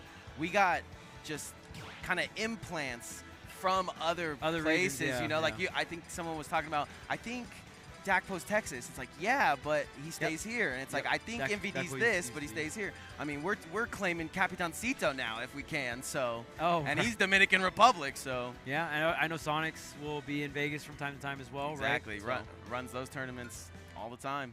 Yeah, it gets crazy stacked and just from all over the place, right? So, yeah, I mean, Vegas, a great region in terms of just strength now. Yeah, exactly. Well, and leveling up. Sorry, you already know, man. You have to drop it. We're literally leveling up every day. It feels like because of the top players being able to tell us like, hey, you're not good enough, and this is what you need to do. Like, Foe just told me, like, one tournament, like, I was playing Wario, and he's like, bro, just play Bowser. Just stop. And now I play Bowser. It's like, fair. It's constructive criticism that you need in this space. Other people's insight will always take it very, very far. You can always go really, really far. Oh, we got Shine. Shine. Oh, what character will Shine play, though? Shine playing a bunch of different characters here. Yesterday. I liked the Pokemon trainer from him. I'm a fan of his Donkey Kong. Big fan of his Donkey Kong. Donkey Kong is gross. Yeah, I mean, Donkey Kong is just an interesting character because there's matchups where he's great, and then we even see Chunky Kong going, like, doing crazy things with the character, right? So it looks like they're priming a wolf. That's what the screen says. Yes, yes. I want to see what Shine selects. Yes, I agree. Then we got, I mean, 2 dogs regardless. OB Driver 6. You guys got 2 dogs on commentary, and you got 2 dogs on the screen. Let's get it done. Let's get it. Okay, it looks like, well, one dog might be a little bit more meaner than the other here. These 2 look like they could date. I mean, it might be a toxic relationship. Facts. They're matching, though, right now. They're looking like level up dates. Level up tickets, by the way, still on sale at the door. So if you're in town and you're like, man, I don't know, I didn't get my... Pull up, man. I don't want no more excuses. Ooh, oh, wait. Fair to back air. Shine looking real clean on that. And we talk about matchups, man. Isabelle, not a fan of the space animals. All those different reflectors and all that stuff. It's just not a good time for Isabelle. Yeah, I mean, anytime that forward air comes out, it can just get sent back. There's just a lot of things that can be absolutely snuffed out. Like you were talking about bowling ball. Come on, it's too much stuff. Yeah, and on top of that, Wolf having the better projectile, doing quite a bit of damage. And it's Shine on top of it, man. Yeah, it's going to be rough here. OB Driver 6. Oh, I like that. Just waits. The walk back left. There's no way. You go left, you go right, you don't know where I'm coming from, then you throw that forward air. You can tell Shine's locked in. Oh yeah, there's the up smash out of shield, covering both sides of Wolf there. Not the fastest, but it gets the job done here versus Isabelle. Okay, oh, tries to go for the grab, doesn't get it, whiffs a little bit, but I'm sliding behind you, sliding those DMs. Oh yeah, the down throw dash stack still out here in 2024. If I know Shine too, and I do, he's looking for this 3-stock. Oh yes. There's a couple of things you see often in Vegas, and that's great DI, great techs, and 3 stocks. Ooh, but the fishing pole connecting here. Up the top we go. Straight to the top. That Bass Fisherman, what is that, Bass Fisherman 64? Oh, yeah. From back in the day. And we're bringing out the old school. Oh, that bounced him out. Bounce, baby. The twinkle toes into the wolf flash. The spike all the way out the top there. That's that little jig he was doing where you just kind of walk back, walk forward. That's kind of like our, our melee wave dash. That's like as far, they've had time to perfect their game, so we get it. But yeah, we gotta take whatever we can get out in Ultimate for some movement. What's your favorite thing to see in Ultimate? What do you think shows like the highest form of Ultimate? Slingshots are fun. I mean, especially with sword characters. Especially with Gimmer in the house, Yeah, I shout out the slingies. I just love a good tech, man. A tech is what makes, like, the side of the stage, the bottom of the stage, that's what makes it for me. OB Driver has his work cut out for him here. Sticking it out with the Isabelle. See if he got that dog in him. The combos. Okay. Air to air, I'm going to find you. Ooh, waits the spot dodge out as well. Shine looking really clean here. The back air, great DI. OB Driver staying alive here.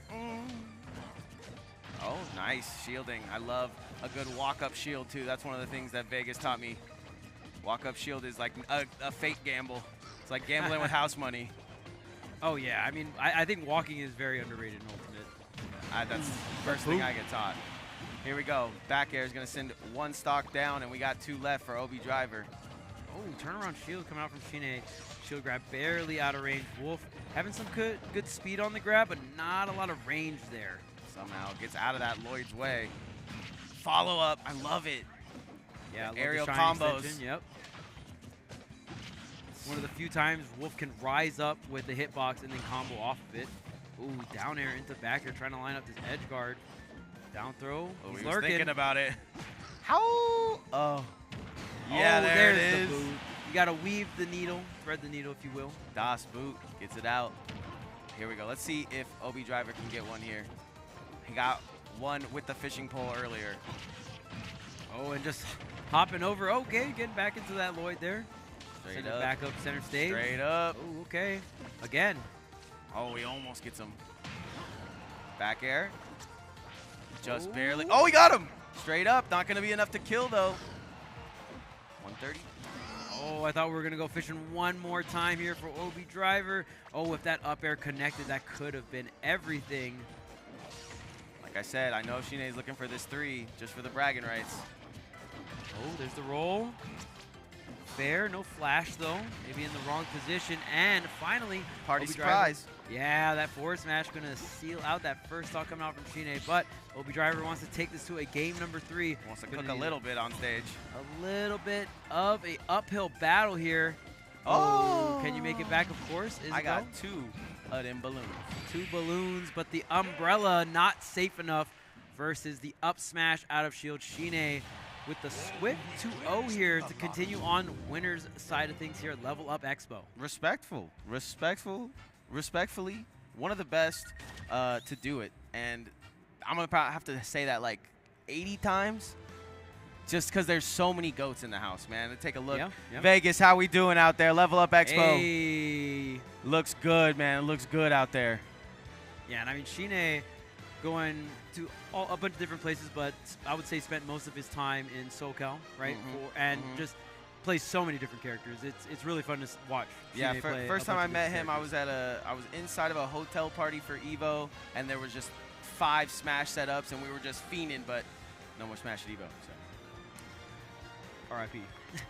Maybe one day. Well, this is the same building. This is our Evo, it feels like, true, man. true. I'm not even going to cap. Yeah, true. It's same building. I mean, with not much else we can Evo do. will be in this hall, right? Yeah, we'll be sitting here doing the exact same thing. Hey, let's get it. Let's get it. Excited for Evo. I mean, it's about 2 months away. Yeah. About. Are they doing, they're doing Tokyo soon, or is that after? This weekend.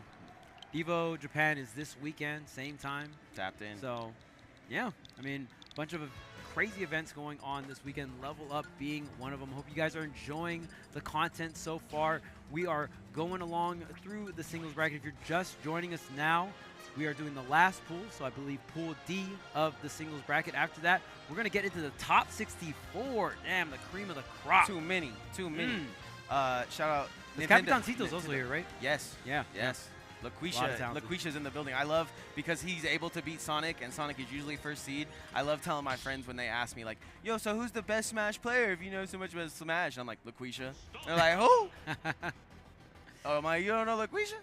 Hey. Well, I mean, we'll see. I mean, there's a lot of players here that can take out Sonics. I still think, obviously, Sonics is the top seed of this event. And he really is able to lock in these moments, too. I mean, one of the things that plagued him for a long time was, oh, you're just doing it online. Oh, you're an online warrior. He's like, man, I got to come all the way from Dominican Republic to do it live. I'm going to do it, and that's great to see. Okay, so we got a button warmer here. It looks like we got Kuro versus Nitro. Nitro, another representation of SoCal. Reppin' land here. Let's get it. Let's get it. I see what they did. See, this is the trick. They put all the SoCals on for you. Right. Dang, that's crazy. The Vegas commentator online, and then just send all the SoCal players. Hey, man, I'll take it. I tried, man. It's all layups for Charles here, but I appreciate him for having him. Hopefully I can bring you some Vegas insight. Just one of the craziest places to play, in my opinion. I've talked to... Yeah, I mean, you were talking about just how top-heavy it's become lately, yeah, right? And then it's... Everyone migrating over. Yeah, and then it's like... Also, it's literally 0 to 100, the town itself, right? You either have $100 and it's this big expo, or it's the smallest house thing that you've ever been to. Yeah, so that's how the town works, in my opinion. Yeah, I mean, I remember back in Smash 4, I used to, like, before Evo and stuff, go to a bunch of the Vegas locals and stuff. They're great locals. Shout out Game Nest. Shout out tons of the locals we got here. Okay, wow. So Nitro usually plays the Joker, but it looks like we got Richter online here versus the Kuro's Nest. And a Nest, yeah. Oh, dang. All right. Whip him into shape. All right, that's the week 1, baby. Yeah. Wake up.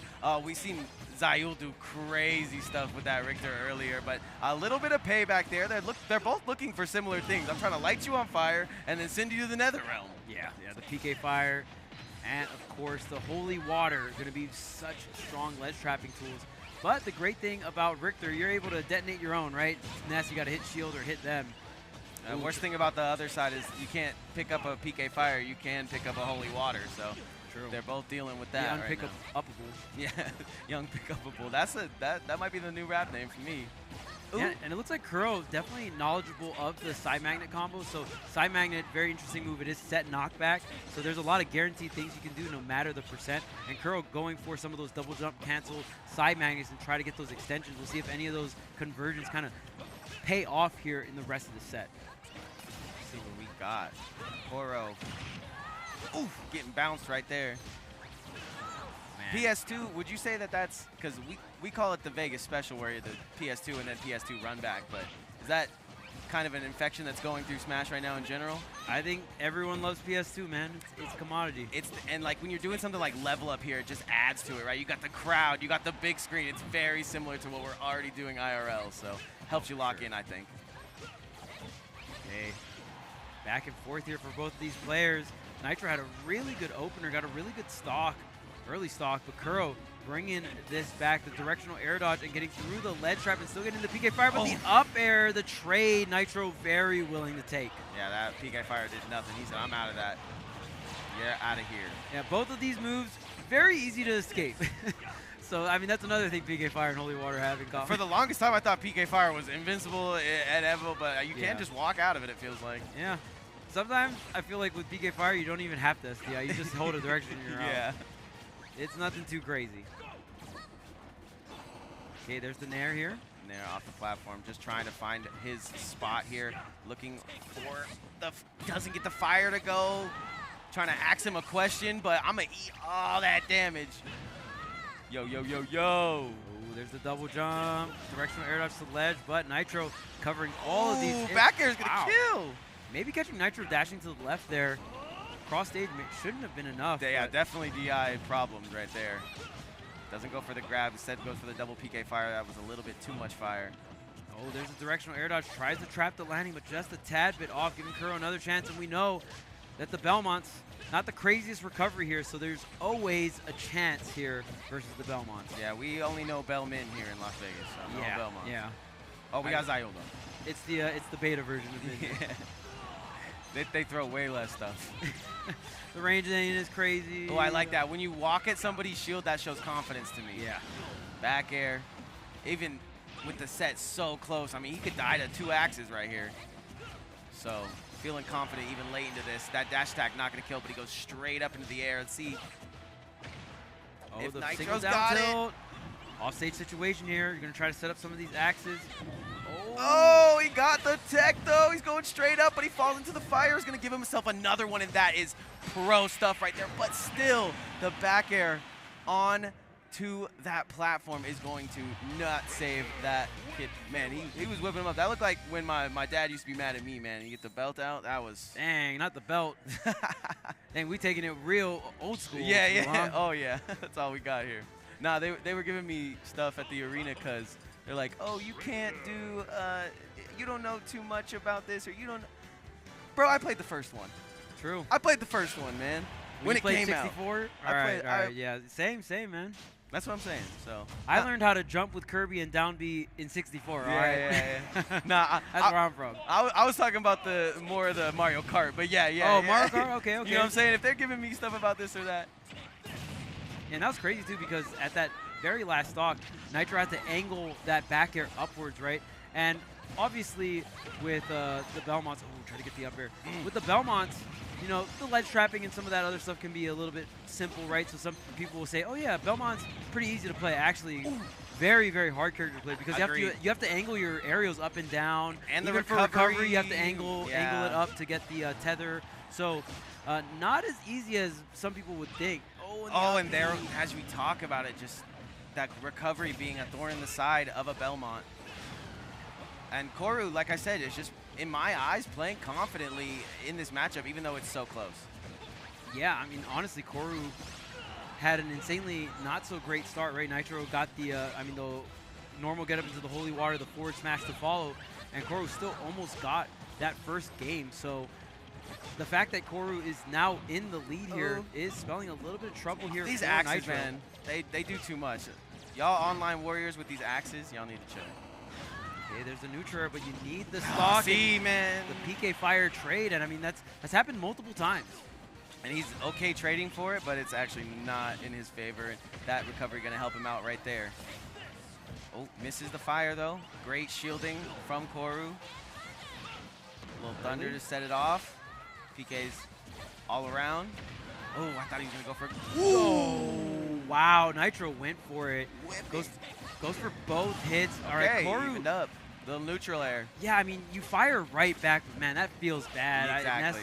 Losing the stock at 55%. Nitro being really aggressive after that second hit of the down tilt, just going for that double jump.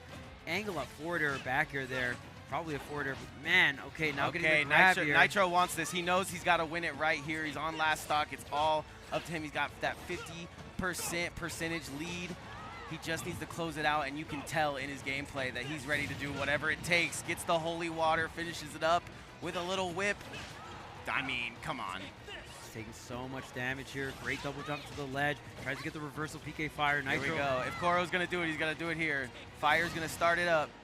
Oh my goodness, there's the down air. Great DI, but you DI away so you can line up the axe. Nitro clutching out that second game, and it all came down to that second stock. Nitro was able to get the down tilt, able to get that angled up forward air, and really took the momentum and ran with it on that last stock. Right? He hit that little clip off stage. The second he did that, he was like, "Wait, it's activation time. I'm up a stock. I'm activated. I'm up a game. I need to win this," and he does it just there. Beautiful I mean, stuff. still great adaptation coming out from Koru. That game one almost in the favor towards the end there of Koru, and even that second game, Koru really started things off hot there, right? Agreed.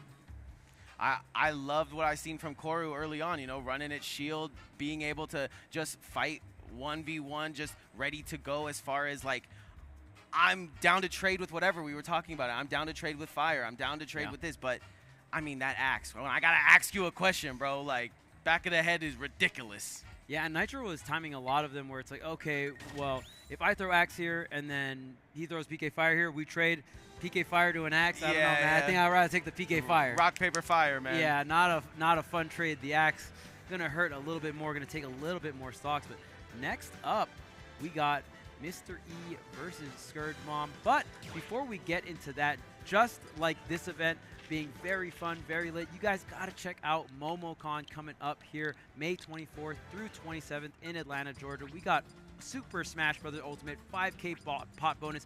Plus, we got a bunch of other games as well. We got Mario Kart 8 Deluxe, Tekken 8, Street Fighter 6, Mortal Kombat, Guilty Gear Strive, and Splatoon 3. You guys can check things out at momocon.com, or if you want to sign up for the tournament, you can check it out at start.gg/momocon. And that's called a professional, ladies and gentlemen.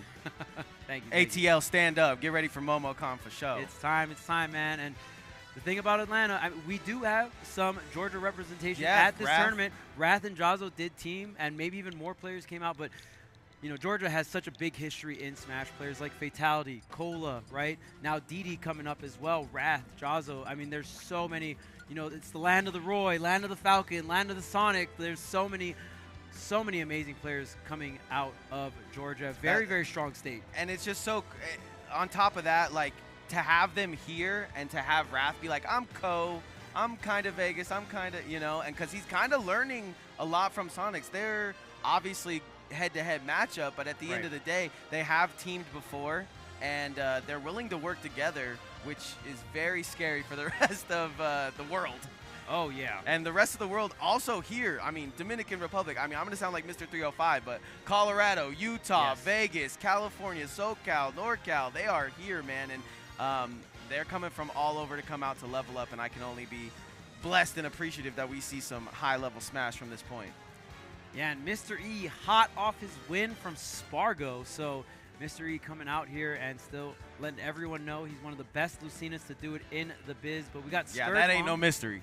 Yeah, ain't no mystery. But we got my boy Scourge Mom, another SoCal player. Still rocking the Damn, Pikachu. They did me dirty, bro. That- I yeah, can feel it's- it. I this can is feel crazy. it, bro. Every single match is a SoCal player. I mean, No, I'm not but- going to complain. But also, Let's go, thank Scourge you. Mom. You know what I mean? Also, thank you, because, like, you're saving the day. Hey, you already know, man. I got the SoCal history books, man. I'll crack them open. Appreciate you, bro. Yeah, That's Scourge all. Mom been playing the Pikachu since Smash 4. Obviously, gonna hopefully stick with Pikachu in Ultimate. Good in both games, but I would say in Ultimate probably better than the Smash 4 counter pick, right? Yeah, I mean, I feel like he's beating. I thought it might have been one of the things that could beat Sonic's, right? You got this fast character who has little jolts that he can kind of stop you in your tracks in a second. And I mean, we've seen it happen on coin boxes and stuff, but let's see how good this Pikachu does against Lucina. Oh, yeah, and I mean, that's the great thing. I mean, we had ESAM at the early part of the meta really showing what this character can do. And even though a lot of people think this character is falling off, we have Shiny Mark still getting incredible wins offline or online. Yeah. So this character is still showing to be very relevant in the meta. Yeah, and for Vegas, we got Z, man. And he's shout out to Z, bro. He's just That's a a vet. community lord, bro.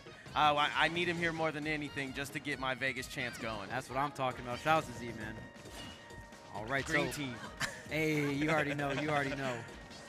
All right, nice. Gets the recovery to go his way. I'm going to get sent back to that side, though, and now he's going to have to recover back to the ledge again. We go. I'm going to sneak in that little leg. I'm sneaking that little stanky leg every once in a while.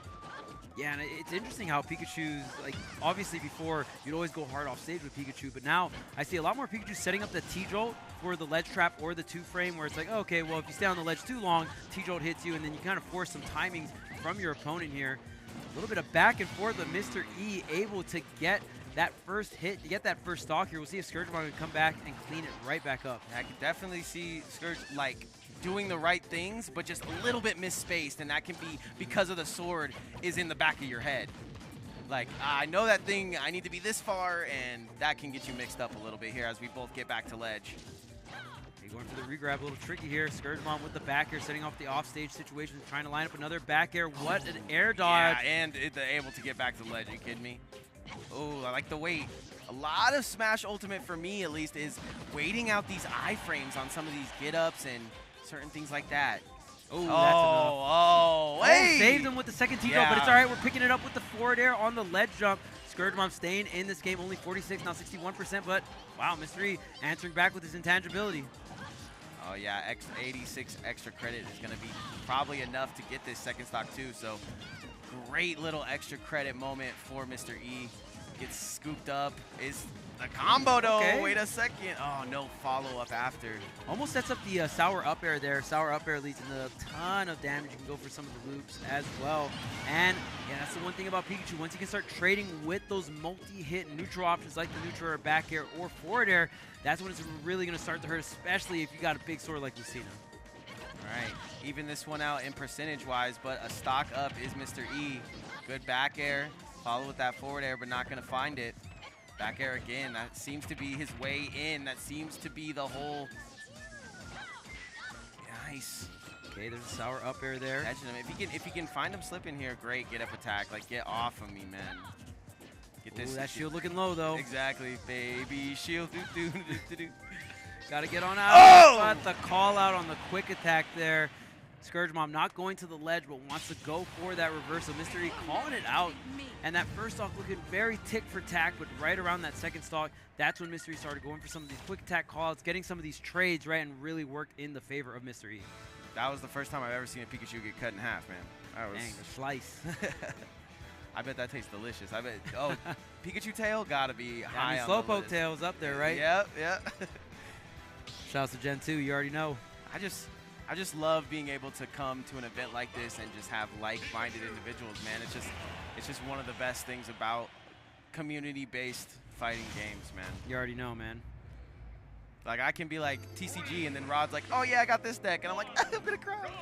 Just the second, man. Yeah, he collects a lot, too. Yeah, no, I'm talking too much about it with him. I just got into the phone because it's on the phone now.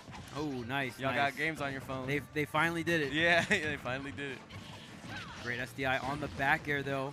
Coming back, fighting with the forward air.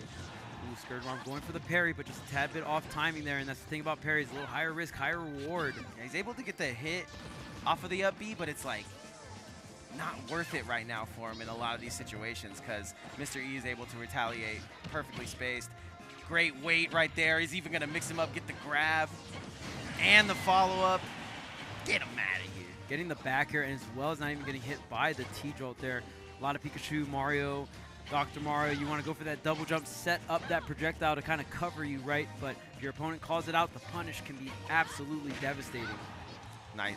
Pikachu, use tackle. Oh, down there not going to do it. He's able to get back. Ooh, yeah. Scourge Mom. Mystery really navigating around these T-Jolts, and it's not like Scourge Mom is putting them in bad spots, but man, Mystery just doing a good job navigating around the forward smash, the T-Jolts, and just really knowing how and where to tackle Pikachu's neutral here. DIing in, there's the dash attack. Scourge is kind of locking in though. You can see him not going for recovery. You can see him there baiting a little bit on the recovery. That's got him what he needed. Goes a little low here, but we got Pikachu tech. We got two angles. Back to the ledge again. That's a huge call out. Nice spot dodge on to the platform. Yeah, and right now Scourge taking a bit of damage. Really has to get rid of this stock here. Gets the back throw, waiting out the double jump. Then there's the air dodge. Oh, not going to be able to pick up the forward smash, though. Tries to get the shield grab, but Mr. E retreating back to center stage. Big great parry. Katy Perry even. Oh, forward smash, not going into it. Mr. E's like, you got to have to work a lot harder for this stock. And right now, the defense incredible coming out from Mr. E. The spacing, though, from Scourge is definitely next level. He does not want to get hit by anything that comes with a sword with it. Going to tie this up, and if he can put together a little 0 to 50 right now, I really give some props to him because Mr. E's playing incredible. Yeah, I'm going to catch you at the ledge. Yeah, and that back air is so huge. And I mean, it's hard because Scourge is setting up these scenarios for the edge guards, but Mr. E knows exactly when and where to throw the edge guard or throw the air dodge, whether it be falling down, whether it be double jump into the air dodge here. And that's why I'm just saying the defense is just so great. But I think if Scourge Mom can lock on to some of these recovery habits that Mystery has, maybe we can start seeing some edge guards. Maybe we can even see a game number 3, but it's looking unlikely here because Mystery has such a huge lead right now. Yeah, and he's looking to go 0 to 60 on this particular stock as well. Ooh, I like that. Okay. Trying to call him out. Try to get a big hit there. Oh, I like that. Cover my landing. Ooh, grab, whip. Oh, there's a spot dodge. Oh, tries to get the reset, but Mr. E fighting back and slicing through the T-Jolt with the back air. Mr. E will be moving on the winner's side. 2-0 here, but Scourge still in the loser side of bracket, still can make the run. Yeah, you were talking about coming off of the win to Spargo. You don't want to just lose to some Pikachu. You know what I'm saying? Fair, in bracket. Got to be feeling great about that one. All these competitors today, man, set and ready to go. I've talked to 50 Vegas guys, a couple guys here. All of them are saying I'm locked in. Locked in, pumped up, ready to roll here. Level Up Expo, man. And, I mean, this event just keeps getting better and better. And on top of that, they are showing so much love to the Smash community. They're bringing out so much of this top-level talent. They're bringing in this crazy prize pool every year, man. Shout outs to Level Up. Shout outs to everyone involved in Level Up, all the Level Up staff. Shout outs to the production that Level Up brings out as well. Always killing it. VGBC, Tappin' Never Sleeps. You already know, man. You already know they do a grade A job there's retro every games, single time. There's retro games, and I'm talking... Oh, we're talking retro. Pokemon Puzzle League, man. I'm playing... Oh, I love that game. That is my favorite. I love that game. And get the little Pikachu when you hit like 3 in a row. Ding, ding, ding, ding. Well, once you hit 4, they start doing a different audio bit. Dude, it's amazing. The music, I met the guy that sang the original Pokemon song. Right. And he has one of the songs in that only. It's like, come on to Viridian City. It's a banger. Nice. It's a banger. That was on, I think that was on the... They had like a Pokemon Season 1 disc. BA. Yeah. It's like a backside, yeah. Yeah. Yeah, I think that's on there. It's so crazy. Dang, we got the throwbacks. I mean, y'all didn't that's even what's know cool that about Level Up. Yep. See, and you were even saying at the beginning of our block that we said a bunch of stuff, and you were like, that doesn't even happen. Exactly. You know what I mean? And I'm still. Just to let you know, there's a bunch of voice actors in the front. Yeah. Sonny Soljic is here. I watched Mid-90s last night. Dang. You know what I'm saying? Dang. Just too many stars. There was like the badges. We know about the badges, right? Right. There's not enough badges. There's special guests. There's professional players. There's there's too many badge titles. There's too many badge. Well, it's not too many badge titles. There's not enough badge titles. There's too many pros here for what they do. Jeez. You know, we got pro Smash players. We got pro commentators. We got pro voiceover actors. We got Master Chiefs walking around. They're getting stabbed by Among Us. Oh no, not the Among Us. It's crazy here, man. Not from the vents, bro. Exactly. Not from the vents. I've seen so many Among Us come out from the vents in this event. It's insane. All right, we got my guy, Capitancito, in the building, the best me gunner to do it in the business. And he's looking fresh, too. I don't know. Dang, I think that's got to be. Oh, wait, but it's Dang. against missions. They finally got Vegas Oh, out hey, okay, tell me about They missions, finally got Vegas out for me. So, Capitancito, obviously, we're claiming him. He's taking our #1 PR right now. He's doing a very good job in our area. But he's still repping the DR, though. I know, yeah, I know he's still a doctor. He's got those 8 years of work. But no. It's Dr. Capitancito, Yeah, you know. but Mission's amazing player, plays Rob, had a little bit of a stint with Steve Zombie, but I think he's going to stick to the Rob here. But I would also try to maybe switch it up if he's having troubles early because it's Capitancito, man. It's interesting because I would love to actually see Capitancito play against a Steve just because I wonder how the projectile – I wonder if you would actually switch the moveset because there's certain projectiles like the charge shot that I wouldn't think is that good against the Steve, but I don't know how willing – I'm assuming that Capitancito is very willing to switch the moveset because it makes sense, right? In my eyes, from what I've seen from tournament, is he'll go to charge shot if he thinks he's going to be getting stuff thrown at him because he'll have that time to charge. When he thinks you're coming at him, when you're light and you're going to pull up and up smash, he's going to try to get that laser out to stop you in your tracks for just that moment. Yeah, so many options when it comes to the neutral B as well because there's also the is it the neutral B that like kind of lingers and it looks like a can? Yeah. That's the other neutral B, right? Yeah. Okay. Because that one's also really good for ledge trapping and stuff, but I usually see Capitancito on the charge shot. Yeah, he's also on bomb, which he uses for that, so that might be the reason he's not right, running so it's it. interchangeable, right. He's using the down B bomb at ledge a lot, and you'll probably see it here. He'll probably try to set up if he can get Rob Missions off the side. But Mission's a great player, like I said. Talked to him, said he's locked in, ready to win, and it's going to be rough because it's Capitancito, but he made it this far. I can't give him nothing but praise. Okay, there's that bomb you were talking about, that down special. Also could switch to the shine if he wanted to, but yeah, usually I see Capitancito utilizing that. Oh, and the up air, great DI coming out from Capitancito, setting up shop here on the way down. Yeah, these DR guys, they got DI, I promise you. Oh, yes. They're ready to roll. They got the defense on lock on deck here. And I love Capitancito's tag. He's been rocking the Yamcha tag for quite some bit. Yeah, no, he's never taken it off for me. I'm like, can you just put I always tell him, I'm going to find a really pretty girl at Level Up, name LaQuisha, and I'm going to walk her straight to you. Oh, my God. Oh! Okay. And that's the go-to for Capitancito, right? That down tilt. Nice, trusty. Only one hit, works every time. I also see him do that up smash because it's kind of like Samus's, but it's going to grab you, scoop you from lower because of the character model. Probably bomb on the edge. edge. Probably. Yeah. Well, I just feel like Samus's is over your head because they're long legs. Yeah, she's gorgeous. she's too tall, man. She's got a bikini under that and all that. Too tall for the up smash to be functional here. Exactly. All right, Capitancito though, 154%, and yeah, always this might be up throw. Oh wow, what a mash! They got the DI and the mash. That was the beef and the mashed potatoes and the carrots. Oh, but the down B actually getting hit back. Yeah, so that is one of the things, the thorn in the side of Capitancito, is that bomb will go off right back at you. Okay. Into the ground. Off the gyro. Not going to be able to set up a 0 to death. Capitancito at the ledge here. And we usually see Capitancito favor that up B, the one with no hitbox, but you get a little bit more wiggle room, right? Yeah.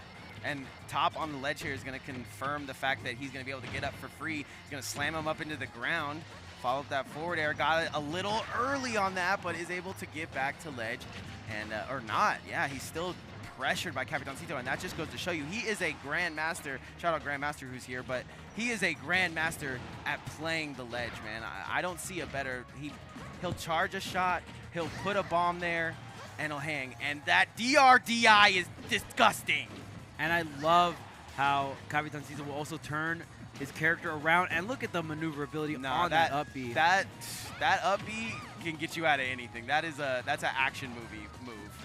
Yeah, you see that forward air, it actually kind of gives me gunner some momentum movement, the opposite direction. Yeah, and you'll see Capitancito actually use that to get to platforms, to recover as well. Capitancito got every trick in the book when it comes to me gunner. Yeah, I love it. And all my moves do 20, 30 damage as well. Don't forget. Yes. Did you know Shock Put does 18 damage? I saw a video recently. I saw a YouTube video recently. That is ridiculous. It was very funny. Obviously, brawlers are on the stream, but I had to shout it out. Yeah, oh, yeah. No. Anytime you see me and Mission's gonna even this one up. A little bit of extra credit on the side of Capitancito, but if you can blank that out of your mind and just play good neutral, you're gonna get hit for 90 and we're gonna be just gotta paint a complete different picture. But throwing him onto the platform, gets that follow-up. He's okay with just getting that short little combo because it's gonna net him 40, but back to the ledge again, he might need just a little bit more than that. Yeah, and Rob, a character that can just fly sky high, kind of force some of these higher recoveries here. As long as you got the gas for it, but oh no, I saw some smoke. I don't know if he had enough gas in the tank. Fire, everything. And great job, Capitancito, kind of catching on, hey, you want to drift to ledge? I'm going to be there with the hitbox, with the punish. Very close match, and it just goes to show you, like we were talking about earlier, yes, all these GOATs are coming out to Vegas, and yes, it's, you know, drip or drowned in pools, but you look at someone like Missions, who is a very good player, but has to play these players at his local, and you can see how well he can do. Yeah, that was very close. Very composed here. Missions going into game number 2, especially against a player at the caliber of Capitancito here. And it was a very close game, so we'll see. And you already know, Level Up isn't just the event, man. The Vegas Smash community has been leveling up. Exactly. Follow through with that top, but I'm just running right through that with the decking 10. Okay. Forward air. Oh, man. And I think this is very similar to how the match started before. It felt like Capitancito got a lot in, so now that Missions is getting his licks as well, this one could be a lot more even. Being able to squeeze the back air out, setting it up, forcing the high recovery with the down B and the up air from the top here. First time we've even seen the up air come out this whole set. Yeah, and that is one of his greatest moves, it feels like a lot of the time. It looks like he's opting to just get the neutral out to save time. Oh, man, what a crazy, like, just cash out for damage. Right. Like, let me just shoot this forward air laser beam. Oh, connected neutral beam. Exactly. Let me just deal like 40 or 50 damage off of a range confirm. Exactly. I'm not the pro, but I feel like if Missions goes for side B a little bit more, it can maybe help with reflecting and certain things, because Capitancito is not letting off the gas when it comes to sending those projectiles at him. I like him sneaking in there with those down tilts, but he doesn't get no follow-up from it. Top in the center like it's Beyblade. Missed it. Ooh, these trades back and forth, all in the favor of Capitancito right now. Up a stock is not in the favor of trades right now and gets sent to the sky for his troubles. Yeah, that up tilt going to do mad work here. Going to drop down, try to get that low neutral air. Right now, Capitancito willing to take the risk. I'm at 160. I got the full tank of rage. I can take some risk, maybe go for some plays. Good up parry. Throw. Yeah. Into the seismic toss, if you will. Right onto that platform. A little platform assist, why not? This is a platformer as well. Oh, wait a minute. The forward air, though. Gonna set up the bomb. Wait for it. Oh, man. So much damage right now. Oh, sent back the bomb, though. If he can do that a couple more times, it will definitely give him what he needs in damage. But, oh, give me that top back. Oh, yeah. I mean, we'll see if Missions can maybe even set up like some of the 0 to deaths. You have to hit very specific nairs, like, oh, I nared and I re-grabbed the gyro at the same time, The right? cool thing is I know he knows them, but putting him on Capitancito, that can be because Capitancito knows him as well. Yeah, yeah. Very aware of the setups here. Trying to set up the back here, but immediately striking back with this dash attack. Oh, he's doing very good at the rolls. I'm not going to lie. He's definitely getting past him, but once he gets in, Capitancito is still able to do too much damage. He is a stock up. This is looking like all but lost as we charge up this last one. How's he going to use it? Bomb on the ledge. Whoa. The top stopped it. Man, and now Capitancito with the gyro, but we're just running off. We're going to throw the arms. Like you said, sometimes you got to let it rip. You got to let it spin, man. Let it rip. Beyblade. Okay. But he thought he was going to let him cook. He really was. He was doing it for Vegas right there. Very close there. Very, very close. The Capitancito was able to squeeze the last back air out. Vision was finally able to get that stock almost got to the point of the stabilizing, got the up tilt, maybe a misinput, went for the up smash there, and then kind of lost his frame advantage there. In that scenario, you kind of want to up tilt and up air, either true combo, or you get some type of frame trap where you force out the defensive option. So unfortunate stuff on Mission's end, but was doing a great job of actually bringing that game 2 back and giving us that possible game 3 set. You give every other Rob that chance against Capitancito, and he might even 3-0 them. So to see Missions go in and be like, hey, man, I fought you in bracket last week. I'm not too nervous about this. It's nice to see from Missions. Just another set, baby. Another set. In a beautiful Las Vegas, Nevada, man. If you haven't given it a try, might be worth it, man. Hey, come on down, Level Up Expo. If you like anime, if you like games, and you like a bunch of other things, exactly, probably something here for you. That's what I'm saying, man. I literally have been here the whole time knowing I had a block, knowing I had stuff to say, trying to get it all into my brain, and I still cannot fathom the amount of fandom that is in this building. It is, it is card games. It is video games, old and new. It is Tekken, the new one, Tekken, the old one. It's everything, man. Oh, yeah.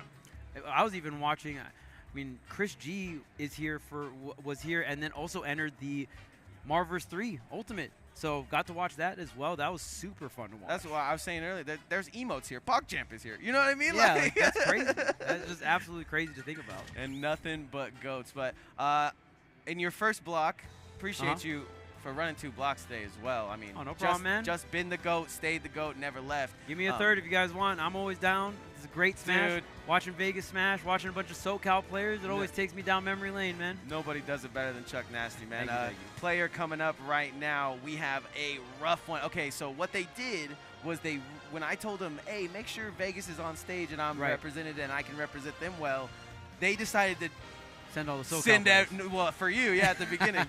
And thank God we got you. That was them trying to trip me up and you saving the day, so thank you. But looks like we got Tomato Smash versus Grandmaster. Tomato Smash, a very good Kirby player. And it's Kirby's birthday. A very young player. Didn't even know Foe was popping. Okay, wow. That's truly the next generation. Yes, exactly. We talked about how those players are getting good. You can probably see in his technical skill. However, Grandmaster, he's not going to give you nothing for free, man. He came to play, so. Let's get it. All right. Grandmaster, another one of those players that, similar to Capitancito, if you're on ledge, he's thinking of a way in his head, not only to read you, but to read the backup. And there's a bomb there, and it's on fire, and here comes a sword from heaven. Dang, a lot of things going on here. Grandmaster micromanaging a bunch of different things, but I will give it up. Tomato Smash, if any day's the day. Today's Kirby's birthday, man. I told him, too. I slipped it in there. I said, hey, man, you're going to be on stage? It's Kirby's birthday. That's all I said. There you go. Maybe we'll get a birthday gift for Tomato Smash. Maybe we'll get the birthday power-up, if you will. If this was anybody but Grandmaster, I'd be gassing Tomato, but Grandmaster's Afro could probably beat Tomato, or is probably older than Tomato Smash, so. Oh, snap. Oh, man. Well, we'll see. We'll see. Maybe the birthday power-up is all Tomato Smash needs, or maybe it's another day in the office here for Grandmaster, because if it's drip or drown, I think Grandmaster's trying to drip. Dripping. This man is the drippiest. He showed up yesterday as Hobby from the Spider-Man, with the Afro. Yeah, oh it was looking clean. It was looking clean. God. I remember watching him playing doubles. He showed up to a costume contest dressed as Andre 3000. I could not tell them apart if they were standing next to each other.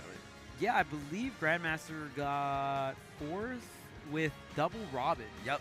Synergy. Yeah, synergy. I was gonna make. I was like, I hope they let me do doubles so I can say they have good synergy. They'll never see this one coming. Yeah. I'm not a dad, so they're just bad jokes. It's fine. But yeah, I feel like Grandmaster is just one of those players, man, that has it in him to take a tournament. It's when it gets down to those pro players, those top players that are from out of state or wherever, that he can handle himself for sure. But it's like, do I wanna? Do I need to do that? Do I have to go through 2 more Sonics? Do I have to, you know? Yeah, so he'll finish. He'll usually finish around 3rd or 4th. But I've seen him take a tournament, and I've seen him do amazing things in the past. This Robin in particular, his Robin, the way he uses Levin Sword and the way he's cognizant of when it's up and the books, I've seen him do disgusting things with Levin Sword. Dang. All right. I mean, that's always fun to watch, these character specialists, right? Obviously, Robin, not the most popular character, but has a bunch of cool tricks, does have items. I mean, can't spawn them on command. Yeah, right? that's what I'm saying. You get up to somebody like Capitancito, and it's like, man, you could just do infinite bombs. You can just do this. And he's kind of like, well, I have to wait. Yeah, I gotta wait for my projectiles to come back. Excuse me. Could you just give me some time? Time out. Time out. Yes, time out. I am waiting for Levin Sword. But I do have a book yes, that I can throw at you. This one damages you, and this one gets me back to stage. And just being aware of all that, it's got to be so rough. But he's able to do it, and that's why they call him the Grandmaster. All right, Tomato starting things off strong here. Already started getting a nice clean. Oh, and not going to combo off the downer. Usually Kirby can get something out of downer, but maybe you need a specific hit. Maybe Tomato Smash need a specific pop-up, but nonetheless, still getting a lot of damage down. Yeah, a bit of nerves. I think Levin Sword's just about to come back online. There it is. Gonna charge it up. This is what I was talking about. You're on ledge. This is a great place to take Grandmaster as well because there is other ways out and that he can't necessarily cover for Tomato Smash in general. Because he's able to get to those top platforms. And you're going to see Tomato Smash really line up these directional air dodges to ledge because Kirby up B not snapping on the way up unless you're really, really close to the ledge. So, yeah, you don't really want to give your opponent that opportunity. And the 1-2 boom is going to be enough here for Grandmaster for this first stock. You see him opting to do a couple of... Dang, I don't care about your projectiles. I'm coming through the down B, the classic code. It's my birthday, I can cry if I want to. That's the birthday down B. Yeah, absolutely. But there's just a small thing. He'll go for Nosferatu after a kill just to try to get that book to try to use it as an early projectile. I see. Just like drain the meter from it because I mean it's not like it seems random. Nice. It seems random. It seems taunty. But I've talked to him and he's like, no, this is why I do it. No, I'm just being toxic. Exactly, no. Exactly. It's for the book. It's for the resources. You already know. Every second matters here. The defense with the double jump Levin Sword. I mean, Tomato Smash doing an amazing job right now at this moment. He's definitely putting Grandmaster into whatever the opposite of a comfort zone is. Wow, that dash attack I did not know was that strong. We are on Town and City, so the blast zone's a little bit more scrunched from left to right here. Bring him in. But Tomato Smash very aware, and those active frames on that dash attack really paying off here. This might be a case of Tomato Smash doing a lot of homework, knowing that he has a couple ways out on this stage, asking Grandmaster if we can start here, but Grandmaster is just too good at ledge trapping.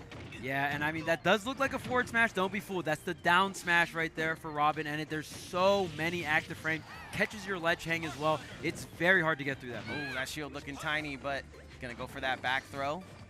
Charge it up. Still waiting on resources as always. But the lead in damage goes to Tomato Smash. He's going to feel great if he's able to get a stock here, and he might be able to use the extra Kirby birthday to go even farther. Ooh, the back air here, off-stage situation. Tomato going for the down B and switching positions here. Not going to be able to ride the platform, but gets the directional air dodge to ledge. No Levin, but is the Thunder enough? Wow, the stage 2 Thunder almost enough to take the stock. That fire on the ledge, and just between the fire and the flames, he was not able to carry on. Tomato Smash, a little grilled tomato right there at the end.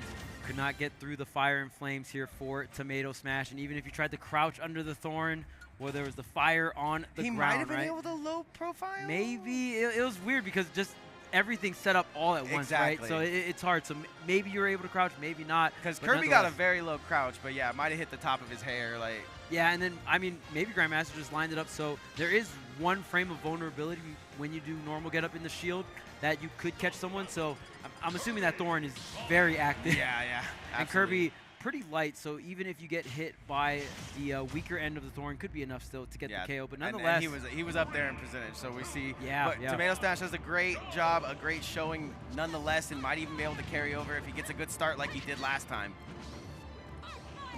Okay, gonna start cooking up, and yeah, I mean, Tomato Smash felt like almost up an entire stock, or at least at the percentage the entire time. And now Grandmaster he just can't get back on the ledge. It's kind of a call out, you know? It's like, I know you have all these jumps. I know you like playing out here, but I'm going to take you to the ledge as he goes for his patent to give me the book. Going to throw the whole book at him. man, and I mean, I feel like if you're a Tomato Smash, you really needed that game number 1 because Grandmaster was ramping up so much momentum. Yeah, you're already thinking this is Grandmaster. You already know the name. You already know what he's done to other players. But if he gets that game 1, I see him riding that Kirby love and the birthday love for sure. Yeah, we'll see. Tomato Smash was able to get the lead for a reason in that game number 1. Maybe can find some kind of opening, crack the code here to get in on Grandmaster. It's just so hard because Kirby is such a slow character, right? So you're really gonna have to rely on some of these crouching underneath, walk, crouch, see if Tomato can set that up. Okay, fire into the sword, not gonna get it. Oh, okay, so if he can just, yeah, uses the 11 sword to get back, covers his own landing. But yeah, if Tomato Smash can just, I don't know, maybe get some of these powers from Robin, maybe get Grandmaster's Afro on this Kirby, who knows? Yeah, I mean, that would help quite a bit. That Thunder is pretty strong. I mean, that charge move, so Kirby having that range in the it's arsenal kind of here. something that I've said to him in the past where I'm like, you know, you use all the tools because their character has tools that you need too. Gets jabbed out for his troubles there at the ledge, and he's just been living at the ledge because that is where Grandmaster is spacing him too, it feels. And oh man, you're just getting juggled by miscellaneous. Okay, tried to scoop the up tilt after the forward air, really trying to extend some of these combos here. Kirby, definitely known for the combo game. Kirby does have a crazy combo game. These tilts have very low knockback and string into each other. To go Tomato's got him, but yeah, it might just be nerves right now. Okay, into the fire. Oh man, into the 11. Oh, the pop up into the back air. Yeah, that's nasty. That is what you want to see, and that's when Robins can get really offensive, especially if they have a lot of charge. But look at this. Look at that. Look at that young gun. If that happened to me, I'm crying. I'm same age. I'm crying. I'm running. I'm finding my mom. Look at him talking to Grandmaster, getting the knowledge. Yep. That's what you love to see, man. That's the greatest part about our general area here that we play Smash in. Yeah, and I mean, that's the great thing about the Smash community. Very welcoming, and I mean, just very fun to be in. Obviously, the game is really fun, but everyone inviting, very helpful as well. So we're all out here having a good time. Tomato out here repping the Kirby on Kirby's birthday. Honestly, showed us quite a bit of cool Kirby tech and just how Kirby plays throughout the neutral. I love the way Tomato was recovering, really clean directional air dodges and jumps to the ledge. And I mean, we saw a lot of that walking, that crouching, right? So, you know, even though Kirby doesn't have crazy amounts of mobility, that crouch with the walk in combination, you're gonna have to slow roll your way in there. You're saying it's his birthday. You got the age? Kirby, how old Kirby is? I don't know, man. I feel like that's the He's first. never told me. Yeah, I know you talked to him, bro. I seen you talking to him. Wait a minute, we have the power of superphone or supercomputers at the palm of our hands. As we do that, man, it does feel like a little bit in that match if that he 32 years old. 32. Man, dang, I'm older than Kirby. I was gonna say me and Kirby kind of bros. Sheesh. Me and Kirby at the club later. Check it out. They always ID Kirby. Dude. They don't believe him. He's like, hi! They don't believe him. I don't know why. He's like, ow. Yeah, I hate going to eat with Kirby. That's the worst. After the event, eats all my KBBQ, bro. Oh, wait. We got a Mii Brawler coming out. Maybe we can talk about how Shock Put does 18%. Yes, and also Colorado Shu had an amazing showing every time I see Shu play. Blows my mind. As far as, like... she's amazing. Yeah, so. I think Shu... one to watch here, for sure. You have a player in the building that you think, just give me like 1, 2, 3. Who you think? What, like winning this tournament? Like give me 3, give me 2, and then really think about 1 to watch out for. Yeah, because Tweek is here and Tweek can take it. Light is here. Light's taken it last year with a little bit less talent in the building. Sonics can take this whole thing. I haven't even seen him play. That's the crazy part. Not considering top seeds, I'm a fan of watching Frog. I actually got to commentate one of Frog's. Frog? Yeah, wow. Frog. Very fun Bayonetta to watch. True. I mean, Mute's in the building as well. Lima is in the building as well. Oh, man, but there's... Cosmos, Louis Money could take it. They just took doubles yesterday. Chase will win anything you let him win. Yeah, very, very stacked. I'm a huge fan of Luis. Huge fan of Chase as well. I mean, I know Chase also trying to figure out which characters he's trying to play, so... a lot of these players really, really fun to watch, and man, I can't wait to see them. I mean, Shu definitely one of those players as well. I mean, it's just making ZSS work in this meta in 2024. I salute any player that's trying to do that, man. True that. Shout out Illusions. That's our Vegas. You already know, man. It's a tough job. It's a tough job out here. Somebody's got to do it. Somebody's got to do it. But Smash 4, right? Right. You commentated plenty of it. I watched plenty of it. I commentated a lot of it. That game really felt like we're going to run at each other. We're going to get sent back way too far, the knockback, or it's going to be right.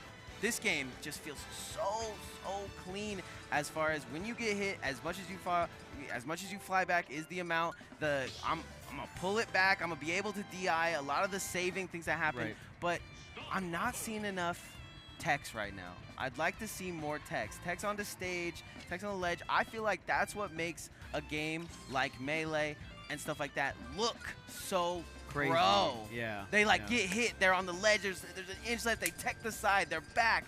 You know. So that's the only thing I think we're missing. But the game is still young. Seeing that Land King feels like Utah to me. I see a lot of the Utah players rocking that. I may be wrong, but yeah, a Mii Brawler. After we saw a Mii Gunner, we got Robin. I haven't seen a Sonic in sight. I don't know what's going on. What's going on?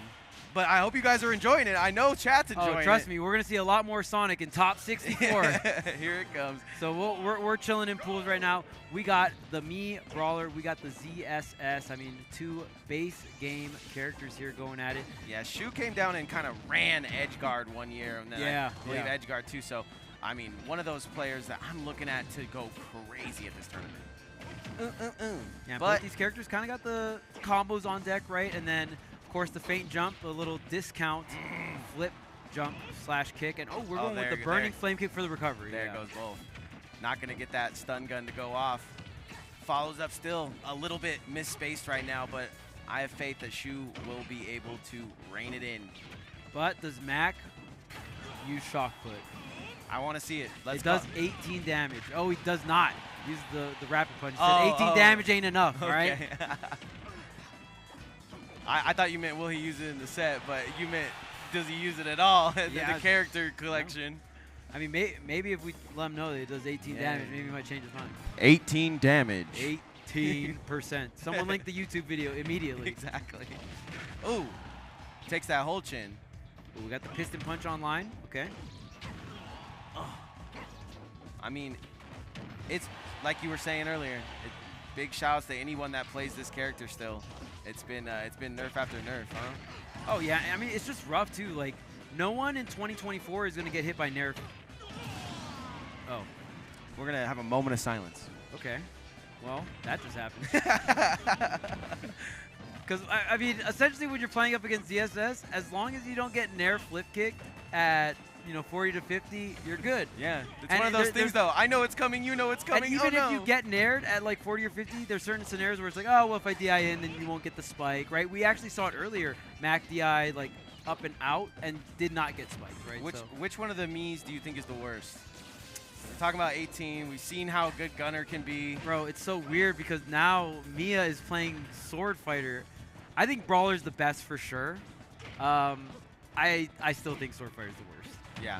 I feel like Sword Fighter is crazy, but it feels like multiverse when I play it. I'm just up B. I'm just trying to get my confirms. I don't know if that's a compliment or an insult. We'll go ahead. I didn't get any commentary spots for multiverse, so that's an insult. You know. WP, where you at? Oh my god.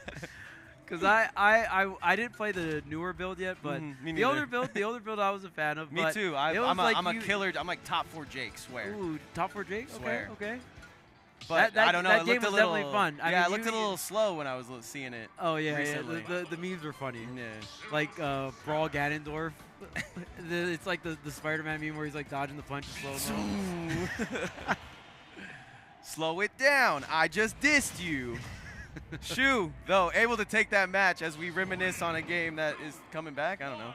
Kind of coming back, yeah. Regardless, we got Charles back, and that's all that matters for me right now. Ooh, okay. Dash attack the piston punch? Dang. Cover the 21% confirms at 0%. The coverage. Mac knowing what's up right now. Yeah, hitting like a Mac truck. Gonna 3? follow. Oh, man. Oh, no. Okay, got the double jump on deck. Ooh. Oh, I thought he could do, or she could do a little bit more there.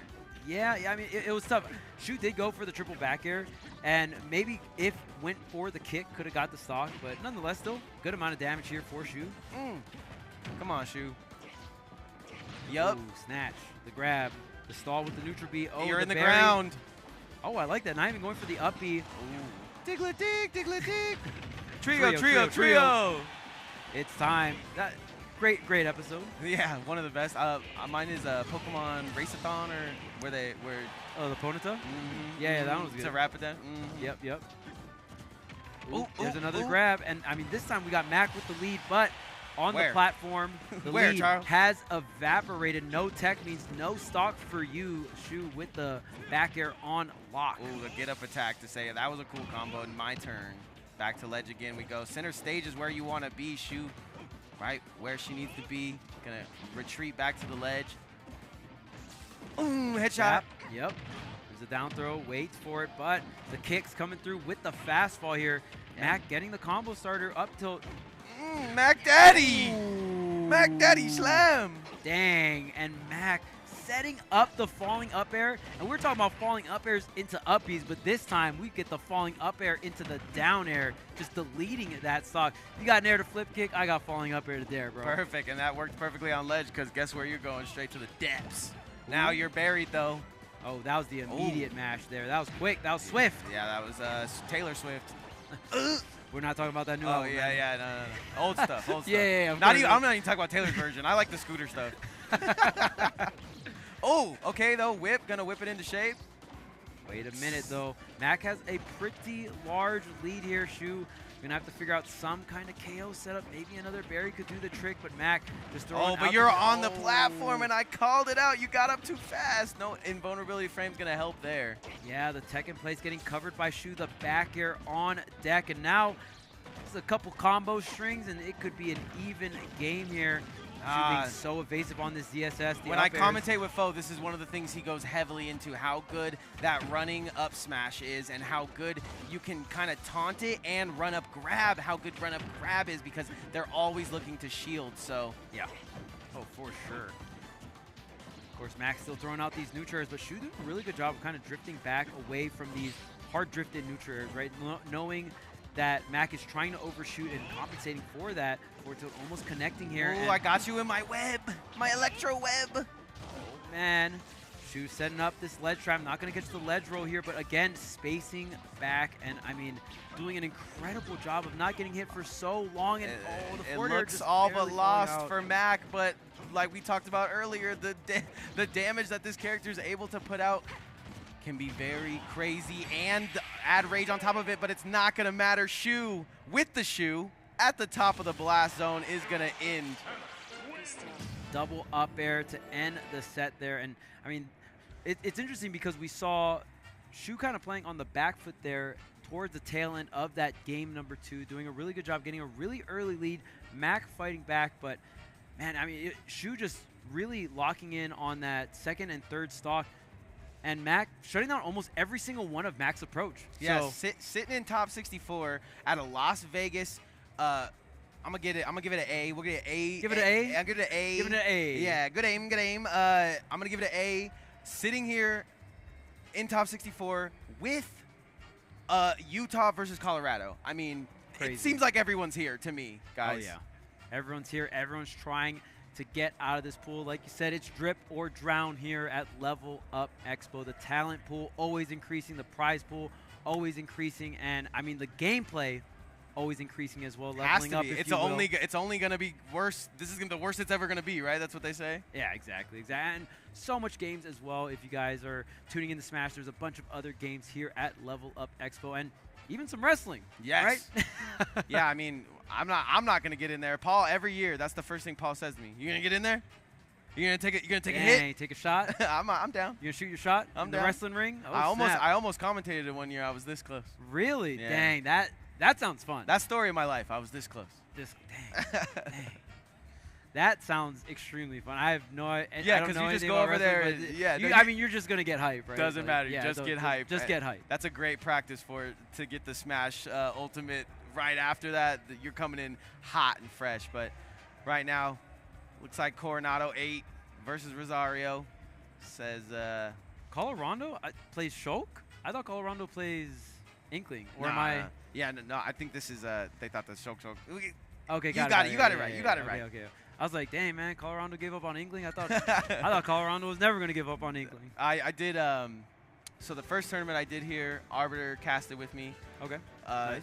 Hungrybox got on the after watching the tournament and said, Arbiter's one of the best new commentators I've ever seen. Okay. Bro, I was sitting right next to him. Dang.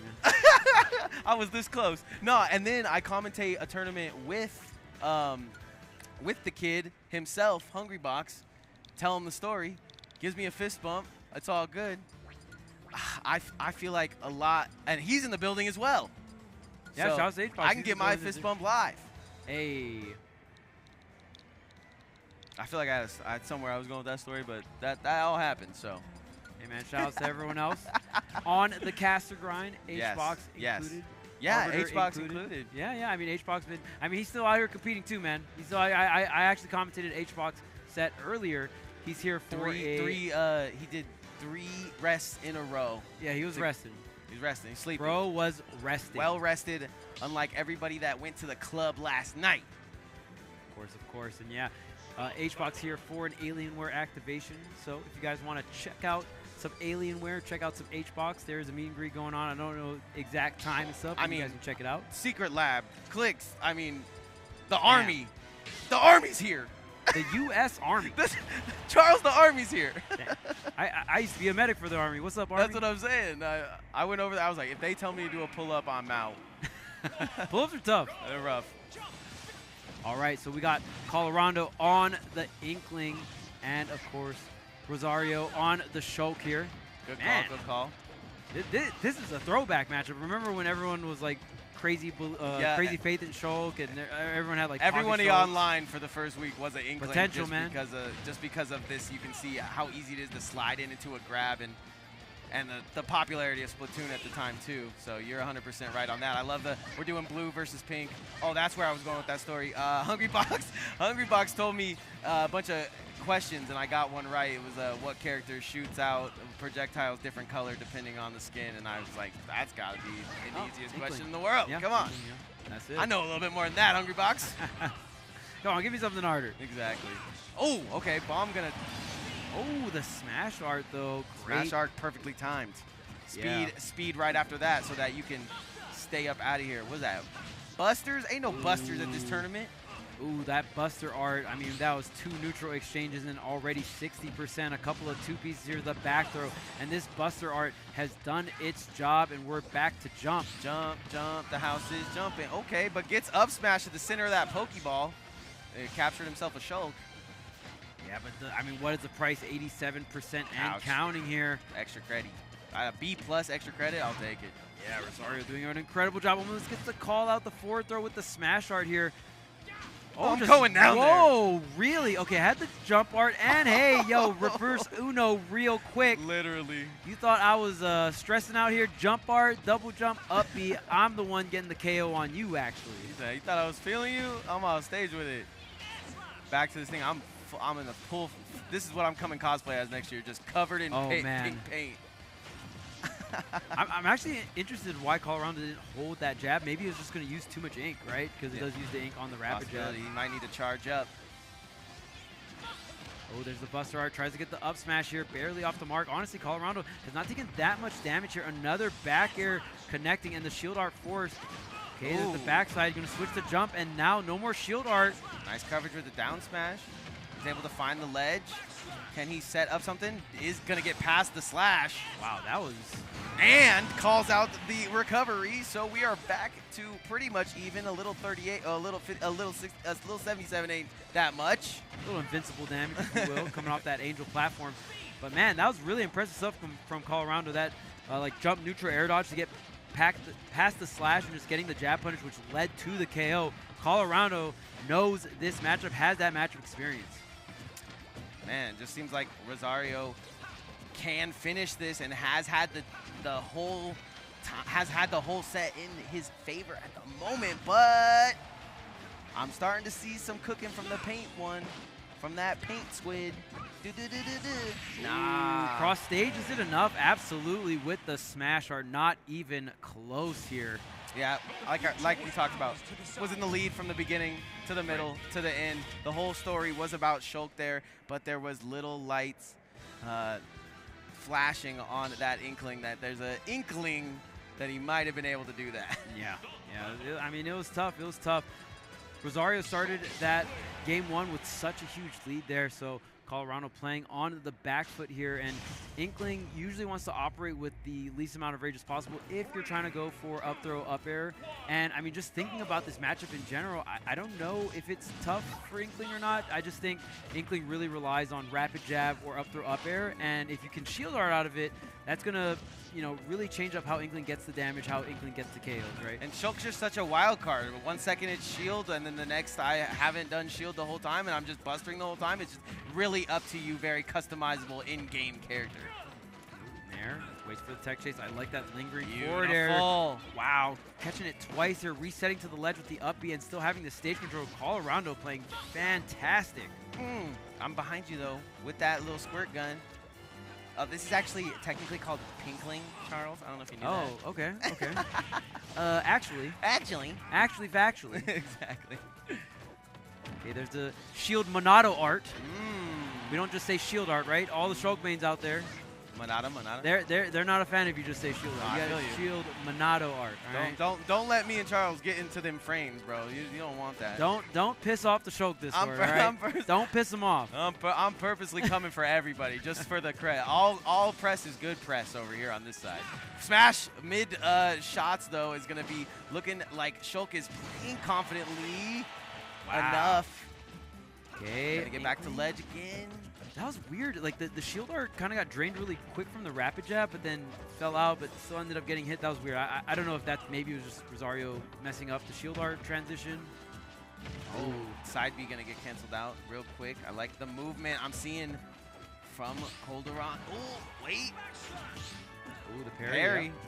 And I like how Colorado is going for these side Bs, but more so in tech chase scenarios. I feel like in 2024 it's hard to just get a roller in neutral and bury someone, you know? Yeah, a lot of people looking for those roll reads a lot of the times. But I said it's pretty hard to get hit by a Nair flip kick in 2024. That was funny. No, top 10 times commentator has called out the exact thing that's going to happen. Oh, man. Oh, there's that neutral B. That did get buffed, so very, very strong. Looks like he was going for headshots with it, too. Yeah, and I always wondered if Inkling forward tilt got buffed, but I don't know if it's worth it for Inkling to use, so I'm actually really curious to see if Colorado is going to use that forward tilt. There is great swim to the ledge, and the follow-up is going to make it so that all the moves are covered and that up B is not going to go through. So now we are down a stock, but we are right back to it. 0-0, anyone's game right here. The jump call out from Rosario there. And shoutouts to the edge guard as well. Colorado setting up such a great thing off stage to the right there. It happened again. He looked like he had tough guy, just shielded through the jabs, just what's up. Yeah, he's like, am I out? Am I not out? Everything's just pink in this area. Can I parry this? Okay, the Nair's coming through, switching to the Buster. Oh, huge big grab. damage. Yeah, the grab goes right into the dash stack there. Ooh. Oh, tries to catch the option afterwards, but there's the shield art. Can't say enough about Rosario's movement, but it's just being matched by Calderondo's. Wow, incredible shield, necessary. That was scary, scary business. Colorado definitely would have got blown back from that forward smash if it connected. They're trying to meet in center stage here. Inkling has just a small window here. And does not sink the back air. Was trying to line it up. But these players trying to be extremely safe. Here's the forward air coming out from Rosario. If he's able to get this game, that's going to be calls the out set. The roll. Calls out the roll on ledge. Stands up. Says, I bought this at Level Up Expo, baby. Or I doubt he walked in with it. Maybe he walked in with it. Maybe he's always got it. Maybe he always had the Monado arts. Got that thing on him. Maybe he always had the Monado arts on his side. It was always about It was always the people we learned. Not what's the saying, Charles? The friends you made along the way. Thank you. There you go. Thank you. I am throwing. We're hoping One Piece doesn't end like that, right? Yeah. I got the One Piece ending. You want it? What's up? What did he tell you? It's nobody told me nothing. I just know it. I seen it Oh, in the future. you like foresight. Yeah. You want it? Sure. Yeah, give it to me. You sure? Because I don't want to Yeah. ruin the ending. No, that's fine, man. As long as I know It's you're just not capping. Nami in a One Piece swimsuit. Oh, of course. That's the end. I don't know, man. Nah, you think there's more to it? I think I would lean more towards the friends along the way rather than Nami to One Piece. But I mean, Dude, who if knows? if they hit y'all after with With the 1,200 troll? episodes into With that, the troll? Oh no. if they hit it was just a dream. I used to read Word Up magazine at the end of 1,200 episodes, bro. There's gonna be some riots. Yeah, people will be upset for sure. I would be one of them. But if it's Nami in a swimsuit, I'd also be upset. nah. I would also be upset. If they open the final chest and it's the One And Piece it's- golden swimsuit, you're So gonna be swimsuit- mad. Yeah, I mean that's troll. There's no way. That's like the end of when you beat Metroid. It's like, oh. Oda wouldn't troll us like that. He wouldn't do it. That's fair. I refuse. But another thing I refuse is this tournament to stop going because we do have some more action on the way, man. It was an amazing block. Thank you very much, sir. Hey, light of my life. Yeah, and we did actually get some Vegas players towards the end. Hey, see? Vegas didn't screw me over that much. They would never. But like you were saying, down on the tables, but I got faith in you, Mo. Get back out there. Bet on red. 21 is very close to 17. Counting to 21 is pretty hard. It's a difficult task out there. That's why you got the dealer's help. Yeah, but I've been Nomad Nick, and this is Charles, man. You guys know him. I'm a new face, but I'm here to hang out with y'all On the whenever grind, you need me baby. here in Vegas. There you go. Well, stay tuned for some more top 64 action coming up after this break. I am a body moving, dancing and breathing, then pushing it. I love bobbing and weaving, reaching my limit, then pushing it. I know at the end of the day, where tonight is tomorrow, that I showed up, reaching my limit. No matter what I'm doing, I'll move, sweat, replenish. Electrolyte, instant hydration. The human body was built to move. Not trapped at a desk in one singular posture for 12 hours a day, the way most office chairs insist we sit. It's time your chair evolved. This is the 21st century. No one should buy a chair designed for just one task, whether it's finishing your pitch deck for work, weekend gaming with the squad, live streaming, watching Netflix, taking naps,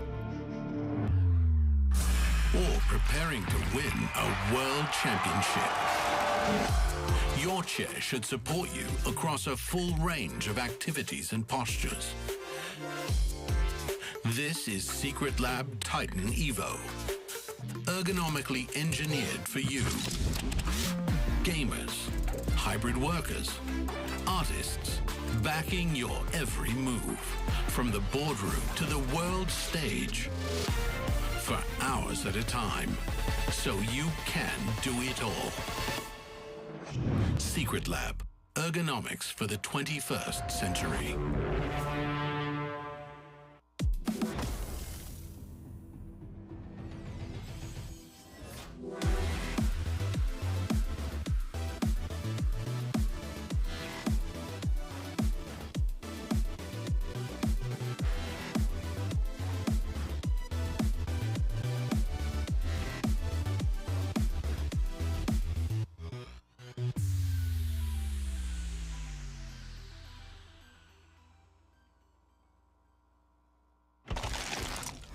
I am a body moving, dancing.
It is our pleasure to welcome you back to Level Up Expo 2024. Your boy E, my man Rod, and we have slogged through all the pools action, Rod. It's time to get into the meat of this bracket. I'm talking about the top 64, and everything's going to be best of 5. Best of 5, that's right. These players fought long and hard. We talked about it earlier. You know, you don't just walk into an event of the stature of Level Up Expo and expect best of 5s right out the gate. You got to work for those here. And these coveted players have definitely done just that. I'm so excited to see this, man. We got some heavy hitters in this. Obviously, we got some hometown heroes that are going to be in this as well, too. All one big storyline weaving into that top 8 tomorrow. Yeah, it's going to be dope, man. I'm very excited for that.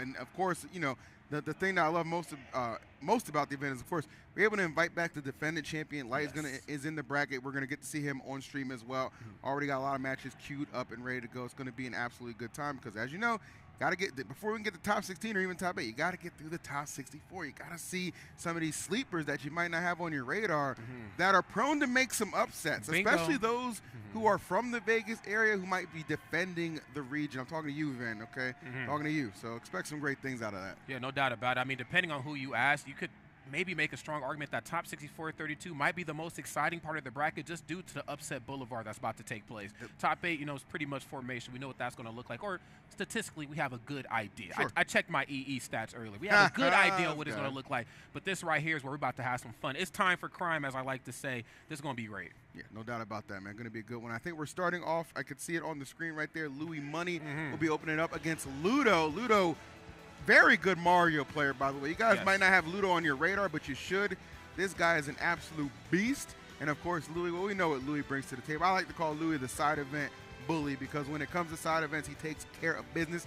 As you saw yesterday, this man did win doubles alongside of Chase yesterday. So good stuff to Louis, looking to keep that momentum going in the singles aspect of today's tournament. That's right. Let's go ahead and see how this is all going to unfold. Now, Palutena, we talked about it earlier. This is a character that has really transcended time. There's a lot of characters that were early meta. They fell out of favor. They came back. Palutena ain't went nowhere. She said, look, I may have fell off ever so slightly, but best believe my name needs to be in that upper echelon conversation, and for good reason. Mario, I think, is a character that is great and is starting to rise into that superior sort of area. So let's see how this one all unfolds. It's Ludo. It's Louis Money. Let's see who's going to draw some blood first. Looks like it's Ludo just fresh out the gate. Yeah, no doubt about it. Game number 1. And that's the thing about Mario. We know when he gets those opportunities, combo machine, bro. Knows how to stack on that damage. And, you know, Palu's the same in a certain regard, too. But Palu definitely, you know, very, very streamlined in a lot of her approaches, right? In which she's trying to do, whether you're off stage or on stage. And it just works. When you're just as efficient as somebody like Louis, like it just gets the job done.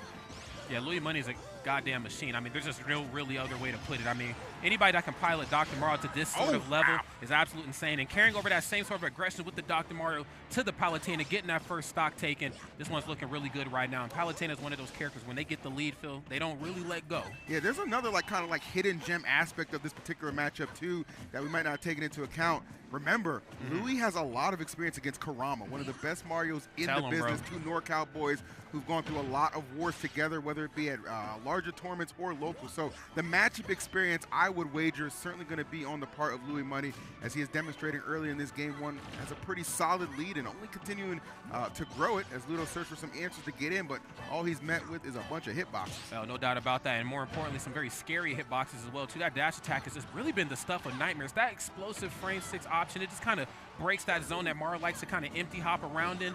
Once Palutena is in there, especially in an advantageous spot, I mean, you really can't get her out. Yeah. You can see right now, of course, the corner control always on the ready. I mean, you're not really playing Mario if he ain't really punishing in the corner. There's the fireball.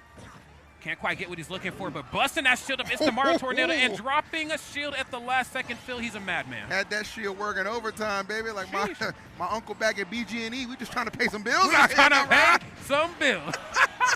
Oh, goodness. And Louis still alive. Even in disadvantage, still fighting his way out of it. Okay, gonna get grabbed up here. Let's see, forward throw. That's all he could really do in that situation. Precarious, to say the least, as Louis getting the most out of this stock, and an up air out of nowhere, of all things, going to be enough to take it. Yeah, so up air very quick and very safe on shield, too. So great option right there from Ludo. Very curious to see what the turnaround is going to be right now. I mean, again, this is not Dr. Mario, excuse me. I wish it was Dr. Mario. This is regular Mario here. I'm saying the plumber extraordinaire, Mr. 9-to-5 himself. And when he gets that one hit, he could turn into many hits. But the problem is right now, and it's really been the bane of Mario's existence throughout their time in Smash. Is they're just short and stubby, and Palutena is a very long gal, and as you can see right here, she has a weapon in her hand. You jump anti-air, you're done. That's it, man. Rinse and repeat, and sometimes that is enough to get the job done. Again, Ludo, very talented Mario, but running up against somebody who I might describe as a bit of a Mario Slayer, just again, given all that matchup experience he does have, just piloting Palu perfectly right now, and all the answers in the world continuing to present themselves. Oof. Another Nair. Yeah, I mean, what else would it be, right? It's Palu, it's Nair. It's Palu, it's Nair. It's like peanut butter and jelly. Come on, man. Milk and cereal. Can we talk about it, man? Now, peaches and cream. Come on, man. My uncle and a bottle of hen. Can we talk about Wait a minute. Wait. Did I just... What the heck? My bad. he know what's up. You got a little too real right there. My bad. All right, man. These combos, of course, not stopping. The one-hit jab in the corner right here off the platform as well, too. I mean, one thing about Mario we talked about with Captain Falcon earlier, this is a very innovative character on how they can be piloted to top-level efficiency. Mario, of course, not letting go, but neither is that down tilt. It is the stuff of nightmares in the corner. Her and Incineroar not being taken lightly, but neither is that up smash. Okay, that's terrific. Actually, Ludo still giving himself an opportunity to maybe bring this one back. Okay, good pickup there. The down tilt back air, the classic. Oh, and no hesitation. Not going to wait for a defensive option. Just going to throw it out there. And Luis takes care of game number one. Great showing, though. Ludo definitely started to pick up some steam in the second half of that for sure, despite getting outpaced a lot in the early going. So, and a best of three, man, still a lot of matches left to play. Oh, no doubt about that, man. I think the great thing about Palutena, too, is that she has that ability to really slow the match down to a crawl if she really wants to. I mean, she can get handsy with the other side. I'm not saying that she's blessed with the buttons that Mario is up close and personal, but she does have some skin in the game in that regard. But more importantly, she has explosive flame and she has auto reticle, and physically she's a lot longer than Mario, so she always is setting that tone on pacing. Mario, I know you want to run in. I know you want to get crazy. But before you do that, remember, I'm disjointed. I can't let you just jump in for free. Can't let you get it for free. You got to earn it. And we are going right back to small battlefield. Obviously, Ludo not deterred despite the loss in the first game. Again, definitely started making some strides towards the later portions of that. So let's see if we can pick it up sooner before it gets too overwhelmed, which, of course, Louis aiming to do right out the gate. Oh, yeah, no doubt. I mean, he's just, again, not holding any punches. And honestly, to be in top 64, you really can't. Back air, of course, scary in the corner. That down tilt lasts forever, it feels. Once that move catches you, you're in the blender. It's going to be forward air. It could be, you know what I'm saying, reverse back air. I mean, there's a lot that Palutena can really use to mix it up. Down air out of shield, though. Looks like it was a bit of a bait and punish with that dash attack. That right there, just not a lot of dash attacks you want to really throw in haphazard versus Mario, but when you're intangible, why the hell not? Oh, of course, 100% agreed with you on that one. Seeing the pressure being applied right now. Love the back and forth action between these two. And I tried to tell people, man, if you're not familiar with Ludo, you need to tap in. This guy's been making some big plays as of late for sure, and trying to make the biggest one right now by taking out Louis here in Winners Top 64. That's right. Certainly a task within itself. I'm loving those up smashes, of course. Again, not the typical corner pressure that we typically see from Mario, but, you know, it's still sending the message. Don't drop shield over here. Auto reticle, stopping the movement, but like I talked about before, explosive flame and auto reticle. Really, any of the Mario characters, they get real movement happy. Throw that out, bro. Stop them in A tracks. All right. Looking for here. Oh, nice. Actually, I think got the cancel on the platform. That allowed him to strike so fast, and there it is. Easy pickups again. Down tilt finds his mark, and Palu just so quick on the trigger after that. Not letting up at all. Now, this is the snowball effect that we see sometimes, Rod. Palu gets that first stock, and then it just gets a little bit out of control. So let's see if Ludo can keep things nice and calm, man. Yeah, I think that's kind of the difference between like a good character and a great character. Like what happens when they have the lead. I mean, getting the lead is one thing, but staying there is a completely different story because there's so much comeback potential for a lot of characters in this game. There is. Palutena said, I don't give a damn about none of that. Okay, I'm invincible for 2 moves. I got great buttons. Have you seen my Nair? Okay, I get this lead. I'm going to hold on to it. I kick the opponent while they're down. Let's put it that way. All right, pretty grounded there on that down air, so not going to be enough to get rid of the stock just yet. Oh, okay, Ludo flirting with danger a little bit here in this corner, and Ludo knows it. I like Louis' awareness to know he's going to come in, kind of fake out with the empty hop and try and go for the grab. He's able to avoid that. Well done. Yeah, just keeping them guessing here. You got to keep them on their toes, especially being in these tight corners like this. Nice, no grab. Of course, going to roll in. I think that was supposed to be running shield this time. Nair on the covers on the way up, and yes, the arms of the Angels make you find some comfort here, good sir. Good grief. What an option from Louis. And it's just kind of funny to me, too. Like, he's obviously being very defensive where he needs to be as Ludo finally gets that first stock off, man. But he definitely is not afraid to make the big-time plays that can put you so far ahead, and that is exactly where he sits right now. As this is a full stock lead that continues to blossom. Louis on a mission right now in game 2. Just gave him the double dash, no Mario Kart right there, bro. That is just, I'm telling you, that is a very, very dangerous move. Oh, wait, get reversed, but we back at the ledge and trying to use the flood right there to maybe get some sort of footing in the neutral in the corner. I love that. You had Louis overshot the ledge a little bit. I think that flood actually would have been the perfect tool. But Louis, very precise and aware. Everything going on, okay. Set him up to sit him down. I like it, Ludo. Send that message, okay? It ain't gonna be an easy W. I'm gonna make it work for it. Louis might hard commit here. Okay, gonna pull the trigger and still gonna make it back ever so slightly. That was a close one. There so good. Dash attack again, lasting forever at the ledge. Again, the animation kind of mixed him up a little bit, forced him to go high, not wanting to deal with the dash attack at all. And unfortunately, ended up smash for his troubles. Flood right here trying to cool off this steam. A little hot right now is Louis Money, but dash attack again, a double dash. Can I get another one? Make it a triple, damn it. I'm still geeked off that up smash that Ludo got out of the rising nair from Louis, but fortunately it's not going to matter as, again, the percent's too high to overcome, and Louis will go up 2-0 on Ludo in our opening bout of top 64 winners. Not disappointing, Rod. This is how you want to start things off. Action-packed, and they are bringing the heat right now. No doubt. I mean, again, there's just so much to really break down between these two talented players. I think Ludo, again, starting to get their feet underneath themselves. I get it. Louis Money's a tall order in any bracket of any format. I mean, he's, like you said, he's kind of like the side event king. But the fact remains the same. You have to figure out a way to work around this Palutena. She is not without weakness. She's a great character. Sure, she trumps you in some interactions. But I think landing properly is key right here for Ludo. He ate so much extra damage off a dash attack. For what? For what? All right, well, we are switching up a little bit. We got some triplats involved now, so breaking the monotony of a small battlefield to take it to regular battlefield. Of course, Mario, we know, can very much so excel on these triplats, but Palu has no problem working around these platforms herself, so it'll be interesting to see. Now, you know, even though Ludo is down 2 games, the last time I saw Ludo on Stream Rod, he was eliminating Ludo from a bracket. Yes. So I am not here to tell you that Ludo is out of this by any stretch of the imagination. No. Like, comebacks happen all the time. So that's right. Who's to say this can't be the start of one? And those platforms are great assist for him to elevate and get that standard Mario combo, baby. Couple up airs, finish it with the super jump punch, and just like that, he's got a solid lead. He has the solid lead, but like I talked about before, what separates good from great is your ability to hold on to that lead. True. Let's see how well Ludo does that. 58% actually ain't the worst spot to be in the world, but wait a minute. Watch how you recover. Whoa, explosive flame, baiting out the air dodge, not down tilt again. The stuff of nightmares, but Ludo too crafty. I'm back on the solid ground, and these up airs are just getting, what? No, what? Hold up. He's going, man. This is Around the World, exclusively presented by Ludo, the way he is absolutely handling business. Love to see it. Really utilizing these platforms again. Such an asset to a character like Mario. I mean, honestly, a stage like this is really just his playground. You know, you can really get to see the beauty of Mario really come alive right here. But wait a minute. With no Tanuki tail, how you going to get back to this stage? High recovery on the way back up. Great split-second decision-making right here. Ludo starting to reach some of these more unspoken parts of the match. If they can figure out a way to get a stock right here, they can maybe try to push this to another game.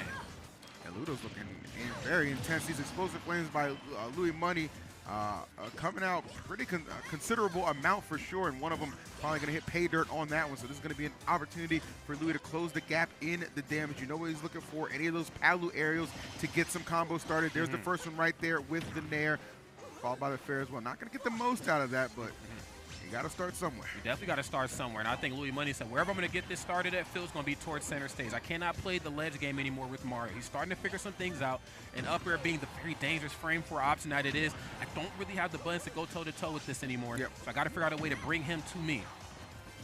So obviously doing just that right here. As nickel and dimed his way back into some money right here, man. Maybe he really is my uncle. Who'd have thought? Low-key, Who'd have thought? Low-key. Well, he didn't ask for the last pork chop, so that's the jury's still out. But that's right. Nonetheless, know yourself. Maybe asking to get this last stock first, because he has definitely brought this back to even footing. I mean, you want to talk about a lead that Ludo gave himself in the early goings, but Louis just battling his way back there. Love that there out of shield, and now looking to catch him slipping, and he does just that with a quick trigger pull on the back air. Louis takes the lead back, and Ludo now under duress. His winner's bracket life in jeopardy if he can't pick it up. Absolutely not. Can't let your opponent know you're in distress and disarray. You got to keep it calm, cool, and collected. You can see right there, there's a back air for your troubles. Has him off stage, an explosive flame on the coverage always. You have to watch yourself in those corners. Palutena has a lot of tricks up them sleeves of hers.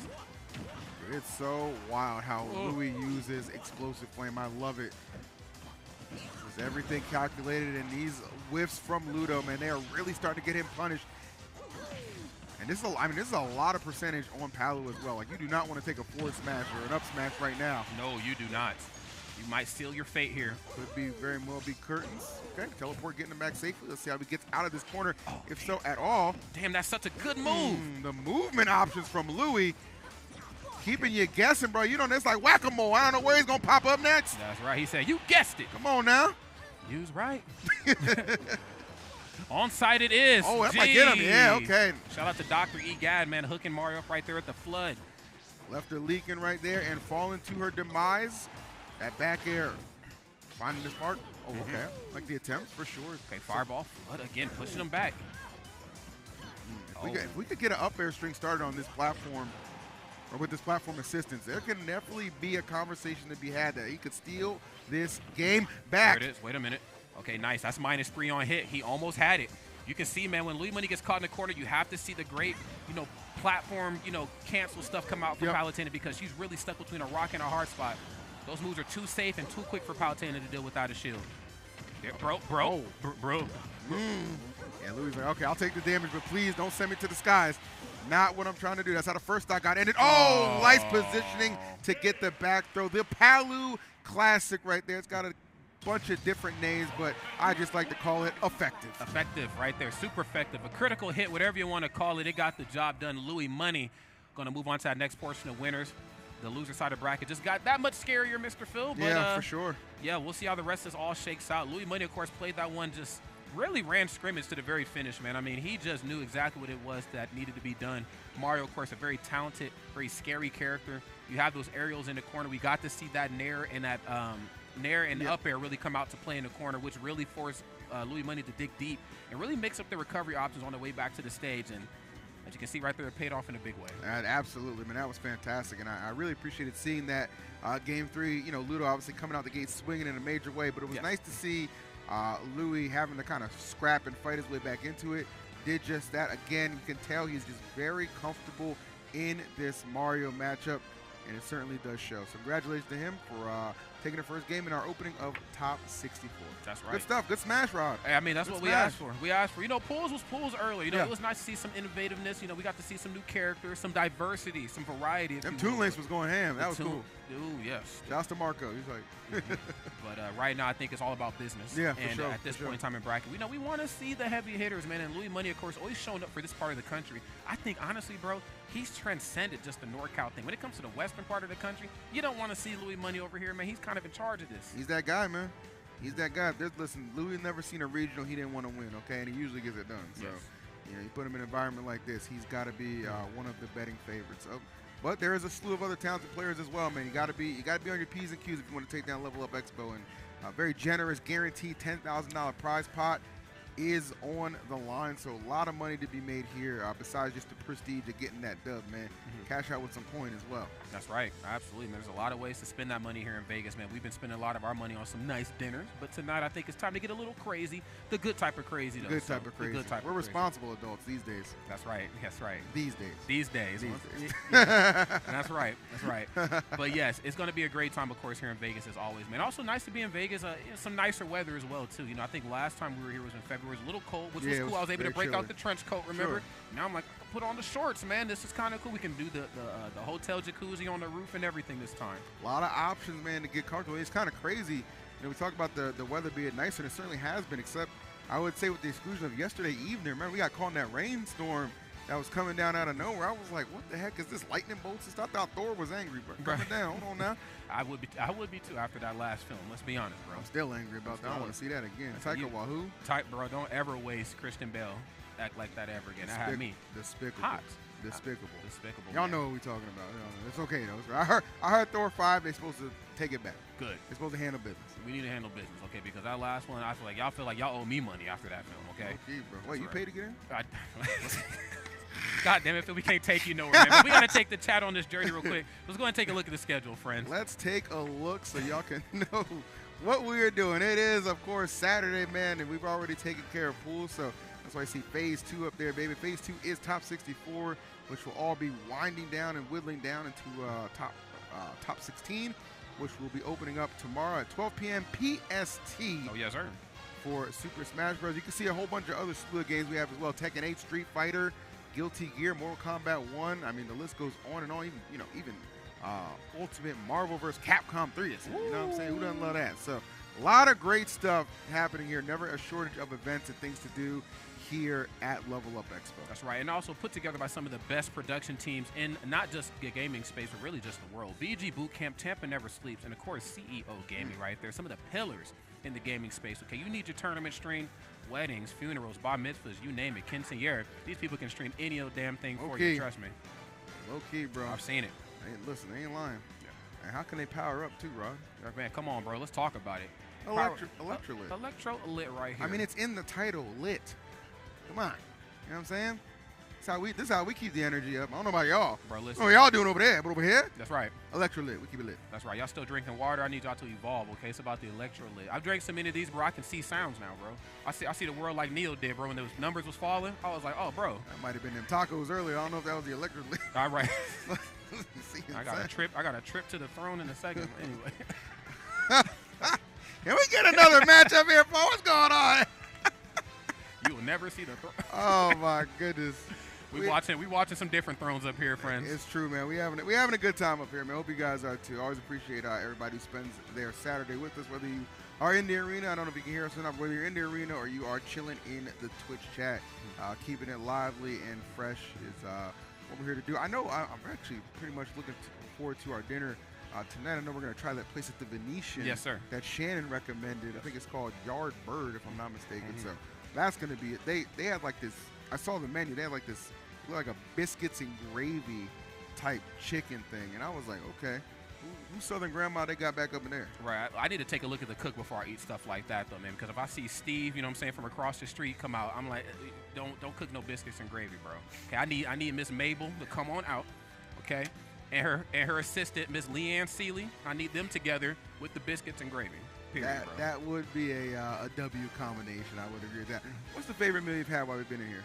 Honestly, bro, I think I've just consumed nothing but tacos. You know, we had one dinner at the hotel yesterday due to the rain, and I thought that was, really nice, especially for hotel food at that. Sure. But I think for the most part, it's just about tacos El Gordo. You know, we don't really we travel a lot, but a lot of times, you work different events. We all work different stuff. So when we cross paths, it's like, yo, we got to hit the staples. Tacos El Gordo, salt and straw. You know what I'm saying? The staples. So, that's the way we go. Whenever they're available, that's generally what we hit. So I went to Resorts World, and I'm trying to think what I got. You know what? There's just a big food court. It was just a big food court, and that's awesome. Ended up getting the hell did I get? Oh, some brisket, which was okay. It was like this Texas barbecue thing. Sure. But, it always reminds me, like, if I'm not in Texas, I probably shouldn't get the barbecue. You know what I'm saying? It's like New York pizza in Wisconsin. I don't know about that. I don't know if you dead ass B. I don't know. You heard or not? I'm not sure I'm sold on that. So, yeah, it was okay, though. It was okay. I do appreciate the fact that there are places that, one, a wide variety of things, and two, it's Vegas, so it's open till like 2 a.m. Yes, you can eat anytime. You never have to worry about going hungry in Vegas. That is a godsend. You can eat pretty much all times of the day here. Yeah, it's beautiful, man. Also, the scenery, too. This is my first time being here since the Sphere's been open. That's I definitely crazy, want to get a closer look at that as well, too. I've been seeing it, of course, in, like, All-Star Games, a lot of sports. So I'm like, damn, to be actually this up close in person. Like, I seen it on the way in. I was like, I got to get close. I think one thing I think they do offer tours for that thing.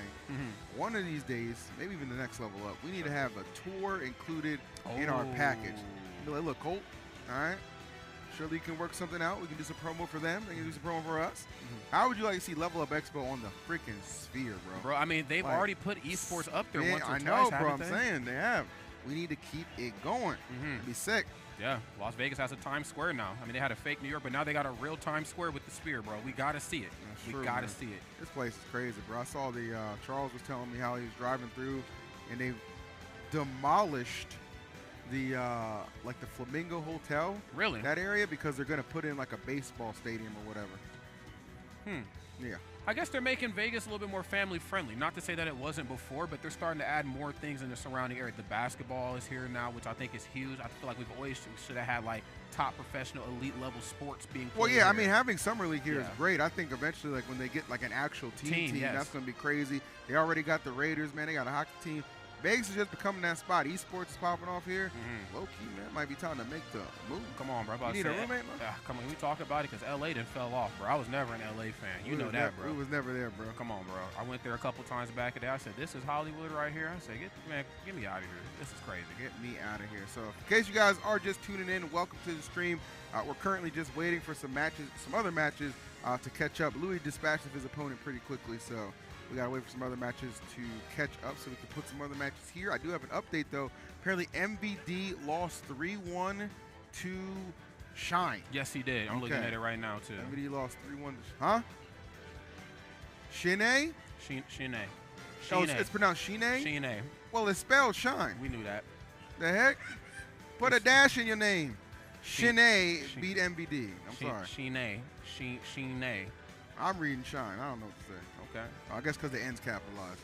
Right, I'll accept responsibility for that. I apologize. Okay.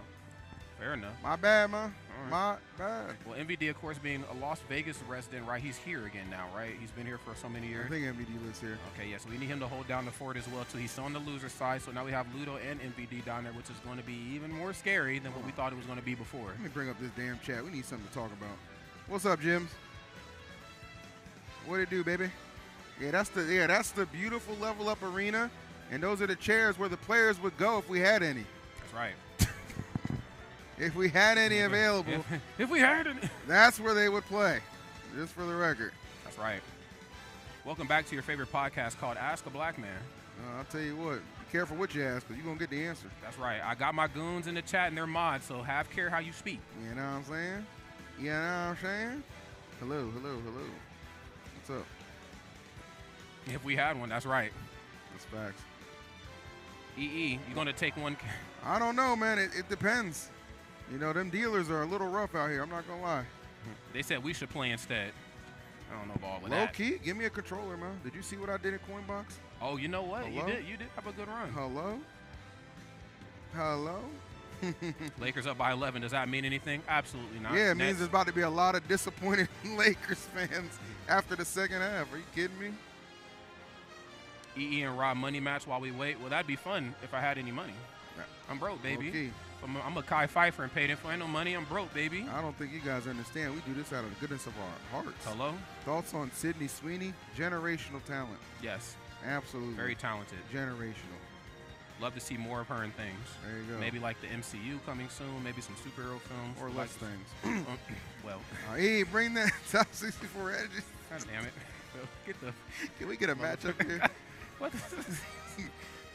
So I threw the alley oop and I was like, he's gonna do it. God damn.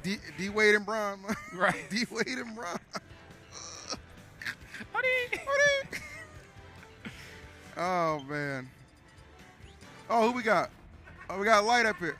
Okay, show the people. Take it off of us so they can actually believe us. All right, there we go. All right. There's humans. There's humans. All right, there we go. That's what I'm talking about. So Light and Jazzo, this will be a fun one for sure. Yes. Big fan of Jazzo. This kid puts 110% effort into everything he does. Very humble, very nice guy. Glad to see him out here at Level Up. Yeah, that's right. Wave to the camera, my boy. That's right. And he got Light, last year's defending champion, trying to go for the two-peat, which at a tournament this stacked is not going to be easy. But, you know, you ask Light, he'll say it's already been written, baby. So let's see. I got to be honest, bro. Is Light just the king of the con tournaments? Like, think about it. He won Super Smash Con Fall Fest. Yep. Then he won a couple Momo Cons and Level Up Expo. He might be just the king of the con experience. He might be that guy. I'm not gonna lie. That's facts. He might be that guy. That's a good point, Rob. Yeah. I'm gonna have to quiz him on it. He probably didn't win so many tournaments. He forgot he didn't win certain things. So I'm gonna tell you right now, this is very important for Light. Okay, this is going towards the housing crisis in this country. Wait a damn minute. That has affected our dear young friend. Okay. There's a housing crisis? There's a housing crisis right now, man. Damn. We're doing podcasts from the car. Oh, is it? Damn, it's like that, bro? It's getting serious out here. Jesus Christ, bro. I said, Light, move in, man. He can have Charles' old room. But he's a prideful young man. I respect that. He really wants to. Where is he at again? New England? Or? He's a nomad now, man. Location currently unknown. Unknown, bro. I'm just trying to connect to some Wi-Fi, don't you know? Just trying to connect. Doing the podcast at Taco Bell. Listen, I would always park next to a Starbucks, all right? They got some range on their stuff. Don't they? I'm trying to let you know. Let's just say there was a point in time where I was commentating basically with no cell phone. They don't know about them days. Them days? long since passed, but the days of future past have arrived right now. We got, oh, Light's requesting something. Might have been a tag thing. You want to hear a funny joke, bro? I would love to. So there was a time, bro, it's actually not a joke. There was a time where I was actually jobless. And instead of me saying that I was without a job, I would just tell people I was off every day. Because nobody ever questioned if, I'm off tomorrow, bro. Just hit me up. You know what I'm saying? So I did that for like 3 months. They didn't even know I was out of a job. That's actually brilliant. Because who's going to question that? Nobody. It's like, damn, he's off again. Let's run it up, bro. Wow. That's genius. Yeah, bro. They never knew. I remember I went to I didn't have a job. And I went to I think I went to like a Halloween party, but I couldn't afford a costume. And everyone was like, who are you supposed to be? I was like, unemployed. Damn. Straight up. Hey, come on in, pal. Hey. So are we. What do you want? Go ahead. Always judge parties based off of how much I need to bring.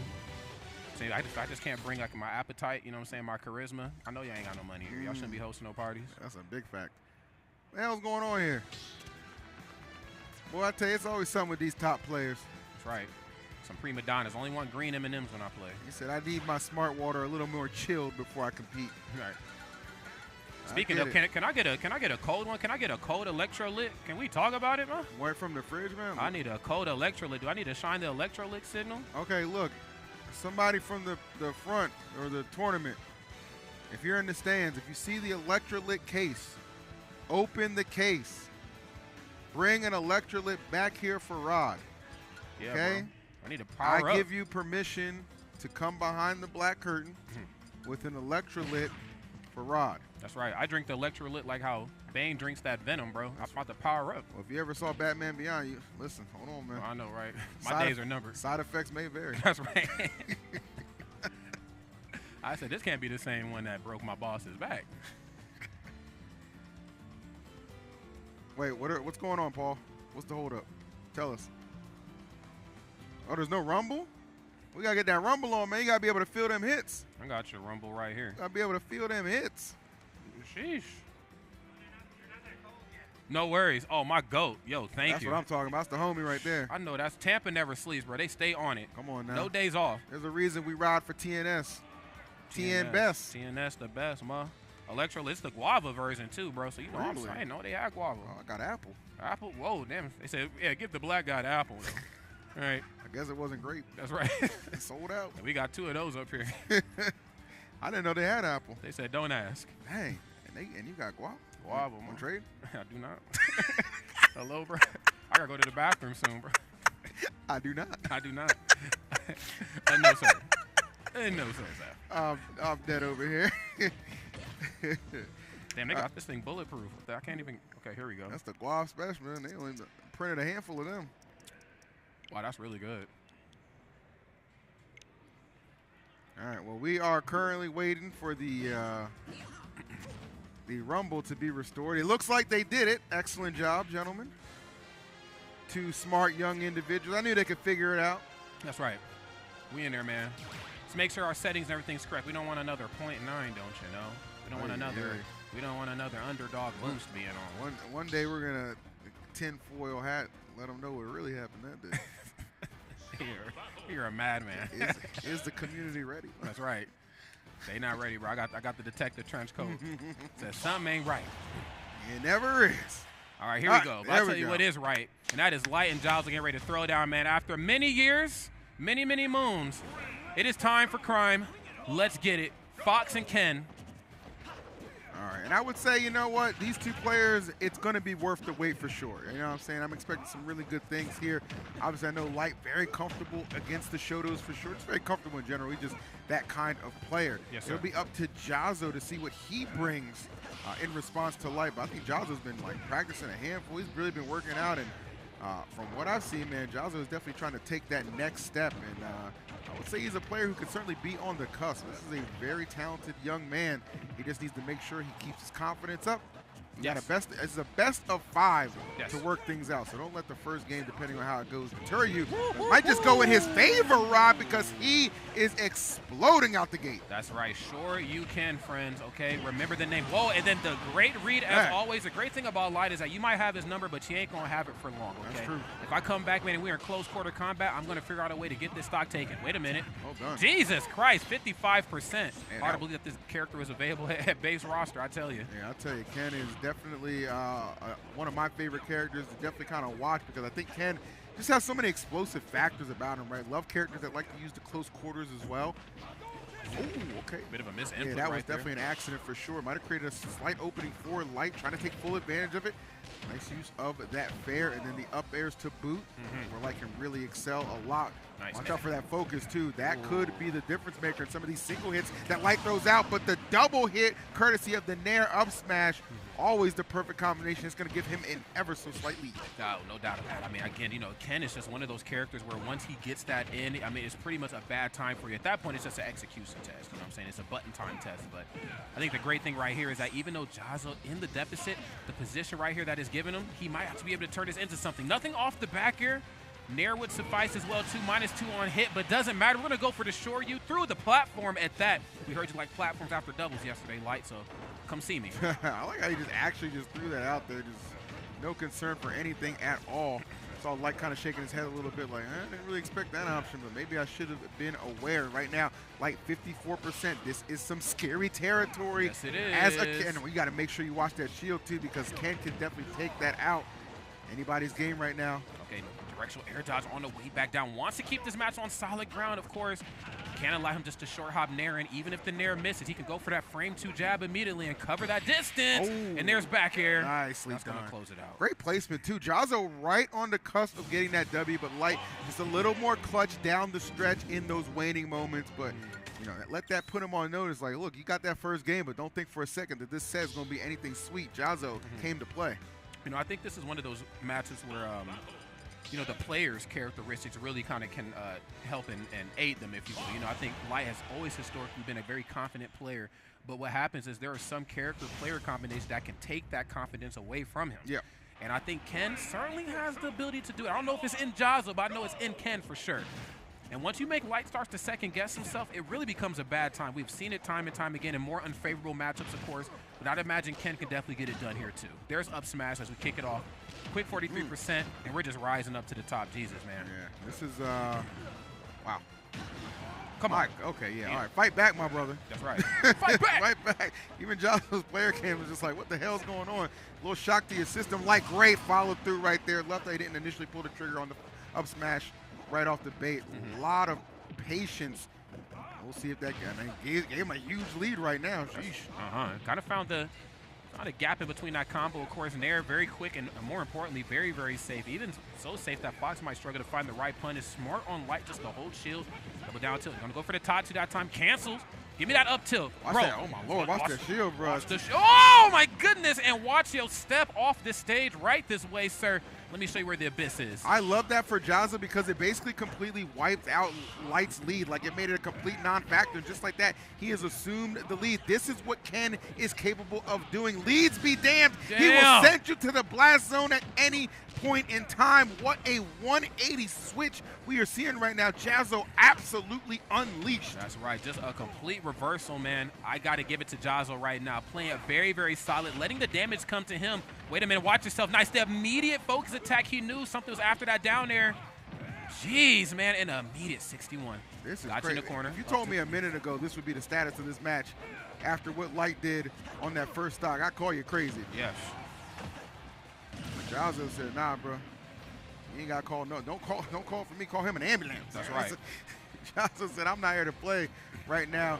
69%, that is the right percent at the moment. Makes it 82, nice little combo string, and now Light looking to get one of his own going. We know Fox can definitely put on that damage quick, fast, in a hurry, usually courtesy of a couple up airs should he be able to get Jazzo in position. He's searching for it. That's right. Just kind of running him down here right now. I think this is what you do when you have the lead in your kin. I mean, this is just straight up FGC stuff. 101. I got the lead. I'm about to make you bleed. I'm here to succeed. It's done for you, my boy.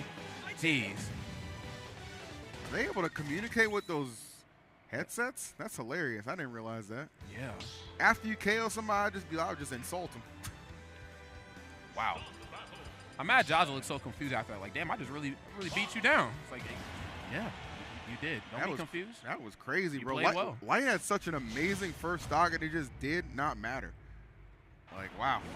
All right, game number 3. Jazo evens the score 1 apiece right now against Light, and they're going right back to Stadium, the classic. That's right. We're not here to have fun. We're here to win. Nice. Another nair on shield. Again, -2, depending on how you space it. Be a little slower, but for the most part, pretty safe if spaced properly. Now he's going to go for the standard jab. Nice! And then gets the jab lock on the Hadouken. Jesus, man. I like how he was actually, oh, I love using that up air to get through the focus. So smart. Okay, there we go. Stacking it up. Nice again. Up air, the perfect answer to focus, man. He got 2 hits on it. And he knows that time. Even tried to outspace it a little bit, man. I'm so glad you brought up the importance of focus attack and just making sure that even if it's not a multi-hitting move, it's just quick enough for it to kind of count as a multi-hit. Can bust him up out of there. Okay, nice. Okay, letting the damage come to him. We've seen a lot of parrying. That was great. Uh-oh, I don't know what's going on. Are we good? I hope so. Bro was leaning and reaching for something. I'm going to have a lot to talk about on that podcast, depending on how this goes. What the heck? Don't say that, man. Right.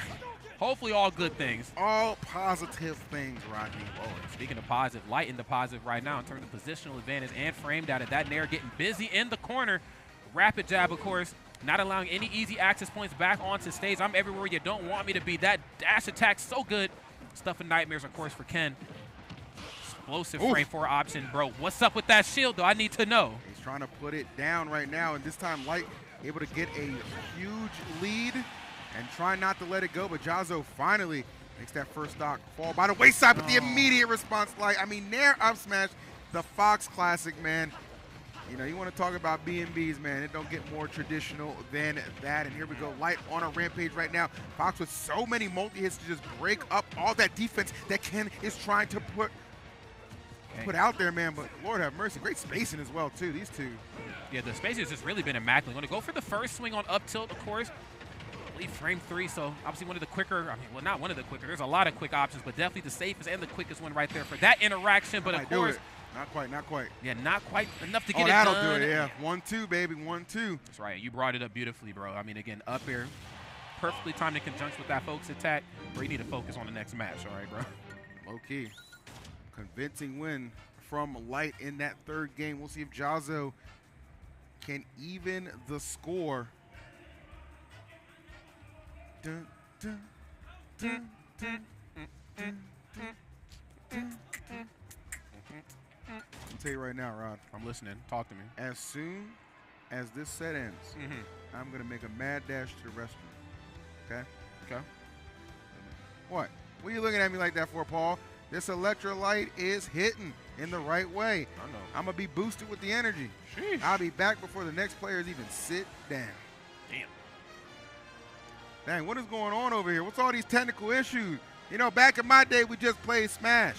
Yeah. You know what I'm saying? We didn't even take bathroom breaks. You just did your business right there in the chair. Clean up afterwards. No, I must have missed a couple episodes. I don't remember any of that. What the hell? Yeah. Now, wait a damn minute. What you know about old school Xanadu? Sound like a Xana don't to me, bro. Don't play with me. I ain't no smart. Don't play with me, bro. Okay. Some damn Xana doo-doo. Stop playing with me. I'm sorry, bro. Stop playing.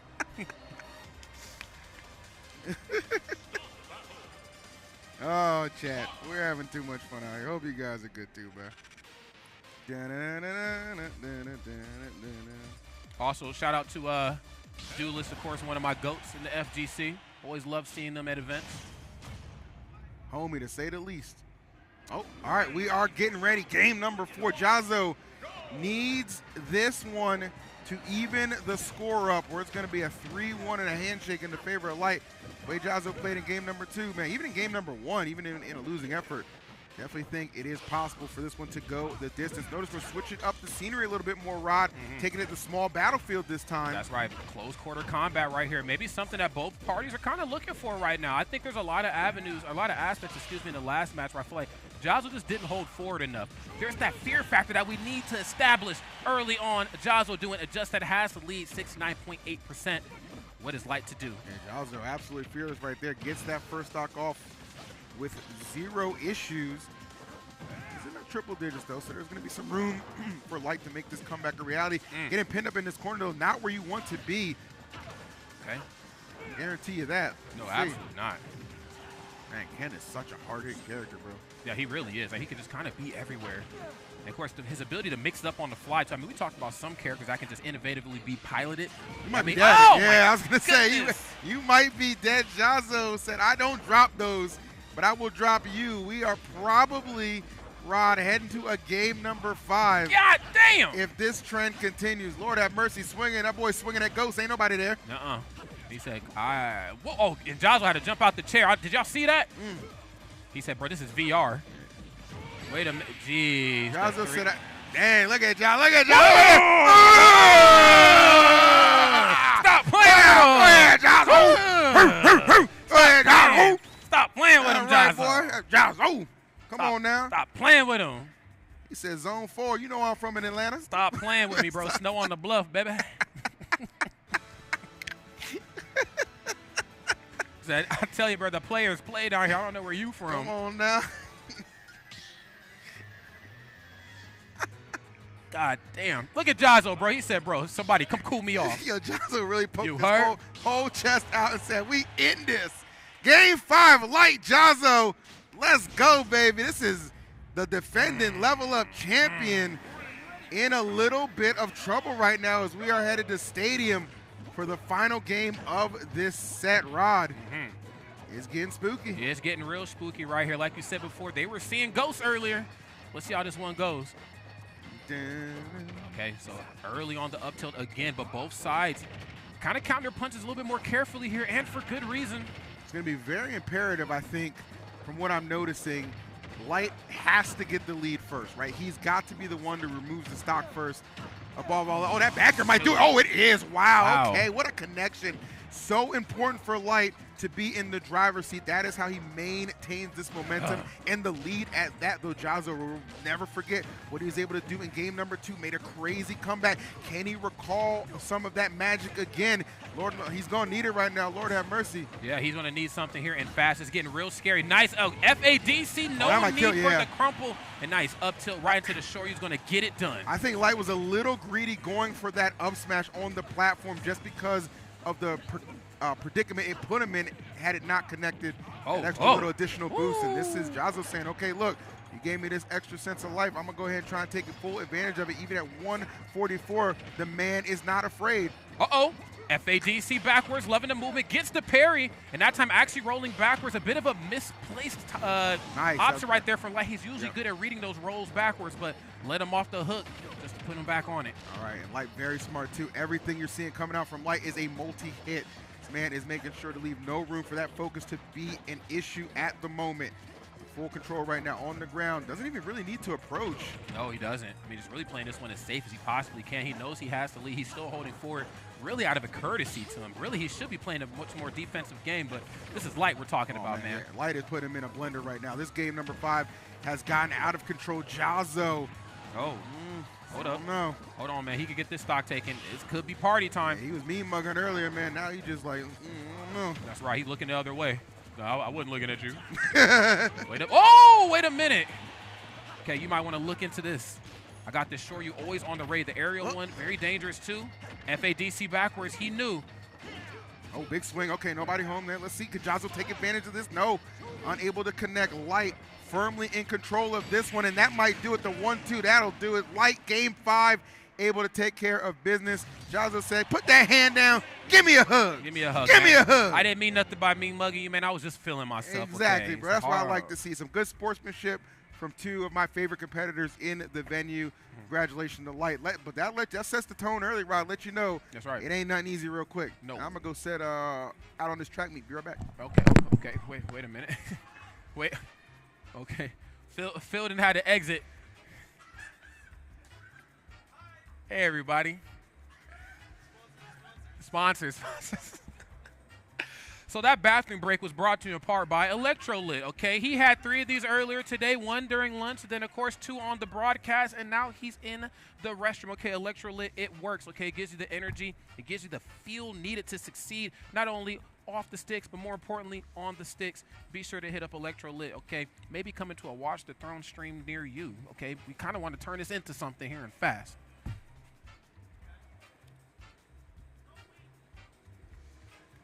That's guava, man. I feel like, God, what's that? I feel like John Cena, man. Come on, being chilling. What the? This ain't poison, man. This is fire. What y'all talking about? Did you just say you were commentating with John Cena? Because it looked like it on the mic. I think so. Yeah, it's John Cena. What the? What? How did you get here, Peacemaker? No, wrong game, wrong game. But yeah, how's everybody feeling out there in the chat, of course, man? Let's talk about it. I believe we're getting a Capitancito here pretty soon. I hope. I hope. I certainly hope. Come on over here, bro. Rap with me for a second. It's Vegas, so I'm going to take my 15 seconds of fame here. Can we talk about it, man? What's up? Dude, I had a great set with Charles. He's back, man. He's back. And, you know, I wanted to give you your praises too, man, because you're back. I am. Whenever I saw you previous to this, you're like, they're like, host. Bro, to see you go into commentary and how well you do at commentary is beautiful, bro. Thank you, man. You know, I think my job, you know, really a specific job to me is like, okay, if you don't need me to commentate, I'll take the host role, and that way we can open up more Well, you're a great for host. You know, come out with that fire. That's what you need. Well, yeah, and I also like to open up opportunities for other people, too. You know, I don't want to hog everything. Like, I think I'm hitting 30. I am 30, so I'm hitting that point where I'm like, I just want to see other people succeed. I'll take the host role. Y'all take some commentary blocks. We can all eat. Boom. You know what I mean? Oh, speaking of eating, on the way back, and we're going to give you guys all the good Smash Ultimate action that you want. But, you know, Vegas, can we get some Vegas love, man? Stand up, y'all. Y'all, Vegas, make some noise. Come on, I hear y'all out there. We hitting prime time Level Up Expo hours, especially if you're on the esports side of things. What up, ma? What up, baby? How are you? I'm good. Listen, when Mother Nature calls, I answer. I get it, bro. You had to drain the main vein. Come on now. Okay, here we go. Right back in time for some good action. Capitancito, okay, little captain, but this is the big captain today, man, okay? I don't know what you've been told. And it is Mute Ace, the Peach extraordinaire, like I was saying before. This is one of those players where I feel like the less I see of them, the stronger they are. You know what I'm saying? That's the Mute Ace classic. Low key. Well, Mute's going to need to bring all that strength right now because Capitancito ain't no joke around here in these Vegas parts. No, sir. No, sir. No, sir. Okay, he definitely knows a thing or two about playing in these, you know, more dangerous parts of bracket. Of course, his Dominican brethren is up here as well, too. Sonics, you get them two together in the tournament. You know what I'm saying? Just throw it all out the window because they about to beat your favorite players. They have had many a grand finals at Vegas locals. So, you know, who's to say it couldn't happen again? But obviously a laundry list of talented individuals in this bracket. So, ain't nothing going to be easy. No. Definitely going to make you work for your lunch money around here. So we'll see how this one all shakes out. There's a lot of aspects to Meat Gunner that I kind of worry about versus Peach. Of course, you know, you just pale in comparison in the boxing match. I mean, she has you outnumbered. However, there is a projectile portion of the game, whether you have Flame Pillar, whether you use the grenades, you know, whatever the case may be, where I can see that becoming a problem for Peach at the ledge, if not off stage. Positioning is going to be everything, I think, in this matchup. I would agree with you. Let's find out. This is game number 1. Capitancito and the homie Mute Ace. I was actually, shouts to Mute Ace actually for coming through to this tournament, filling in last minute for MK Leo. So nice. Very glad we get such a talented replacement for sure, man. You don't really miss a step when you got Mute in the building. Oh, no doubt about it. I mean, this, you know what I'm saying? You want butts and seats. You know what I'm saying? You want to fill up an audience. You know, you got to get Mute Ace on the bill. That's how you do that. There it is. Real talk. Let's see. Oh, drag down up air? Jeez, man. It's getting fancy right here. Not a lot of the projectiles really needed for the most part. We're getting it done really with our normals. We're breaking away, though. Oh, I saw that ball pull. I said, oh, that Mute guy. You know what? I swear they need to test Mute's controller for PEDs, okay? Because I don't know how he pulls those things so consistently. I just don't get it. He's just different. Absolutely built different. That's going to be a huge lead to gain right off the bat. Capitancito has put on a fair amount of percent as well. So very doable to claw his way back into this game sooner rather than later. Let's see. That's right. Let's see what it's going to be right here. This was the positioning I was talking about before. You know, you get Capitancito, you know, whether they have the lead or the deficit, you're in that corner, it just becomes a really bad time for you. Even if you have movement options as great as Peach, you really have to watch yourself. And I think Mudace, of course, just a step ahead of the competition, 146%. I need to see something here in faster for Capitancito because they're much more equipped to play the long game. But there's going to be explosive parts of the match, courtesy of that up tilt. Wow. Great, yeah, actually great anti-air decision right there from Capitancito to get himself back in the game. I understand this is Mudace. It's not going to be any kind of easy dub at all, but some good confirms at the moment. Hold on. I'm feeling it. Oh, dash attack. Okay, bit of a cross. We'll take it. And the grab range on Gunner's grab is actually just insane. Like, Gunner's actually a lot scrappier than they lead on to believe, but you really have to get through the monotony that is those special attacks before you can see it. But it gets scary up close. Up air, that should be enough to get the red stuff. And I'm not even sure if Capitancito was touched on that second stock. I feel like he was sitting at 60 forever. Yeah. So that was a hell of a stock for Capitancito, just bulldozing through Mudace. We had that lead momentarily courtesy of the bomb, but that has been erased and wiped out. Just an afterthought right now. Capitancito assuming the lead, really kind of dominating Mudace right now. Oh, no doubt. I mean, again, just making it so difficult, I think, for Mudace to just, again, find an opening here. This is what happens when you give characters like Gunner the lead. It just becomes very, very difficult. And honestly, this is, whoa, no hitbox from that recovery. Okay, Mudace kind of let you off the hook there that time, courtesy of that great drift that you used. Yep. Can't say we're going to see the same thing twice. Oh, nice. Actually, I caught him lacking right there and put him all the way under the stage. And just like that, an opening has presented itself. We know Peach, combo fiend, all right? Not damage, never an issue for Peach. That's right. It's just getting in is the tough part in this matchup specifically. Not traditionally, but here specifically, it most certainly is. Nice. Having just the laser shot on the neutral special, I think, is really smooth here. I think, you know, sometimes when Gunner wants to get scrappy, they'll go for the charge shots. They can get charge cancel mix-ups, but ain't no mix-up about that, bro. You know what I'm saying? You drop shield, you ate up smash, and now here you are in the next game. All right, Capitancito looking good. Brings that all the way back despite that explosive, and I mean that literally start from Mudace. Let's see where we end up after some deliberation. Okay. Bit of a cold start for Capitancito in that game, too, if I may say so. I think, you know, certainly it is in Mudace's best interest to try to really get the pace of the match in their liking and then just kind of hold forward and never let go. But there comes a point in time where, you know, you allow characters like Gunner, Snake, Sonic is another one, Samus is another one. You know, they get just a pinch of lead, and then that pinch turns into a lot of it, and then it just gets out of control. It seems like a very frustrating match for Peach to have to deal with. Yeah. Just, you know, after that, obviously after that initial bomb, once things kind of settled in, we're back to reality here. It was just like, okay, yeah, Peach is definitely having a little bit of a hard time contending right now. And I think Capitancito well aware of that and doing his best to make it that much more difficult. It ain't supposed to be easy when you play Gunner. For yourself, the life you pick, but also for your opponent as well, too. Okay. They're figuring it out. There's a good chance we might just go back to Pokemon Stadium 2 after this much thinking, but we'll see what the option's going to be. Okay. And again, positioning, I can't stress it enough. I think in some of those aspects where Peach wants to play in the corner, play relatively safe, that could also be done to her own detriment as well, too. So you really got to watch yourself in this match. Even those times where I think Mudace even wanted to get up close and personal, you know, you still have Nair, you know, one of Gunner's better boxing tools, I guess if you could even call it that. You got up tilt, you got up smash. I mean, Gunner is kind of scrappy-ish, so you still have to proceed with caution. All right, some deliberation on where we're going to go for this game number 2. A lot of thought going into this one. Not trying to leave anything to chance.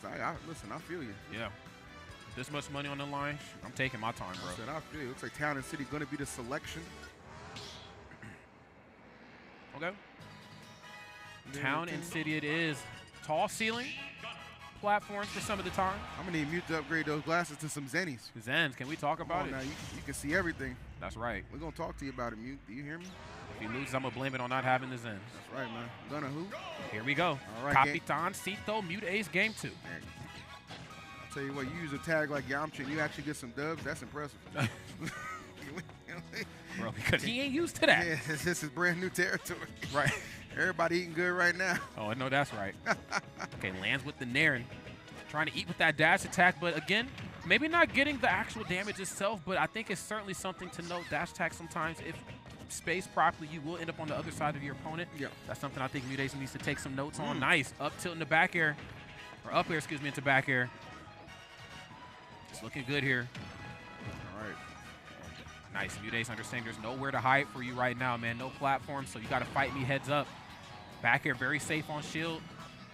And has just a pinch of lead again. I'm telling you, other characters we get to see this sort of mentality come out when it's like, a 50, 60, 80%, deficit. Right now, I mean, just a little bit, 10, and it's enough right there for Capitan Cito to back off. There's Nair. It really is. See, okay, drop it down. Nobody quite home. Yeah, I can see. You can just see how annoying this matchup has got to be for Peach. Just trying to chase down Capitan Cito, able to answer with a Nair right there. Nice usage of the turn. And I like they're not swinging potentially with the dare or anything. Just recognize, okay, the recovery's not going to be enough to get him back. I'm going to just let him fall to his demise. And sure enough, that's what's going to get Mute that first stock. That's right. Peach very scary in that corner, too. The fact that she can just kind of float and either go for downer or nair, depending on the recovery and how it's coming through. I mean, that is just huge, man. Almost as huge as the hitbox right there on up smash. That move right there covers so much distance around me, Gunner. It's not even funny. Yeah. Wow. Ooh. Okay, forward there. So you're going to kiss the crown, homie. That's what it is. You ain't going to have a choice. Right. Princess Peach comes through. She demands that respect. She said, bend the knee, genuflect, if you will. There you go.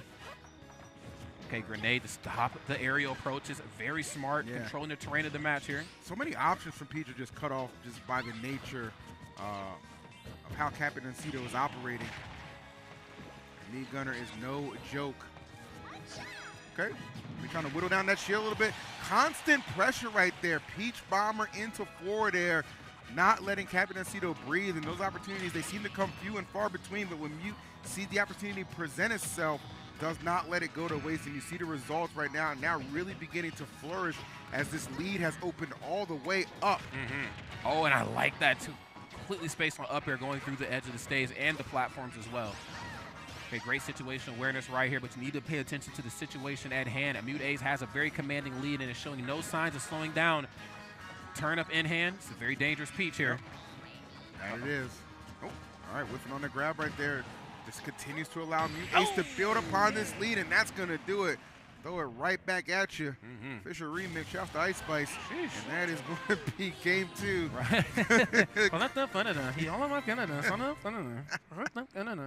That's what it is, man.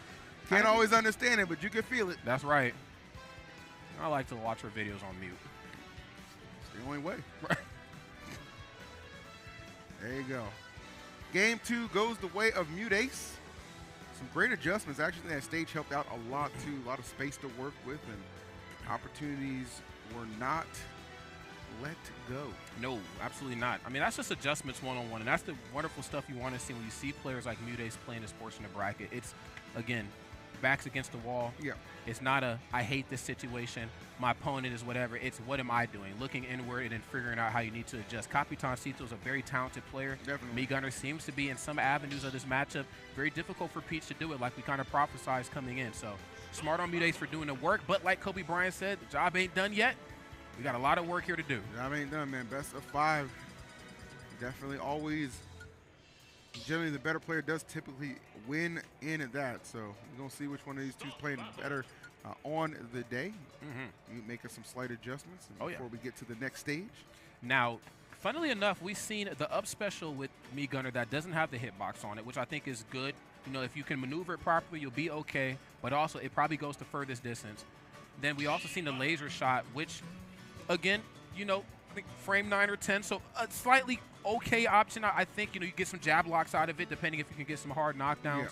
Like I was mentioning before in the match, you know, if you use the charge shot, I mean, like we see with Samus, you got the charge shot cancels, you know, you can really mix it up and get scrappy, but I just don't know if you want to scrap with Peach like that. So smart on them for using some of the more evasive options, the options that kind of create that distance and keeping Mudace out. Would like to see them maybe lean a little bit more into that nair, into that up tilt as well, too, especially when you see Peach kind of floating at you. Get there, get up underneath her, up tilt, put some damage on. There it is. Can be that simple and that effective. Let's go. We got it, baby. Starting things off game number 3. Onto Battlefield we go. See if Nuke can get a pretty hot start. Not have to play from behind so much. 45% here early on. Mute Ace right now looking like Mute Ace Reborn. That's what I love to see. Using that forward air to create himself some space out that corner. Funnily enough, it's kind of pushing him further into the corner, but that's all right. Up throw. Yep. Nice. All right. Trying not to keep any distance between them. I love that from Mute. Understanding the more distance we have, the more of a problem it's going to be for me. Try to cut off that at any point in time. Okay, and the charge shot is actually online. This raises a question. Are you switching Mii's in between matches still count as, like, you know, switching your character, basically, right? I mean, I never really thought of it. Yeah, I mean, that's a good question, actually. I'll be honest, I don't know. Yeah, well, I never thought about it. Yeah, like he just went from the normal the laser shot to the charge shot, which is good I too. would say yes. I would say yes. You're bringing out a new moveset, you know what I'm saying? Yeah. Maybe it's not like that egregious, but it's also not like Daisy to Peach, you know what I'm saying? Yeah. Oh, there's some layers to this, but that's all Peach right now. This is an exhibition being put on right. Mute Ace trying to let you know, yeah, that game one, that was just a little fluky. That's right. I'm actually better without the bomb. That's right. That was shoot around, okay? That was practice, all right? I'm actually ready for the playoffs, all right? Like the Lakers. Anyway. Hey, last time we checked, they were up, so. For now. We'll see how after this block is. What they saying on NBA Twitter. I can't wait to tap in, but I'm locked all the way in with Mute Ace right now, who is handling Capitancito at the moment. A lot of good usage of these aerials, and look at the pressure continuing to mount. Okay. Down tilt. Forward air right there for the position, putting themselves on the top platform. Smooth tomahawk into the up throw, and I like that too. After up throw, you're going to see up air every time. Even if it doesn't connect, it baits out that air dodge, and it puts you in an unfavorable spot. Yeah. Speaking of unfavorable spots, Phil, damn. Yeah, that was perfectly executed from Mute Ace. Just the timing right there to punish that recovery. And now an opportunity to really increase this lead. Got to do it pretty gingerly, though. You don't want to be swinging haphazardly against Capitancito. We've seen his punish game is top tier. Yes, it's ill-advised, that's for sure. Doesn't look like the switch over to charge shots paying off from him in a big way, but where they're lacking with the specials, the normals are definitely getting it done. Yep. Mute Ace, of course, very well aware that 129% is apparent. You cannot go for any trades right now. Forward throw, ugh. Okay, with the empty hop. And this will be, I mean, this is huge. Capitancito can definitely get this stock off pretty quickly, and it's not going to be anything to make this comeback possible. Mute Ace trying to accumulate as much damage as possible, even at 142. Still playing with fire and gets burned on that back air attempt, doing a little too much. Capitancito recognized it. Oh, no doubt. Nice up throw into the nair that time. Okay, slight mix-up. Like the variations. I mean, I know Mii Gunner's a very simple character up close and personal, but you can mix it up ever so slightly. Okay, down there across the shield, another up throw, up air, of course, baiting out the air dodge, and yes, once you burn it, dash attack or something is always on the ready. It's never about the up air, it's about what comes after. 100%. Look at this. You see Capitancito got the lead back from Mute Ace again. I love the back and forth between these two. That back air was looming, but not having it. Good connection. That's going to do it. Capitancito brings it all the way back and puts Mute Ace in danger of falling to loser's bracket as he takes a 2-1 lead. That's right. Wow. Yeah, I like the utilization of neutral special. I was thinking that was going to be used more for a scrappier sort of play style. I think, you know, again, Mii Gunner's kind of a sleeper. Up tilt, down tilt's good. Yeah. Up smash, frame 6 grab. Like, you know, Mii Gunner's a really good character. So get scrappy if you can. But I guess the issue is you're not going to out-scrap Peach. So now you're charging up your charge shot, and you're just shooting it. Once it's in the air, Peach can't jump for a period of time. That gives you ample time to move in close and get the job done, and Capitancito did just that. No switch off on the combination of Mii. I think he's going to stay the same style. Mute Ace, of course, down. Trying to push this to a game number 5. Let's see how it goes. All right. This is I think one of the more entertaining matches, man, just because I was not expecting it to be so good. So much back and forth action between Capitancito and Mute Ace, with Capitancito currently getting the better of Mute. We've already seen an intense game number, a 5-game set already between Jazu and Light. Who's to say Capitancito and Mute Ace can't go the distance too. Don't want to get too far ahead yet, but. That's right. Yeah, Mute Ace said, I think we're going to a game 5 the way this match is starting off here.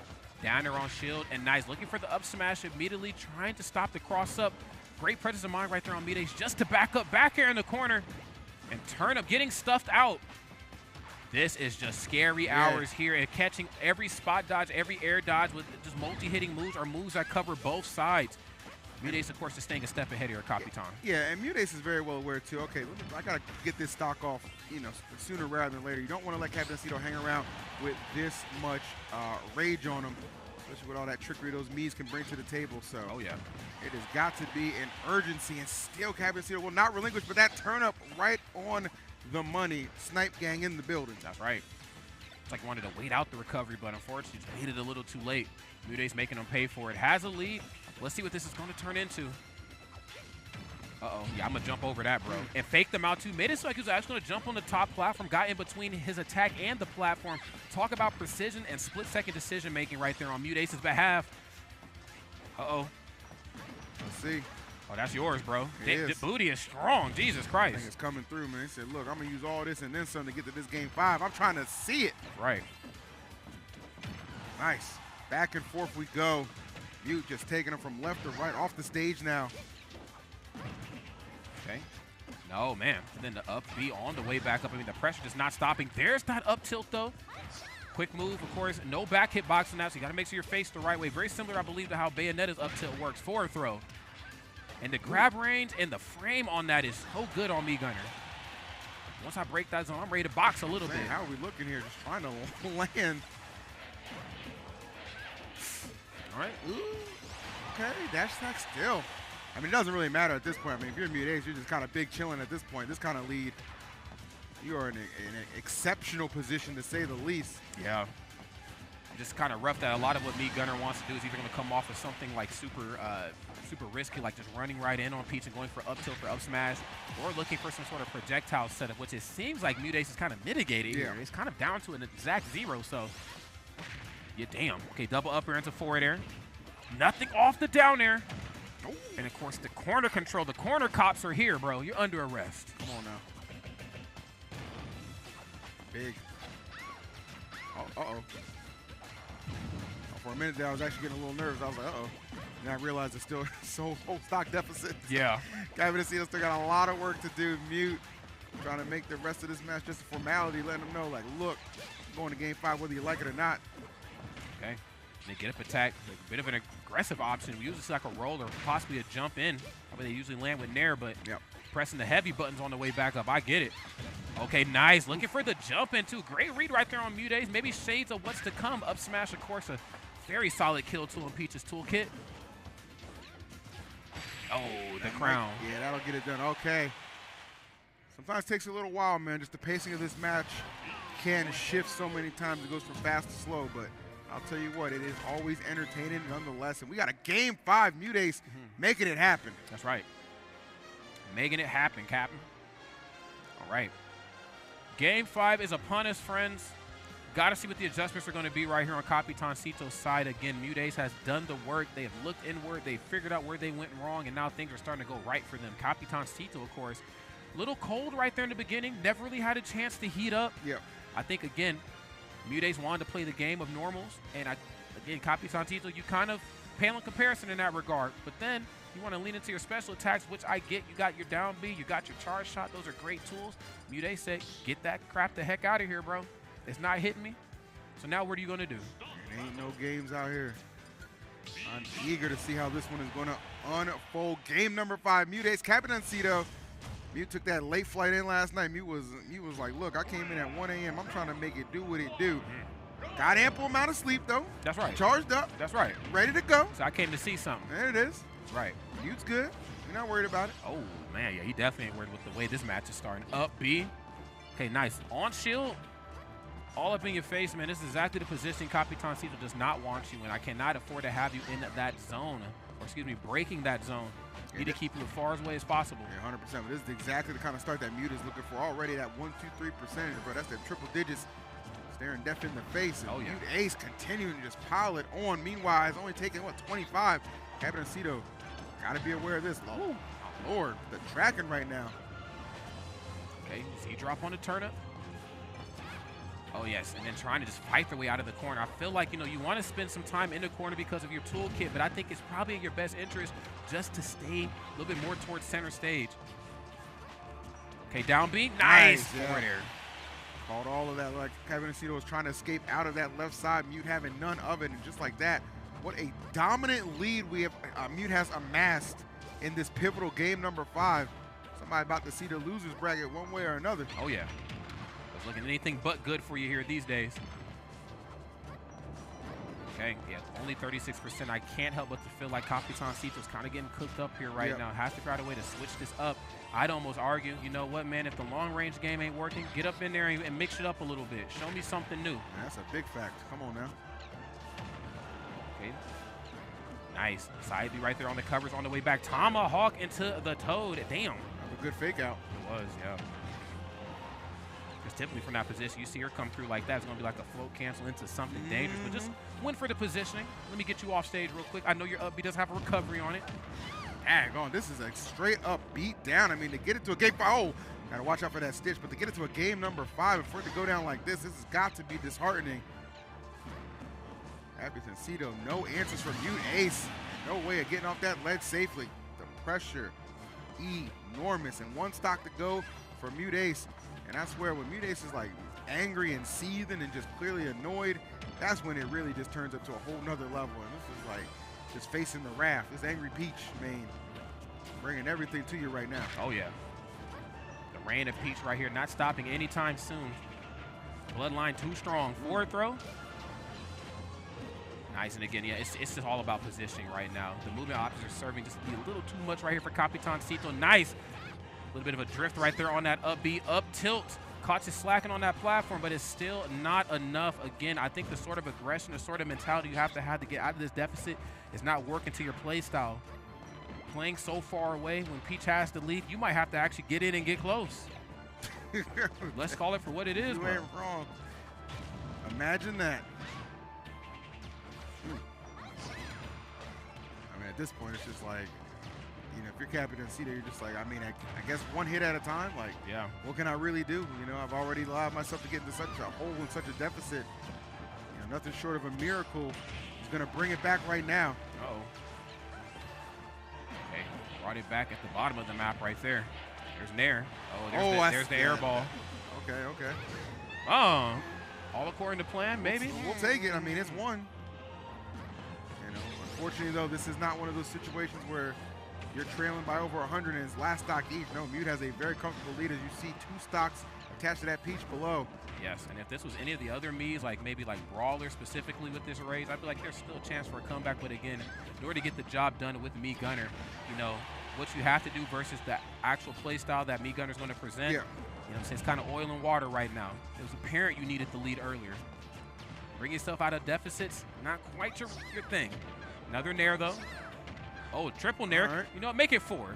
Damn it. He was thinking about it. Oh, didn't get all of that. Okay. Chasing him down. Down B, doesn't get anything off of it. Yeah. Yeah, that's going to be enough. Yeah, it was inevitable at that point right there. But good effort from Capitan Cito, but Mute Ace, even in a matchup that, you know, I just tell is just very frustrating and agitating for Peach. Yes. Able to get it done in convincing fashion in game number 5. So well done to Mute Ace. Said, I'm not making this trip for nothing, okay? I'm here to win. No. And again, I think we talked about it. The chat kind of talked about it too. There are aspects of that matchup that seem like hell for Peach, man. Like, again, when she gets caught in the corner, you know, we didn't see the flame pillar, or like I like to call it the Mii fire, you know what I'm saying? We didn't really see any of that. We didn't see like a lot of that positional advantage that Mii Gunner's kind of known for, though we did see Mii Gunner in the corner a lot, again, to their own detriment. Yeah. I know when you're in that corner, that's where you want to kind of keep yourself, keep Peach out, but what are you going to do, man? Brisket EE? What the? Was that a reference to? Brisket? The sorry-ass brisket I had yesterday. What? This place stinks. Yeah, Las Vegas barbecue, it doesn't sound, It's like West Coast pizza. Trash. Sorry. You know what I did really have a good time with when we were here in Vegas last was Gordon Ramsay's fish and chips. Remember that place was delicious. That was very good. I'm down to check that out if we have time tomorrow. Could be big if. Could be a play. That's right. And the tournament starts at 12. Your block probably starts at 2. 2-ish, yes. A little bit Might of be a time. play. I mean, somebody can actually wake up for a change. That's a if. That's a big if. You know what I'm saying? If. My jet lag got me up early, but it got me going to bed late. I'm in old man mode out here, okay? We'll figure it out. That's right. You guys are Vegas locals or in Vegas, check out Gordon Ramsay Fish and Chips. Very, very delicious spot for show. That's right. So we got ourselves a delicious match right here, getting ready to face off. We got Shine. That's how that was pronounced. Okay, Shine, who upset MVD earlier. Kind of denying Cosmos that rematch with MVD from Genesis that I know he was looking forward to. But nonetheless, Shine said, look, I'm here to play. Don't worry about nothing else, okay? So they go Wolf player we got here. So Wolf versus Pirate Mithra should be a good one. That's right. Two characters we should be very familiarized with. I think Wolf is one of those, you know, we don't get to see a lot of it, but when we do, we see it from the right player combination, and we get to see it in the portions of bracket that they certainly belong in. Definitely. Jackal certainly one that comes to mind. Ouch, just the big one. The up tilt extraordinaire. Never seen anybody pilot Wolf's up tilt like he does. Let's see what Shine is going to do right here to differentiate himself from those other ones. Shine, I like it. Shine to the name. All right, my man Cosmos, ready to go, focused up. You gotta be. I hope so. Cosmos with the Pithra. Yep. You know what I'm saying? We already know what to expect there. Played really well, of course, yesterday. You know, I seen him playing some friendlies earlier, you know, before we came back here to the esports side of things. Yeah. He was looking really good in friendlies. Got the power up. Got the power up, man. Tummy full of electro lit, I'm sure. That's the only way to play on this stage. I'm trying to tell you. You need all that and then some. Ain't no games out here. No. Ugh. So, you know, I'm going to be real. Not very familiar with Shine's gameplay, but I think in order to play a character like Wolf at this portion of bracket, you definitely know exactly what it needs to be done. Want to see what makes them a little bit different than some of the other Wolf players. To beat somebody of the stature of MVD, I think certainly says a lot to their gameplay. Yeah, I would definitely, I mean, look, I'm a big fan of Wolf. I think Wolf is a very cool character. Feels like, to an extent, Donkey Kong! What the? You think you funny? Nope. All right. Am I looking at this correctly? Is this the actual match? Now, look, I will admit, there was a Donkey Kong in Japan that took out my boy, okay? All right. Took out my boy. This was like many, many months ago, though. Many, many months ago. Okay. So we shall see if Cosmos has learned this matchup a little bit better. Look, I'm not going to lie. DK is a character that can cheese you. It can cheese you and frustrate you. So one thing you can do or can't do against DK is get complacent. No, you cannot. You got to stay on high alert the whole match. I mean, the minute you get comfortable, it's over for you. That's a big fact. But obviously, Pirate Mithra, a multitude of ways to combo and take care of business. This, I mean, you know, you got Mithra being that neutral monster, and then of course, Pirate can just finish those stocks off. A good answer for getting rid of a heavy character like Donkey Kong. That's right, but you got to get rid of him as quick as possible because, again, the longer this match goes on, the more dangerous DK becomes, especially on stages where we have platforms. I can get that platform reset on that throw and then actually get the fall if I'm looking for it. But, oh, damn. Oh, that extent. Oh, nicely I'm done. a DLC my way should through be that. All right, yeah, should be okay off of that. But that was actually really, really good. Love that four-tilt extension that Shane came through with. Damn, and that background of shield is getting busy in the corner. No down B there that time.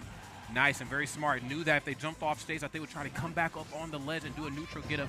Exactly the spot he wanted him to be in.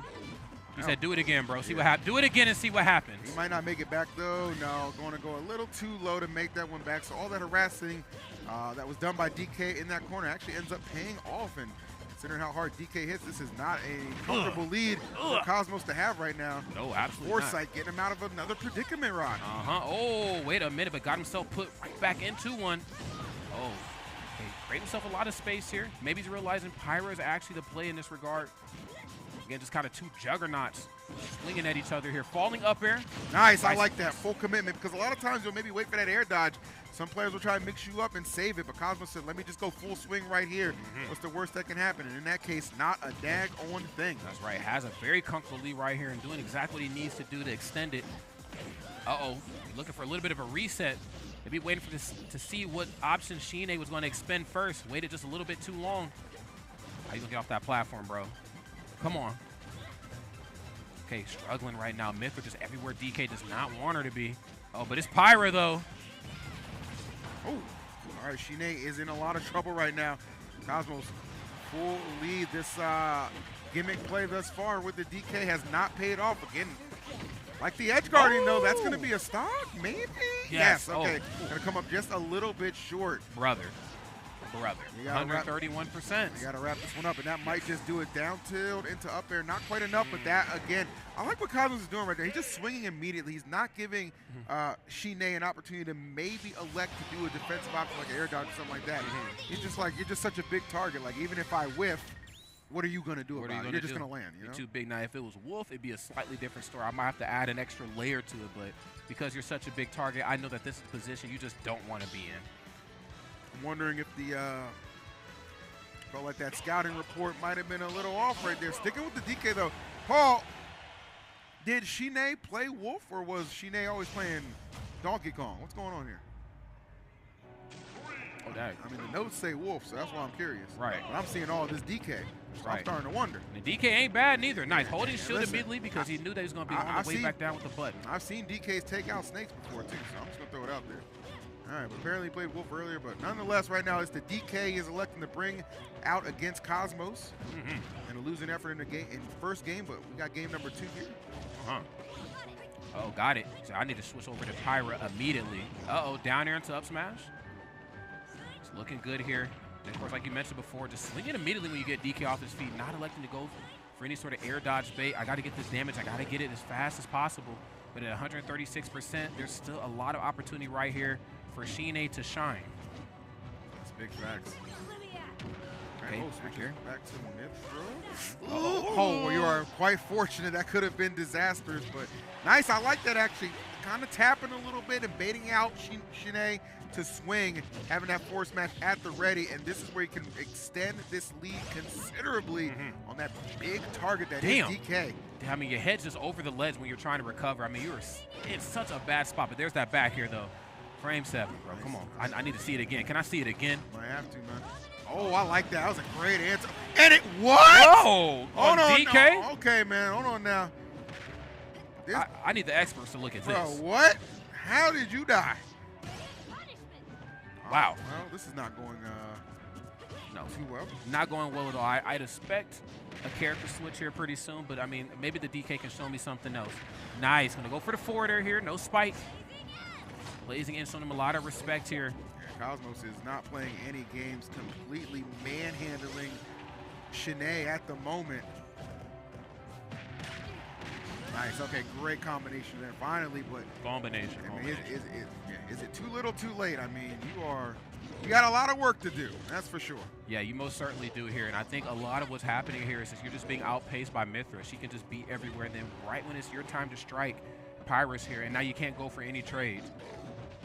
Has to be all clean hits. There's the forward throw off stage. Nice. I'm swinging big right here. Knuckle sandwich. Back air. I like that from Cosmo. He didn't like roll out of the corner in a panic or anything like that. Just taking his time.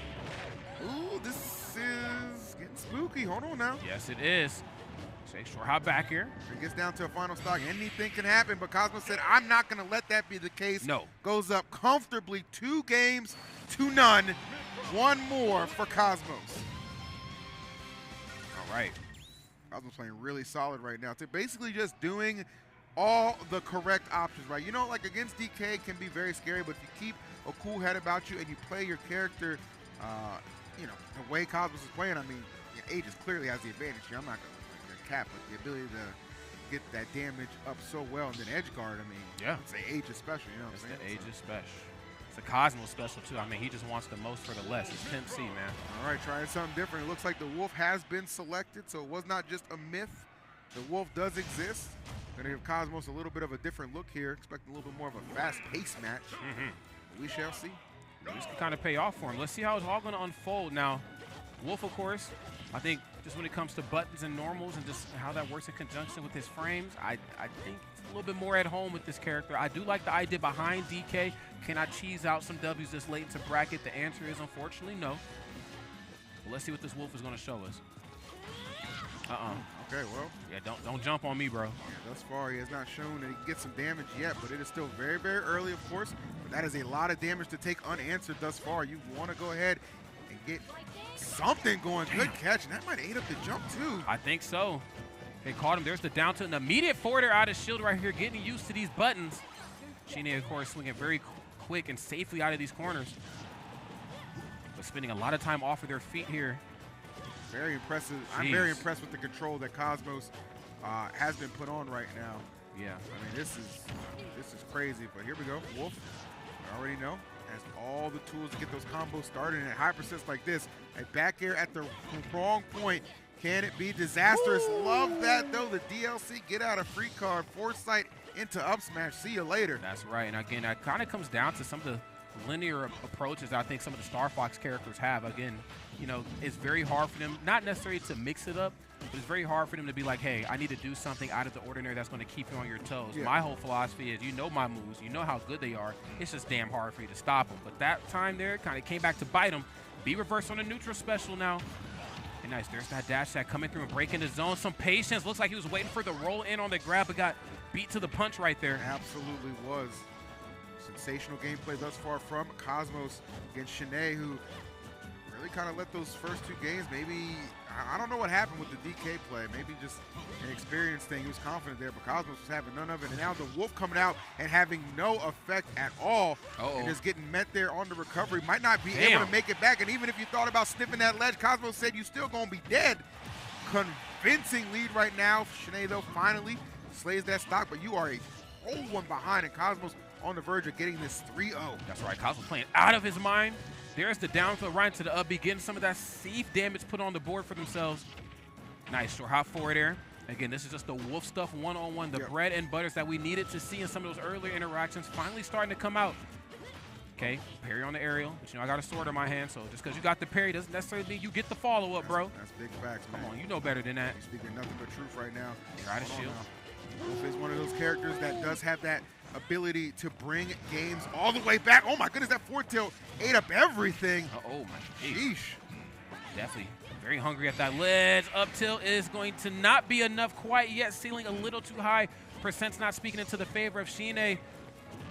Let's see if Shine has a second chance at redemption here. He's going to need a second win, man. It all starts with getting this stock off and then just at that point hoping and praying. But when I tell you what, Pyro can just pass gas and KO you at this point. It is a scary thing to be a part of. Uh-oh, no sword in hand. He's going to run up, go for forward throw there that time. And always staying in the right position, not to have to do it back throw. Smart right there on Cosmos, but even smarter on Shine to read the option at the ledge with dash attack. Clean gameplay. All right, let's see. Cosmos really just needs one more defined, solid hit to win this game. See if you can pull it through, man. I don't want to see Chokemos make an appearance, and that's not going to be the case. Cosmos, the clean 3-0 over Shine, moves into top 16. That's right. Beautifully done. Both players playing out of their mind. I can certainly see how Shine made it this far. I think the DK, of course, is always something scary to deal with in all portions of bracket, and Wolf ain't went nowhere in the meta since day one. So that plus a very talented individual like Shine, I get it. But on the loser side of things for day number 3, it is Cosmos moving on to top 16. All right, congratulations, man. A lot of great matches we saw there. We saw some 3-0s with like Louis and Ludo, and obviously what we just saw there, we saw some matches go the absolute distance, Light and Jazzo, as well as Mutant Cabin and Cito, but everything we did saw you was very entertaining. And if you really like the entertainment that you see here, well, we got another event that we think you should check out and consider attending. MomoCon. Yes, sir. Yes, sir. This tournament at MomoCon will be Super Smash Bros. Ultimate that we, of course, will be commentating and being a part of. Man, a guaranteed 5K pop bonus. Big money right there for you. But guys, that's not all. You got Mario Kart 8 Deluxe, you got Tekken 8, Street Fighter, Mortal Kombat 1, Guilty Gear, Splatoon 3, all of them taking place in the beautiful Georgia World Congress Center, May 24th through the 27th. So come on down to Atlanta and get their head and registering at start.gg/MomoCon. We hope to see you there. That's right. Let's have some fun, man. I think, again, we need to see Smash at more events like this. This is just kind of the laws of exposure. Kids and families walk by, Mom, what's that game over there? I want to get involved. Boom. See how easy that was? Smash, our tournaments, great tournaments. Sometimes they're kind of an echo chamber. It's the same people and over and over. Here, though, we can get new people in this space. That's what it's always about. And there's a good, I mean, you know how many units Smash sold? Listen, these people playing the game anyway. You might as well get them in a bracket. Hello? That's called community sustainability, which we, of course, strive to do. But, guys, hope you enjoyed today's stream. We will be back tomorrow with some great matches for Top 16. That's going to start at 12 p.m. sharp PST right here on twitch.tv/VGBootCamp. Some of those matches are going to include Sonics versus Wrath. Like I'm looking at right now. Sonics versus Wrath. Oh, brother. Mutates versus Lima. Tweek, Mr. E. Light versus Cosmos. Those are all. Light and Cosmos? Oh, D. Those are all winners bracket matches. I can't wait to see. Say it ain't so, man. Dang on. Dang on. Dang. Say it ain't so. Pain in my heart. Lights out, baby. Lights out. He said lights out, baby. And I'm going to make sure light is out, baby. Oh, dang. Oh, dang. Next joke. Love these two goons, man. Them and a lot of other players will be for the show tomorrow. Remember, 12 p.m. PST. Set your alarms, and we'll see you there, guys. Have a good night. God bless. You know the rest. Peace. I am a body moving, dancing and breathing, then pushing it. I love bobbing and weaving, reaching my limit, then pushing it. I know at the end of the day, where tonight is tomorrow, that I showed up, reaching my limit. No matter what I'm doing, I'll move, sweat, replenish. Electrolyte, instant hydration. The human body was built to move. Not trapped at a desk in one singular posture for 12 hours a day, the way most office chairs insist we sit. It's time your chair evolved. This is the 21st century. No one should buy a chair designed for just one task, whether it's finishing your pitch deck for work, weekend gaming with the squad, live streaming, watching Netflix, taking naps, or preparing to win a world championship. Your chair should support you across a full range of activities and postures. This is Secret Lab Titan Evo, ergonomically engineered for you.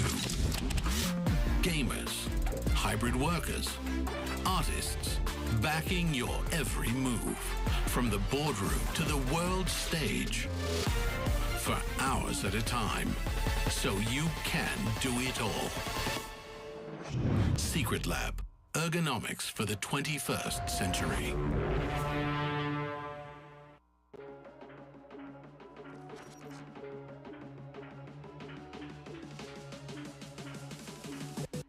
Welcome to MomoCon, where the battlefield isn't just virtual, it's legendary. This is the Super Smash Bros. Ultimate Tournament, the epicenter of gaming intensity.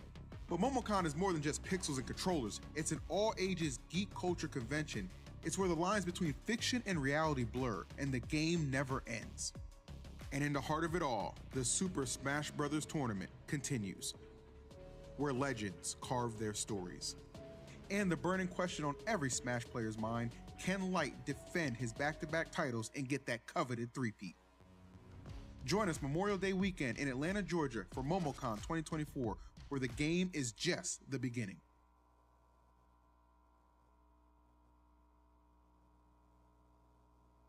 Okay.